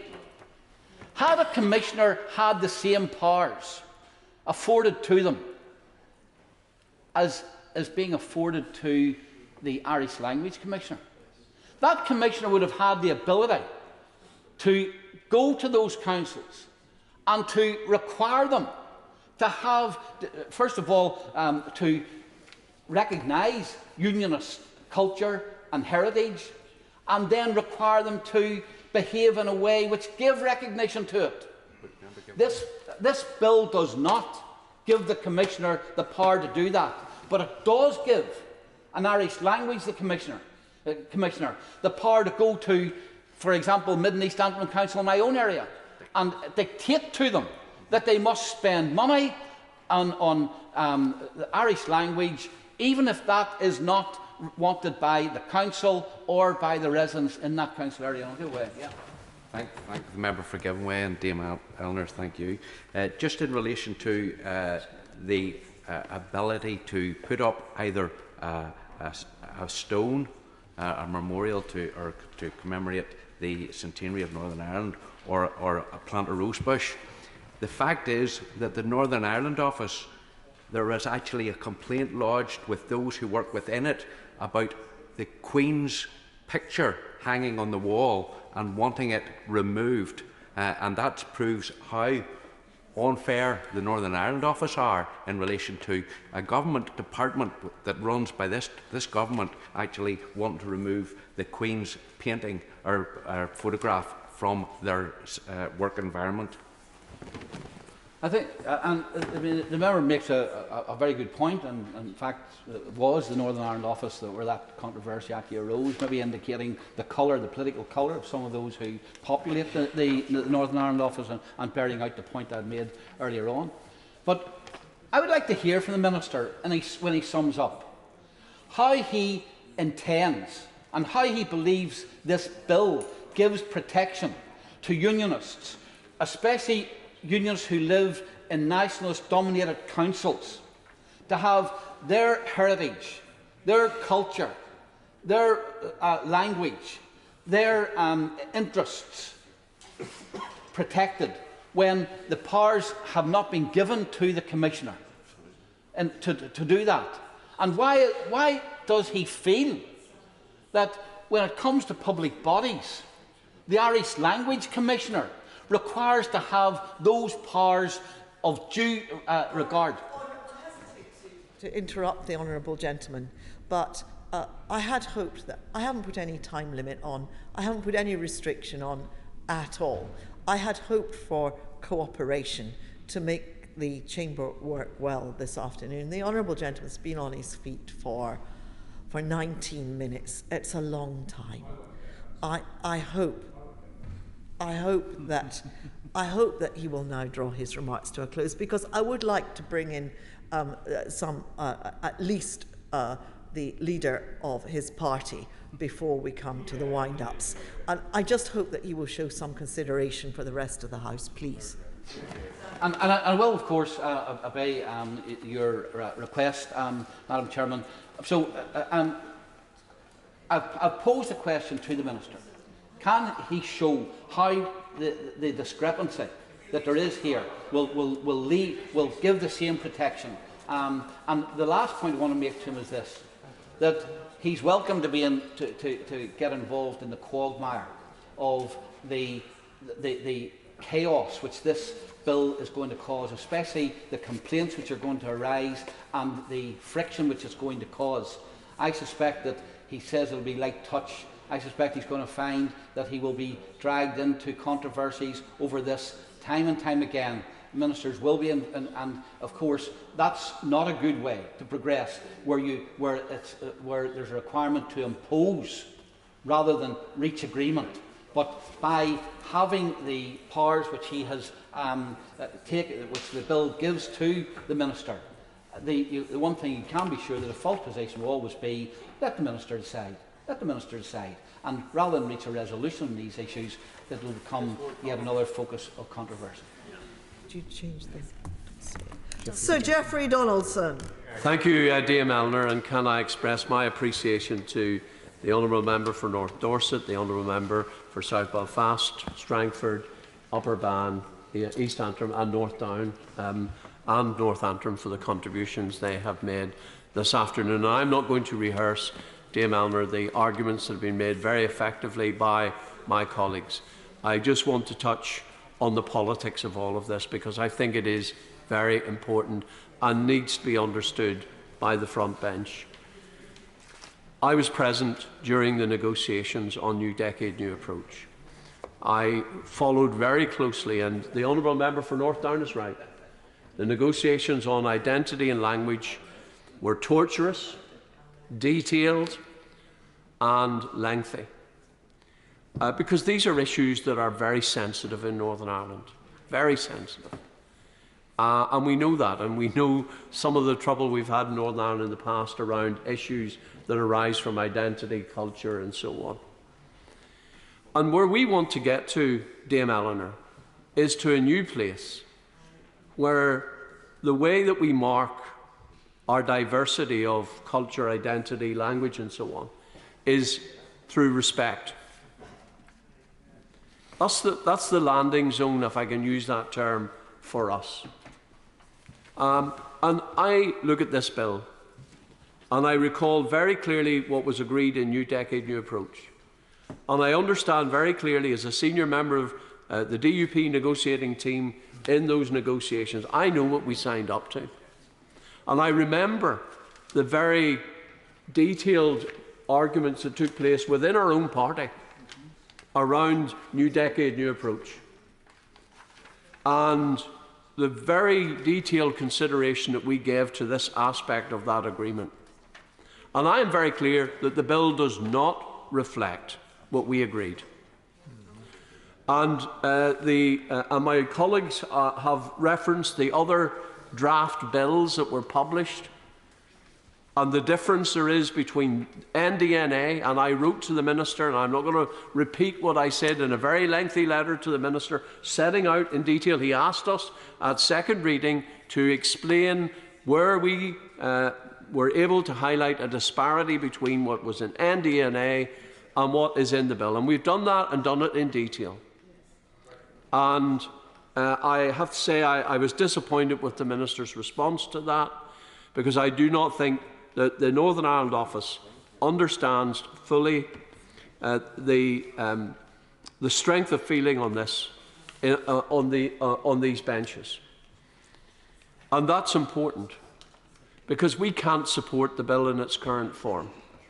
And that means we can't go out and promote it to the communities that we represent. And therefore, the bill will fail in its objective to promote respect in Northern Ireland, because the Unionist community, those of us who come from an Ulster British, Ulster Scots background, do not feel that this bill adequately respects and protects our identity. And our identity is much wider than the question of language. And I won't repeat what I said to the Honourable Member for North Down. But if nationalist parties wanted to use this vehicle to achieve what they have sought to achieve on language, we were very clear that our objectives and aspirations were broader, much broader than language, and the Honourable Member for Strangford in his remarks made that clear. And therefore the bill, I believe, fails to adequately offer the protection that we wanted for our identity, for our culture and heritage. And therefore the bill is not adequate. And therefore I say to the Minister, we on this side of the House have watched very closely the actions of the Northern Ireland office in the past week. We're coming up to an Assembly election, we are told by the Secretary of State. And this week we suddenly find, and the draft order paper for business for this week did not include this bill. And I was told by the Chief Whip, the then Chief Whip, on the government side, the legislation would not come until after any Assembly election to avoid any perception that there would be an attempt by the government to influence the election. And yet here we are, the bill is fast-tracked. All of a sudden, it's on the order paper. And we find that the government is putting a tick in the Sinn Féin box. So Sinn Féin can go out after today and say, we achieved what we set out to achieve. Would the member give way? Member giving way. It's more point of information, hopefully to the service of the House, and to be fair to the government. This committee stage today was actually announced in the business statement last Thursday, so it didn't come as a surprise in the sense that we were bounced today with this bill. It was properly telegraphed as far as I'm concerned. And I thank the honourable member for his intervention. I didn't say that. I said that when the draft order was published last week, this was not on the order paper, and I spoke to the Chief Whip, who gave me the assurance that such a sensitive issue as this would not be debated further until after any Assembly election, and yet here we are. And, you know, I have to look at this and I come to the conclusion that there appears in the Northern Ireland office to be an attempt, a fairly blunt attempt, in fast-tracking this legislation today, in refusing to take any amendments to deal with unionist concerns. There's an agenda. And I don't say that lightly. I am not someone who is given to making accusations that I don't believe have substance. I believe that this is a blunt attempt by the Northern Ireland office to deliver a key demand made by Sinn Féin so that Sinn Féin can go to the polls and trumpet what they have achieved, and not to accept any unionist amendments so that unionism can't go out and say, we believe that this is a fair and balanced approach to what are very sensitive issues. So let me make clear to the Minister two things in summing up my remarks. And I think this is important. When we signed up to New Decade, New Approach agreement, it was about the terms for restoring devolved government in Northern Ireland after 3 years of Sinn Féin saying we couldn't have a government until the Irish language issue was addressed. And that's an indisputable fact. That was their key demand. And therefore, New Decade, New Approach is a package which is designed to address the concerns of people across the community. And it was the basis for restoring devolved government. For unionism, there were two, among others, but there were two key elements of that agreement that helped us to take the decision to go back into the power-sharing executive. One was the commitment from the UK government to protect and restore Northern Ireland's place within the UK internal market. Not delivered. 2.5 years later, not delivered. And that's why in February this year, reluctantly, I had to take the step that I took to withdraw the then First Minister because the government hadn't delivered on their New Decade, New Approach commitment. Secondly, it was on ensuring that on language and identity we got a balanced outcome. This bill destroys that balanced outcome. And therefore I say to the Minister in all candour that if this bill goes through in its current form unamended, we will have to return to this issue. We will have to return to this issue because it is a key part of New Decade, New Approach. It needs to be balanced. It needs to respect the identity and culture of the Ulster British, Ulster Scots communities in Northern Ireland. And we're not going to settle for second best. We're not going to settle for our identity, our culture, being treated second class. We're not going to settle for that, because what our amendments are about is not changing what's in there on the Irish language. It is not seeking to level down. It is not seeking to diminish the rights that are being put into this legislation. It is to ensure parity of esteem for the Ulster British and Ulster Scots tradition, heritage and culture. That's what we're seeking to achieve. We're not seeking to do anyone down. What we want to do, to use a phrase well and often used by the government, level up. We're seeking to level up so that our identity, culture and heritage can be fully protected and respected, just as we expect the identity, heritage and culture of others to be protected and respected. I'm very grateful for member for giving way, but can he just bring a little bit of clarity to some of his remarks that he just made? He said that they will return to this issue. If this bill goes through, this becomes law. We've already had, and the member's entitled to his opinion and position on any particular issue. We already have no government in Northern Ireland because of the DUP stance around the protocol. I'm not going to debate that today. What is the member saying exactly about their position if this bill goes through? Because we have, in my view, a desperate need for government in Northern Ireland. Well, I agree with the honourable member for Foyle that we want to see the political institutions up and running, but I remind him that and we've often heard from others that agreements should be honoured. That's often been the mantra of others. New Decade, New Approach is not being honoured today. And we have made clear the reasons why it's not being honoured. And I'm simply saying to the honourable member and to the House, we will not settle for this as the final say and the final outcome on this. We will continue to argue our case that further protections need to be provided for. And I will listen very closely and very carefully to what the Minister says.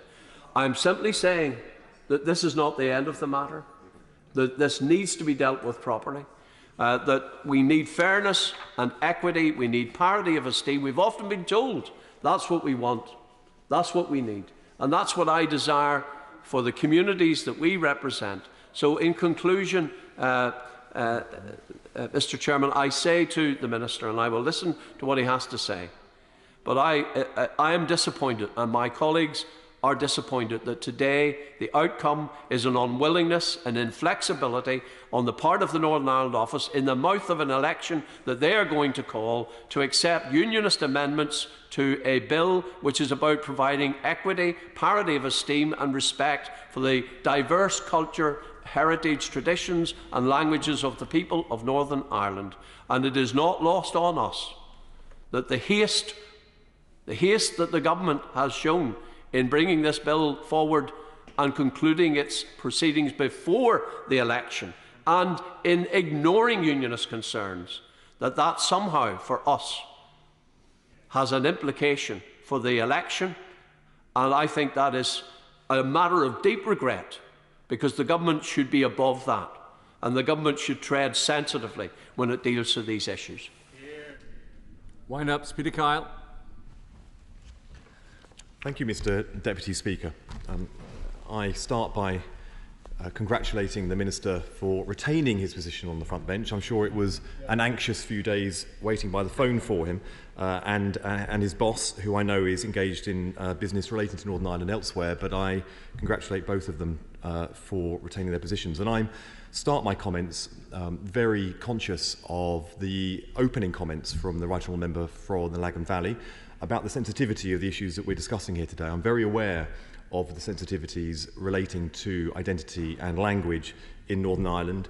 As I've said numerous times, I regret that I'm standing here to speak to these comments. I wish all of these issues had been resolved within the Assembly, and I hope the follow-up from this, because let's be honest, this bill is going to pass, and I hope that when this can be redressed and any wash-up that needs to come from it can be dealt with locally.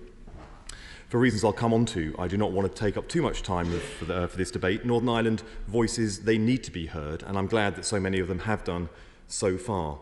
Our view is that this bill broadly keeps with the identity and language commitments made in the New Decade, New Approach agreement. Language and identity issues have clearly always played a part in the peace process, and this bill is a welcome development in creating an unambiguous legal framework for them.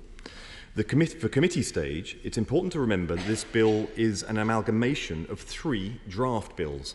These separate bills were published alongside the New Decade, New Approach agreement. They were supposed to go through the Northern Ireland Assembly, where I'm sure they could have been improved upon and developed with scrutiny. It is with regret that we are dealing with this legislation here. However, the government is right to uphold its commitment to take the legislation through Westminster when Stormont is unwilling or unable to do so. Nevertheless, it does present a challenge for how we approach amendments today.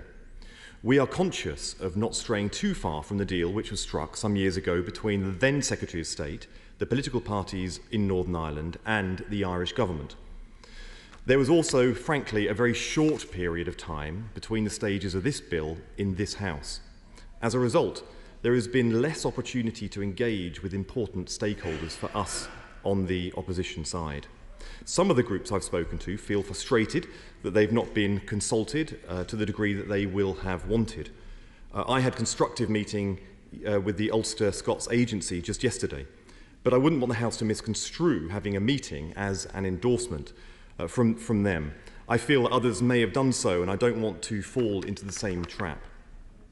They have misgivings about this bill, and I have committed to a meeting with them again afterwards to express and to understand the concerns and how they can be addressed. As I said to them in the conversation I had with them yesterday, I understand that this is most likely to happen from a position of this bill having passed through Parliament. I would like to explore with them how the issues that they are raising can be addressed going forward, and I hope that the Minister can agree similarly. May I remind the House that this is an organisation set up by the Belfast Good Friday Agreement. I hope the Minister will keep engaging with them as much as possible going forward. I've also met with Conrad Nal Galgar. Oh, of course I'd give way. Before he moves off the Ulster Scots, I understand and I respect the Honourable Gentleman for his meetings with all the organisations, which he should do. But at the same time, when he met the Ulster Scots Agency, they put forward a point of view which this legislation today, they're asking for the same thing that we're asking for. How does the Honourable Gentleman see this legislation addressing the concerns of the Ulster Scots when it's legislatively here today to make those changes? I'm grateful for his intervention. And I am grateful for the comments he made earlier, which I learnt a great deal from. The way I see this going forward is via the Northern Ireland Assembly in Northern Ireland taking it forward. That's the way it must come forward. I am happy from the opposition perspective and hopefully the aspiring Secretary of State for Northern Ireland to start engaging and keep the engagement going. But I am very, very aware that the best place to resolve these issues is within Northern Ireland itself. And I hope we can create the circumstances and the government will redouble its efforts to deliver on the commitments made to all parties in Northern Ireland, which so far has been too elusive. I also met yesterday with Conrad Nal Galkar, who have suggested parts of this bill they believe could be strengthened regarding the Irish Language Commissioner. Taking this bill through in one piece here instead of 3 separate bills in Northern Ireland has let these groups down. I'm grateful for all of the help these organisations have given. Their expertise is invaluable. I also note, in the other place, the government minister stated that he saw the legislation as being open to updates in Stormont once it has returned. Turning to our opposition amendments, 15, 16 and 17, which are probing amendments, which I hope the minister will engage with in good spirit. These amendments are simple and would expand the definition of public authority within the bill to include the Northern Ireland Office and the Northern Ireland Human Rights Commission. There were amendments accepted in the other place that addressed concerns that have cropped up since the New Decade New Approach. For example, the addition of the Castlereagh Foundation was not part of the draft legislation but keeps within the wider agreement. It is with this approach in mind that we have tabled our amendments today. The bill currently excludes the Northern Ireland Office and the Northern Ireland Human Rights Commission from being subject to the proposed statutory provisions. As these bodies have a base in Northern Ireland and focus solely on Northern Ireland, it does not seem logical that they are not included. It seems to be accepted that both bodies will have a substantial role to play once this legislation is established. Considering the Northern Ireland Office is taking such an active approach with this bill, I do not think it's unreasonable for it to have regard to the principles in it. When these matters were discussed in the other place, the Minister conceded this point when he said, and I quote, Of course, given the close interest of the Northern Ireland Office in the New Decade, New Approach commitments on which the bill delivers, I would still expect consideration to be given to the national and cultural identity principles set out in the first part of the bill, and the guidance issued by the respective commissioners. I would expect much the same with the Northern Ireland Human Rights Commission, and for the benefit of our friends and hard-working members of Hansard, that was the Lord's Hansard, volume 823, debated on Wednesday, the 6th of July. I do not believe this uncertainty between what is expected and what is legislated to be necessary. It is something the Northern Ireland Human Rights Commission themselves have made a compelling argument for amending. They stated in their debate briefing on the bill, and I quote, that while it is reasonable to expect that such public authorities will act in good faith and comply with the bill to the best of their ability, if they are not supported to do so, it is likely that their actions will be significantly limited. They recommend that the interpretation of the public authority is amended to reflect the Section 6 of the Human Rights Act 1998, which goes far beyond what our amendment suggests. There is also the example of how the Welsh language legislation works in this regard, which the government could learn from. I am very curious to hear what the government's views have developed in this regard with regards to amendments 15, 16 and 17. Turning to other amendments under consideration today, we are supportive of Amendments 6 and 7. They received support from all parties when they were discussed in the other place. We share their concerns about qualifying cultural expression on the basis of sensitivities of others.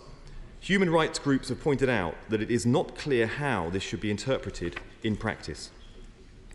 Without further definition, the concept of sensitivities of others is subjective. We are concerned that it could restrict free expression purely on the basis of prejudice and intolerance of others to such expression. When I put this to the Minister during second reading, he stated, and I quote, "The approach we are taking is consistent with the draft legislation published alongside NDNA. It really is for the Office of Identity and Cultural Expression to implement this in practice. We understand why the government does not want to stray too far from what is previously agreed, but it puts the new office in a very difficult position, and I work to work out immediately what sensitivities mean in practice." Taking a step back, this bill has been praised for trying to depoliticise language and cultural issues in Northern Ireland.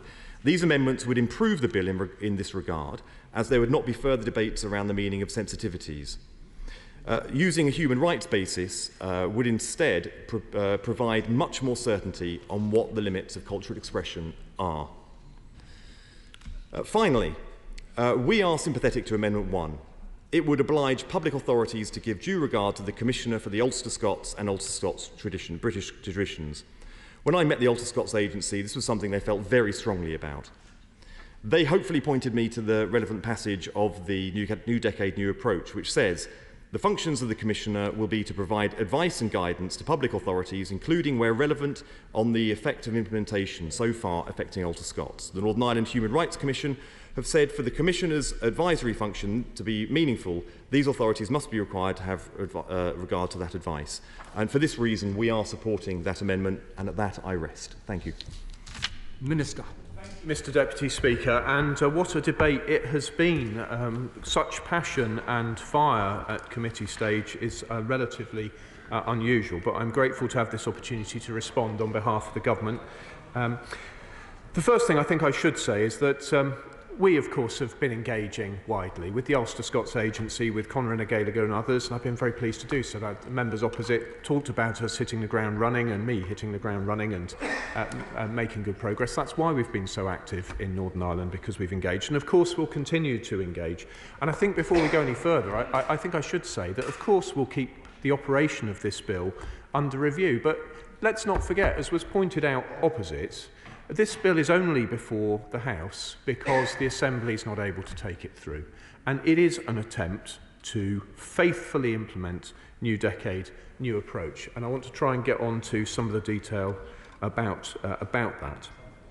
We've worked very closely with members and right honourable members. I'm grateful to the leader of the DUP for his letter, and we have exchanged lengthy letters, and I'm not going to have time to get into all of the points which he made. I think what I should do in terms of making the best use of the time available is to turn directly to their amendments. The government stayed in regular contact with the DUP and the 5 parties to New Decade, New Approach on the content of this bill, and we have certainly appreciated regular engagement at both an official and political level. This morning, the honourable gentleman and I met to discuss the provisions, and I'm under absolutely no illusions whatsoever about the great and earnest passion with which he approaches these issues. You know, I'm 51 years of age and a former Royal Air Force engineer officer. Anyone can work out what the security situation was when I was a young man. So I feel it takes quite a deal of Christian charity for me not to respond in kind when I'm accused of pandering to Sinn Féin, and I think perhaps better leave that there. But I've no intention of pandering to Sinn Féin. I am a unionist, and I am under an obligation to play my part in governing Northern Ireland impartially, and that's what I intend to do. But just to turn to the point he made, he particularly talked about the delay in memorialising the victims of Enniskillen. I think it is shocking to think that anyone stood in the way of memorialising the victims. It is really shocking. I think it's frankly shaming on those who've stood in the way of putting that memorial in place. But I don't think the amendments that he's proposing would solve that problem or that category of problem.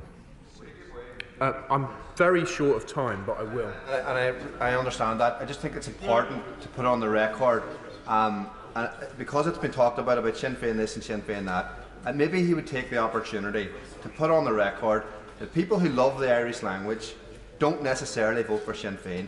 It is a language that has been embraced by people from right across our community. It is not a political tool, and it shouldn't be treated as that. That has been part of the problem up to now. Minister.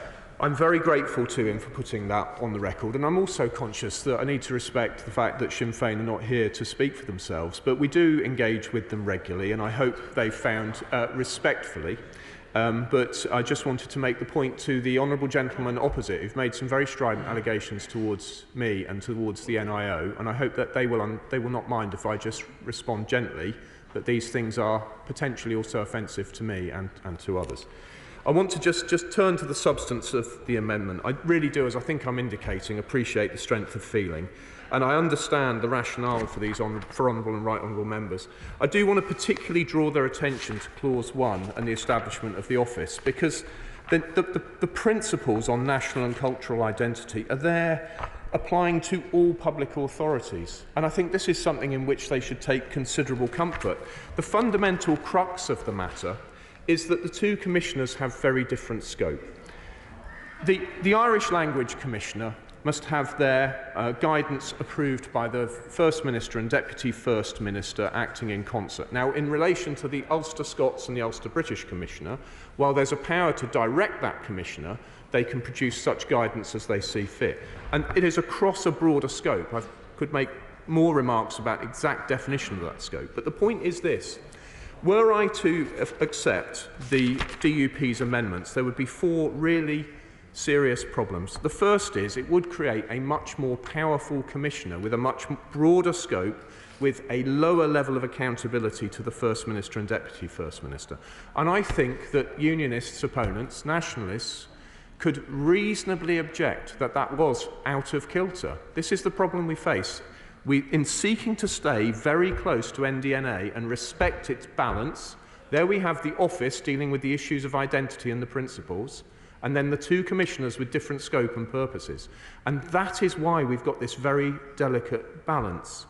The second point is that, as I say, I just don't think that some of the purposes which are sought in a heartfelt way would be achieved by the amendments which have been tabled, particularly in relation to language, arts and literature. It's difficult to see how some of that would work out in practice, and I would again refer people to the principles.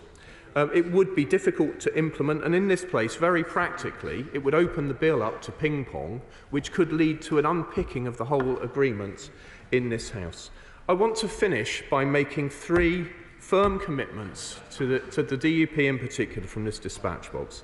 First, I will discuss the issues that they've raised with the Equality Commission for Northern Ireland. Plainly, these things need to be addressed. Second, we will keep the operation of this Act when it comes into force under review. Of course we will, but I just gently say it is properly a matter for the Assembly to legislate in this area.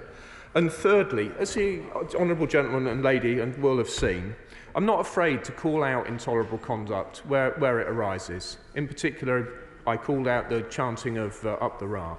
And I am absolutely, without committing to do it on every occasion, because I suspect I'd do nothing else, I am absolutely committed to, to getting involved in this particular problem, because in closing, what I observe is that some of the hurt and some of the problems which arise are never going to be dealt with through legislation. They're going to require a change of heart. They're going to require people to do as they would be done by. And I'm sorry that I haven't had more time to go through in detail all of the amendments which have been raised. I have been asked to wrap up my speech at this point. Right, we're going to go with Amendment 6 to begin with, and I understand that it's not being withdrawn, so it's going to go to a division, and I'm getting a nod, so I'll put the question.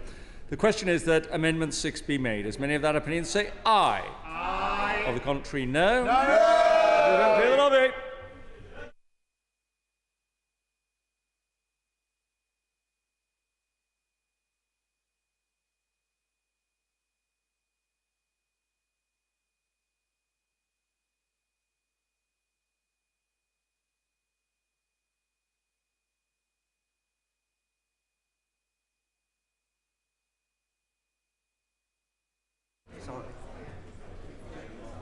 Order. The question is that Amendment 6 be made. As many of that opinion say aye. Aye. On the contrary, no. No. Tell us for the ayes, Liz Twist and Mary Glindon. Tell us for the noes, Damien Moore and Sir David Evernett.